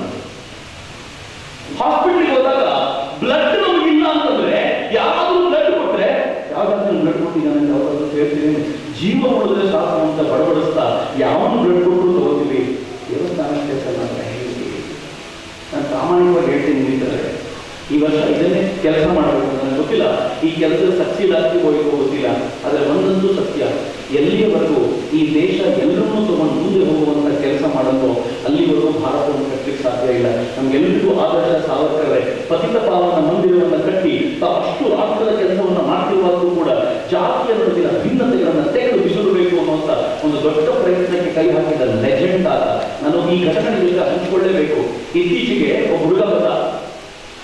ಅವನು ಬೈರೇಶ ಅಂತ ಕಿಶ್ತವಾಡದಲ್ಲಿ ಕೆಲಸ ಮಾಡ್ತಾನೆ. ಕಾಶ್ಮೀರದ ಕಿಶ್ತವಾಡದಲ್ಲಿ ಸೈನಿಕನಾಗಿದ್ದಾನೆ. ಅವನು ಪ್ರತಿ 2 ದಿನಕ್ಕೆ 3 ದಿನಕ್ಕೆ ಒಂದ್ಸಲ ಕಾಲ್ ಮಾಡಲೇಬೇಕು. ಮಾತಾಡಿ ಅಣ್ಣ ಹೇಗಿದ್ದೀರಾ ಅಂತ ಕೇಳ್ತಾನೆ. ಅವನ ಎಕ್ಸ್ಪೀರಿಯನ್ಸ್ ಅವತ್ತು ದಿನ ಹೇಳ್ಕೊಡ್ತಾನೆ. ಅವನು ಹುಚ್ಚು ದೇಶ ಅಂದ್ರೆ ನಿನ್ ಜೀವನದ ಆಸೆ ಏನು ಅಂತಂದ್ರೆ ಸಿಯಾಚಿನಲ್ಲಿ ಕೆಲಸ ಮಾಡಬೇಕು ಅನ್ನೋದೇ ಆಸೆ. ನಾನು ಬೇಡ್ಕೊಳ್ತಾ ಇದ್ದೀನಿ, ನಾನು ಕಳಿಸಿ ಅಂತ ಕಳ್ಸಲ್ಲ ಅಂತ. ಅಷ್ಟು ಹುಚ್ಚು ಅವನಿಗೆ. ಅವನ ಊರಿಗೆ ಬಂದ. ಶ್ರೀರಂಗಪಟ್ಟಣ ಅವನ ಊರು. ನಾನು ಮೈಸೂರು ಪ್ರೋಗ್ರಾಮ್ ಇದೆ ಬಾ ಅಂತ ಅವನು ಕರ್ಕೊಂಡು ಹೋದ್ರೆ, ಪ್ರೋಗ್ರಾಮಿಗೆ ಬಂದಂತ ಬೈರ ನನಗೆ ಹೇಳಿದ, ನಮ್ಮ ಮನೆಗೆ ಬರ್ತೀರಾ? ನನ್ನ ಎಲ್ಲಿ ನಿಮ್ಮ ಮನೆ ಅಂತ. ಶ್ರೀರಂಗಪಟ್ಟಣದ ಹತ್ರ ಅಲ್ಲ, ಎಷ್ಟು ಕಿಲೋಮೀಟರ್ ಹೋದ್ರೆ 4 ಕಿಲೋಮೀಟರ್ ಅಂತ. ನಾನು ಅನ್ಕೊಂಡೆ 4 ಕಿಲೋಮೀಟರ್ ತಾನೇ ಹೋಗ್ಬಲ್ಲ ಅಂತ. ಹೊರಟ ಮೇಲೆ ಗೊತ್ತಾಯ್ತು 15 ಕಿಲೋಮೀಟರ್ ದೂರ. ಯಾಕೆ ಏನು ಮಾಡಿದೆ ಅಂದ್ರೆ 15 ಕಿಲೋಮೀಟರ್ ನಿಮ್ಗೆ ಬರ್ತಿರ್ಲಿಲ್ಲ ಅಣ್ಣ, ಅದಕ್ಕೆ ಕರ್ಕೊಂಡು ಬರಬೇಕು ಅಂತ 4 ಅಂದೆ. ನಾನು ಆಯ್ತು ಹೋಗೋರು ಮನೆಗೆ ಹೋದ್ರೆ ಸಾಮಾನ್ಯವಾಗಿ ಹೇಳ್ತೀನಿ, ಆ ಹುಡುಗ ದಾರಿಯಲ್ಲಿ 10 ನಿಮಿಷ ನಿಲ್ಲಿಸಿ ಏನೋ ತಗೊಂಡಿದ್ದ. ನನಗೆ ಗೊತ್ತಾಗಿಲ್ಲ ಏನು ತಗೊಂಡ ಅಂತ. ಈ ಫ್ಯಾಂಟಾ ಸ್ಪ್ರೈಟ್ ಏನೋ ಜ್ಯೂಸ್ ತಗೊಂಡು ಬಂದಿದ್ದ. ನಾವು ಸ್ವದೇಶಿ ಚಳವಳಿಗಿದ್ದವರಾಗಿದ್ದರಿಂದ ಇದೆಲ್ಲ ಕುಡಿಯಲ್ಲ ಅಂತ ಅವ್ರ ಮನೇಲಿ ಖಂಡಿತವಾಗಿ ಹೇಳಿದ್ರೆ ಮನೇಲಿ ಅವ್ರ ತಾಯಿ ತುಂಬಾ ಸಣ್ಣದಾಗ್ಬಿಡುತ್ತೆ. ಇನ್ನೇನ್ ಮಾಡಬೇಕು? ನಾನು ಸುಮ್ಮನೆ ಒಂದ್ಸಲ ಗೋಡೆ ನೋಡಿದ್ರೆ ಬುದ್ಧನ ಚಿತ್ರಗಳು ಕಾಣ್ತಾ ಇತ್ತು. ನನ್ಗೆ ಗೊತ್ತಾಯ್ತು ನಾನು ಅವ್ರ ತಾಯಿ ಹೇಳಿದೆ, ಅಮ್ಮ ನಿಮ್ಮ ಮನೇಲಿ ಏನು ಕೊಟ್ಟರು ತಗೋತೀವಿ, ನೀವು ಹೊರಗಡೆಗೆ ತಂದಿದ್ದೆ ಮಾತ್ರ ಏನೂ ಕೊಡಬೇಡಿ ಅಂತ. ನಂಬಲ್ಲ ಬೇಕಾದ್ರೆ ಆ ತಾಯಿ ಮುಖ ಅಗಲ ಕೊಟ್ಟು ನಮ್ಮನೆ ಏನಾದ್ರು ತಗೋತೀರಾ, ದಯವಿಟ್ಟು ಕೊಡಿ ಯಾಕಂತ ತಿಳ್ಕೊಳ್ತೀರಾ ಅಂತ ಹೇಳಿ ಅವ್ರು ನೀರು ತಂದು ಕೊಟ್ಟರು, ಸಕ್ಕರೆ ತಂದು ಕೊಟ್ಟರು, ಟೀ ಮಾಡಿಕೊಟ್ರು. ಇದೆಲ್ಲ ತಗೋತಿರ್ಬೇಕಾದ್ರೆ ಅವ್ರ ಮುಖ ಹೇಗೆ ಕರಡುಬಿಡ್ತು ಅಂದ್ರೆ, ನಮ್ಮನೆ ಯಾರು ನೀರು ಕುಡಿದ್ಬಿಟ್ರಲ್ಲ, ಟೀ ಕುಡಿದ್ಬಿಟ್ರಲ್ಲ ಅಂತ ಬಹಳ ಖುಷಿ. ನನಗೆ ಫೀಲ್ ಆಗ್ತದೆ, ಎಷ್ಟು ಖುಷಿ ಆಗ್ತದೆ ಅಂತ. ಅದು ನೋಡಿದ ನಂತರ ಆ ಕೇಳಿ ಒಂದು 4 ಜನ ಹುಡುಗರು ನನಗೆ ಹೇಳಿದ್ರು, ಅಣ್ಣ ನಮ್ಮೂರಲ್ಲಿ ಒಂದು ದೇವಸ್ಥಾನ ಇದೆ, ಚೆನ್ನಾಗಿದೆ ಕೇಳಿ, ದೇವಸ್ಥಾನ ಇದೆ. ಆ ದೇವಸ್ಥಾನಕ್ಕೆ ನಮ್ಮನ್ನು ಬಿಡದೇ ಇಲ್ಲ, ಇರದೇ ಒಂದು ದೇವಸ್ಥಾನ, ನಮ್ಗೆ ಯಾರಿಗೂ ಎಂಟ್ರಿ ಇಲ್ಲ. ನಮ್ಗೆ ಹೇಳಿದೆ, ಮತ್ತೆ ನೀವು ಪೂಜೆ ಏನು ಮಾಡ್ತೀರಾ? ಹೊರಗಡೆ ಹೋಗ್ತೀವಿ, ಬಾಗಿಲ ನಿಂತ್ಕೊಂಡು ತಟ್ಟೆ ಕೊಡ್ತೀವಿ, ಒಳಗಿರುವ ಅರ್ಚಕರು ತಟ್ಟೆ ತಗೊಂಡು ಹೋಗಿ ಪೂಜೆ ಮಾಡಿ ಆರತಿ ಹೊರಕೊಟ್ಬಿಡ್ತಾರೆ ಅಂದ ತಕ್ಷಣ ಯಾಕೋ ಸಂತ ಆಗುತ್ತೆ ನನಗೆ. ಅವ್ರಿಗೂ ಹೇಳ್ತಾನೆ, ಉತ್ಸವ ನಡೆಯುತ್ತೆ, ಉತ್ಸವದ ದಿನ ದೇವರು ಬರ್ತಾರೆ, ಎಲ್ಲ ಕೇರಿಗಳಿಗೂ ಹೋಗ್ತಾರೆ. ನಮ್ಮ ಕೇರಿ ಎಕ್ಸೆನ್ಸ್ ಹೋಗೋದು ದೇವರು ವಾಪಸ್ ಹೋಗ್ಬಿಡುತ್ತೆ. ಉತ್ಸವ ನಮ್ಮ ಕೇರಿ ಬರೋದು ಇಲ್ಲ ಬಂದಾಗ ಬಹಳ ಸಂತ ಅನ್ನಿಸ್ತದೆ. 10,000 ವರ್ಷಗಳಿಂದ ಭಾರತವನ್ನು ಉಳಿಸ್ಕೊಂಡ್ವಿ, ಈ ಭಾರತವನ್ನು ಉಳಿಸ್ಕೊಳ್ಳೋಕ್ಕಾಗಲ್ಲ. ಎಷ್ಟು ಕಷ್ಟಪಟ್ವಿ ಅವರಿಗೆ ಅಂತಂದ್ರೆ, ಕಳೆದ 1,000 ವರ್ಷಗಳಿಂದ ನಮ್ಮ ಮನೆ ಎಲ್ಲಿ ಬರಬಾರದು. ನಮ್ಮ ಮನೆ ಎಲ್ಲಿ ಬರೋದಾದ್ರೆ ನೀವು ಕೆಲವರದ್ದು ಹೆಂಗಿತ್ತು ಅಂದ್ರೆ ಈಗ ತುಂಬಾ ಚೇಂಜ್ ಆಗಿದೆ, ಬಹಳ ಸಂತೋಷ.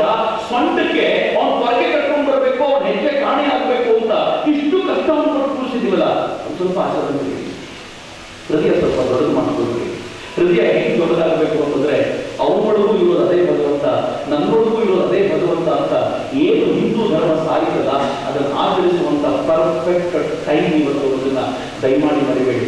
ಅಕಸ್ಮಾತ್ ನಾವು ನೀವು ಈ ಕೆಲಸ ಮಾಡಲಿಲ್ಲ ಅಂತಂದ್ರೆ ಅವರು ತಪ್ಪುಕೊಳ್ಳಲಿಕ್ಕೆ ಅಂತ ಅನೇಕ ತಯಾರಾಗಿ ಕೊಟ್ಟಿದ್ದಾರೆ, ಹೊಂಚು ಹಾಕೊಂಡು ಕೂತಿದ್ದಾರೆ. ನೋಡು, ಏನಾದ್ರು ಹೊತ್ತು ಹೇಳ್ಕೊಳ್ತಾ ಇಲ್ಲ, ಬಾಲನ ಹತ್ರ ಕರ್ಕೊಳ್ತಾರೆ. ಹಂಗಂತ ಅಲ್ಲಿ ಹೋದ್ರೆ ಅವನಿಗೆ ಪೂರ್ಣ ಗೌರವ ಸಿಗುತ್ತೆ ಅಂತ ತಿಳ್ಕೊಳ್ಬೇಡಿ. ನಾನು ಅನೇಕ ಚರ್ಚ್ಗಳಿಗೆ ಹೋದಾಗ ತಮಾಷೆ ನೋಡ್ತಿರ್ತೀನಿ. ಆ ಚರ್ಚಲ್ಲಿ 9 ಗಂಟೆಗೆ ಒಂದು ಪ್ರೇಯರು, 10 ಗಂಟೆಗೆ ಒಂದು ಪ್ರೇಯರು,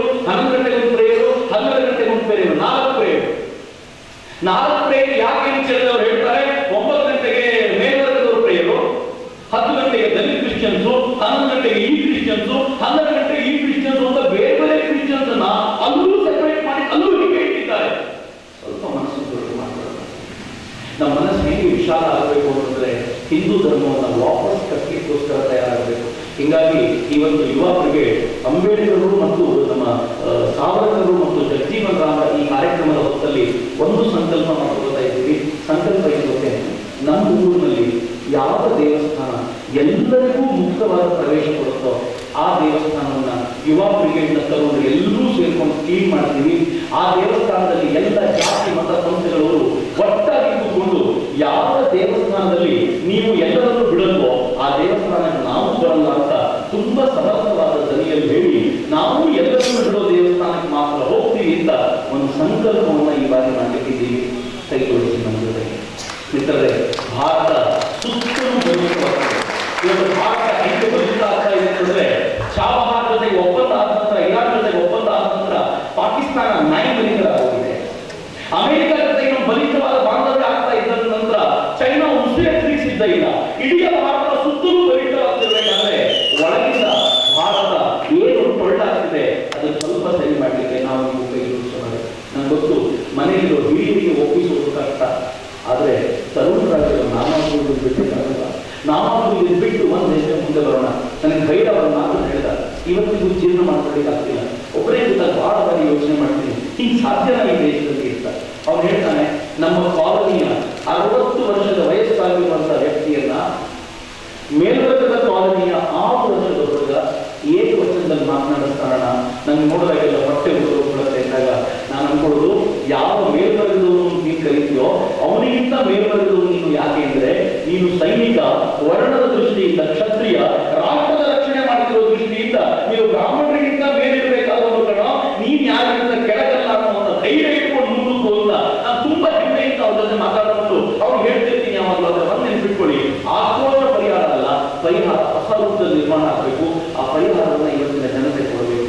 ಭಾರತವನ್ನ ಒಳಗಿಂದ ಗಟ್ಟಿ ಮಾಡಲಿಕ್ಕೆ ಇರುವಂತಹ ಏಕೈಕ ಮಾರ್ಗ ಹೃದಯವನ್ನು ವಿಶಾಲ ಮಾಡಿಕೊಳ್ಳೋಣ.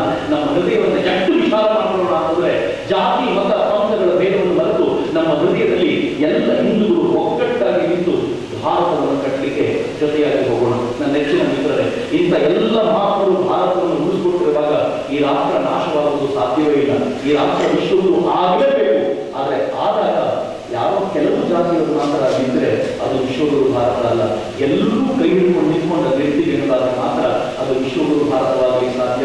ಅಂತ ಸಾಮರಸ್ಯದ ಸದ್ಭಾವನೆಯ ವಿಶ್ವಗುರು ಭಾರತವನ್ನ ಕಟ್ಟಲಿಕ್ಕೆ ಇವತ್ತು ಪ್ರೇರಣೆಯನ್ನು ತಗೊಂಡು ಅಂತ ವಿಶ್ವ ನಿರ್ಮಾಣ ಮಾಡೋಣ ಅನ್ನೋದೇ ನಮ್ಮೆಲ್ಲರ ಕಲ್ಪನೆಯ ಉದ್ದೇಶ. ಸಾವರ್ಕರಿಗೆ ಕೊಡೋದಾದ್ರೆ 8ನೇ ವಯಸ್ಸಿನಲ್ಲಿ ತಾಯಿ ಕೊಟ್ಟ ಮಾತನ್ನ ಆ ಪುಣ್ಯಾತ್ಮ ಪೂರ್ತಿ ಮಾಡಿದ. ಸ್ವಾತಂತ್ರ್ಯ ಬರುವವರೆಗೂ ಬದುಕಿದ್ದ. ಆದರೆ ದುರ್ದೈವ, ಸ್ವಾತಂತ್ರ್ಯ ಬಂದ 1 ವರ್ಷದೊಳಗೆ ನಾಥುರಾಮ್ ಗೋಡ್ಸೆ ಗಾಂಧೀಜಿಯವರನ್ನ ಹತ್ಯೆ ಮಾಡಿದ್ರು. ನಾಥುರಾಮ್ ಗೋಡ್ಸೆ ಒಂದ್ಸಲ ಬಂದು ಸಾವರ್ಕರ್ನ ಮಾತನಾಡಿಕೊಂಡು ಹೋಗಿರುವ ಒಂದೇ ಕಾರಣಕ್ಕೆ ಅವತ್ತಿನ ಸರ್ಕಾರ ಸಾವರ್ಕರ್ನು ಗಾಂಧಿ ಹತ್ಯೆಯ ಆರೋಪ ಮಾಡಿ 8ನೇ ಆರೋಪಿಯಾಗಿ ಕಟಕಟೆಯನ್ನು ಕೂಡಿಸಿದ್ರು. ಯಾವಾಗ ಸಾವರ್ಕರ್ ಬ್ರಿಟಿಷರ ವಿರುದ್ಧ ಹೋರಾಟ ಮಾಡಿದ್ರು, ಅದೇ ಸಾವರ್ಕರ್ ಇಂಡಿಯನ್ ಪೊಲೀಸ್ ಹತ್ರ ಬಯಸ್ಕೊಳ್ಬೇಕಾದ ಪರಿಸ್ಥಿತಿ ಬಂತು.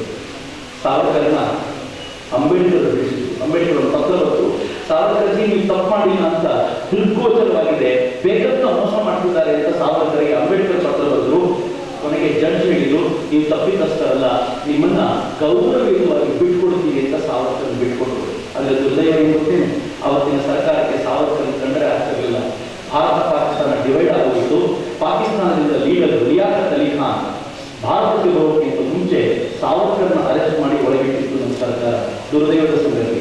ಇದೇ ಲಿಯಾಕತ್ ಖಾನ್ ಈ ದೇಶ ವಿಭಜನೆ ಆಗೋಕ್ಕಿಂತ ಮುಂಚೆ ಸಾವರ್ಕರ್ ಎದುರಿಗೆ ಬಂದು ನಿಂತಿದ್ದ. ಸಾವರ್ಕರ್, ನೀವು ಹೀಗೆ ಹಿಂದುತ್ವದ ಮಾತನಾಡ್ತಿದ್ರೆ ನಾನು ನಿಮ್ಮನ್ನು ಕೊಂದು ಬಿಡ್ತೀನಿ ಅಂತ ಸಾವರ್ಕರ್ಗೆ ಲಿಯಾಕತ್ ಅಲಿ ಖಾನ್. ಸಾವರ್ಕರ್ ಹಾಸಿಗೆ ಮೇಲೆ ಕೂತ್ಕೊಂಡು ಬರಿತಾ ಕೂತಿದ್ರಂತೆ. ಹಾಸಿಗೆ ತಿಂಗಳು ಪಕ್ಕಕ್ಕಿಟ್ಟರು, ಬರಿತಾ ಕೂತಿದ್ದಲ್ಲಿ ಪಕ್ಕಕ್ಕಿಟ್ಟು ಎದ್ದು ನಿಂತ್ಕೊಂಡ್ರು. ಲಿಯಾಕತ್ ಹಿಂಗೆ ಅಫ್ಜಲ್ ಖಾನ್ ಕೂಡ ಶಿವಾಜಿ ಎದುರಿಗೆ ಬಂದಿದ್ದ ಕೊಂದು ಬಿಡ್ತೀನಿ ಅಂತ. ಆಮೇಲೆ ಏನಾಯ್ತು ನನಗೆ ಗೊತ್ತಿದೆ, ನಾನು ಹಿಡಿಯುವ ತಪ್ಪವ ಲಿಯಾಕತ್ತಲ್ಲಿ ನನಗೆ ಕೋಪ ಬಂದಂತೆ ಸಾವರ್ಕರ್ನ ಗುರುಗುಟ್ಕೊಂಡು ನೋಡಿದ, ಪಾದಗಳನ್ನು ನಿಂತ್ಕೊಂಡು ವಾಪಸ್ ಹೋಗ್ಬಿಡ್ತ ಅಂತ. ಸಾವರ್ಕರ್ ಕೂತ್ಕೊಂಡು ಬರೋದು, ಛೇ ಜೀವನದಲ್ಲಿ ಒಂದೇ ಒಂದ್ಸಲ ಶಿವಾಜಿ ಆಗೋ ಅವಕಾಶ ಇತ್ತು, ಅದನ್ನೇ ತಪ್ಪಿಸ್ಬಿಟ್ಟ.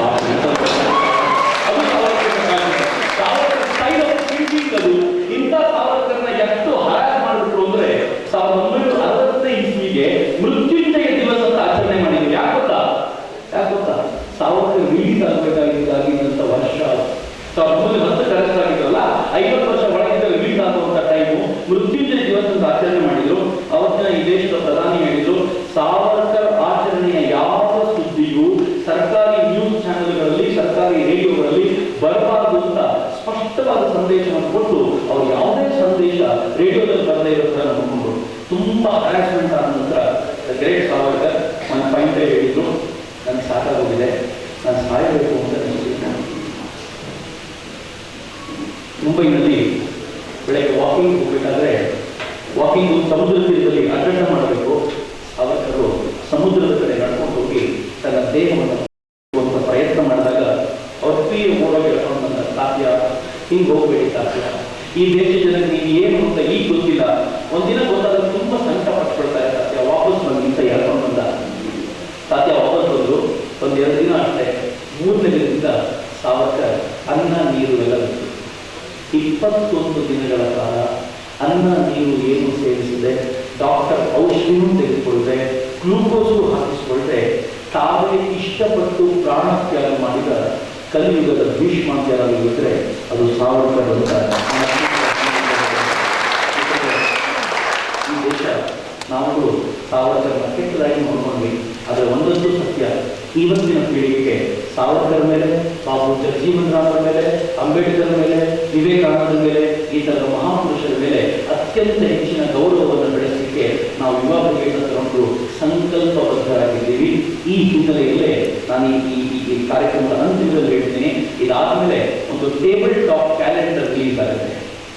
ನಾನು ವಿನಂತಿಸ್ಕೊಳ್ತೀನಿ ಸ್ವಾಮಿಗಳನ್ನು ರಿಲೀಸ್ ಮಾಡಲಿಕ್ಕೆ. ದಯವಿಟ್ಟು ಒಂದು ಟೇಬಲ್ ಟಾಪ್ ಕ್ಯಾಲೆಂಡರ್ ರಿಲೀಸ್ ಮಾಡ್ತಿದ್ದೀವಿ.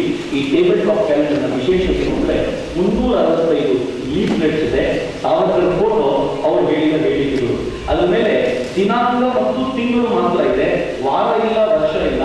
ಹೀಗಾಗಿ ನೀವು ಜೀವಮಾನ ಪರ್ಯಂತ ಬಳಸಬಹುದಾದಂಥ ಒಂದು ಅಪರೂಪದ ಸಾವರ್ಕರ್ ಹೆಸರಿನ ಪತಿತ ಪಾವನ ಅನ್ನೋ ಹೆಸರಿನ ಟೇಬಲ್ ಟಾಪ್ ಕ್ಯಾಲೆಂಡರ್ನ ಇವತ್ತು ಈ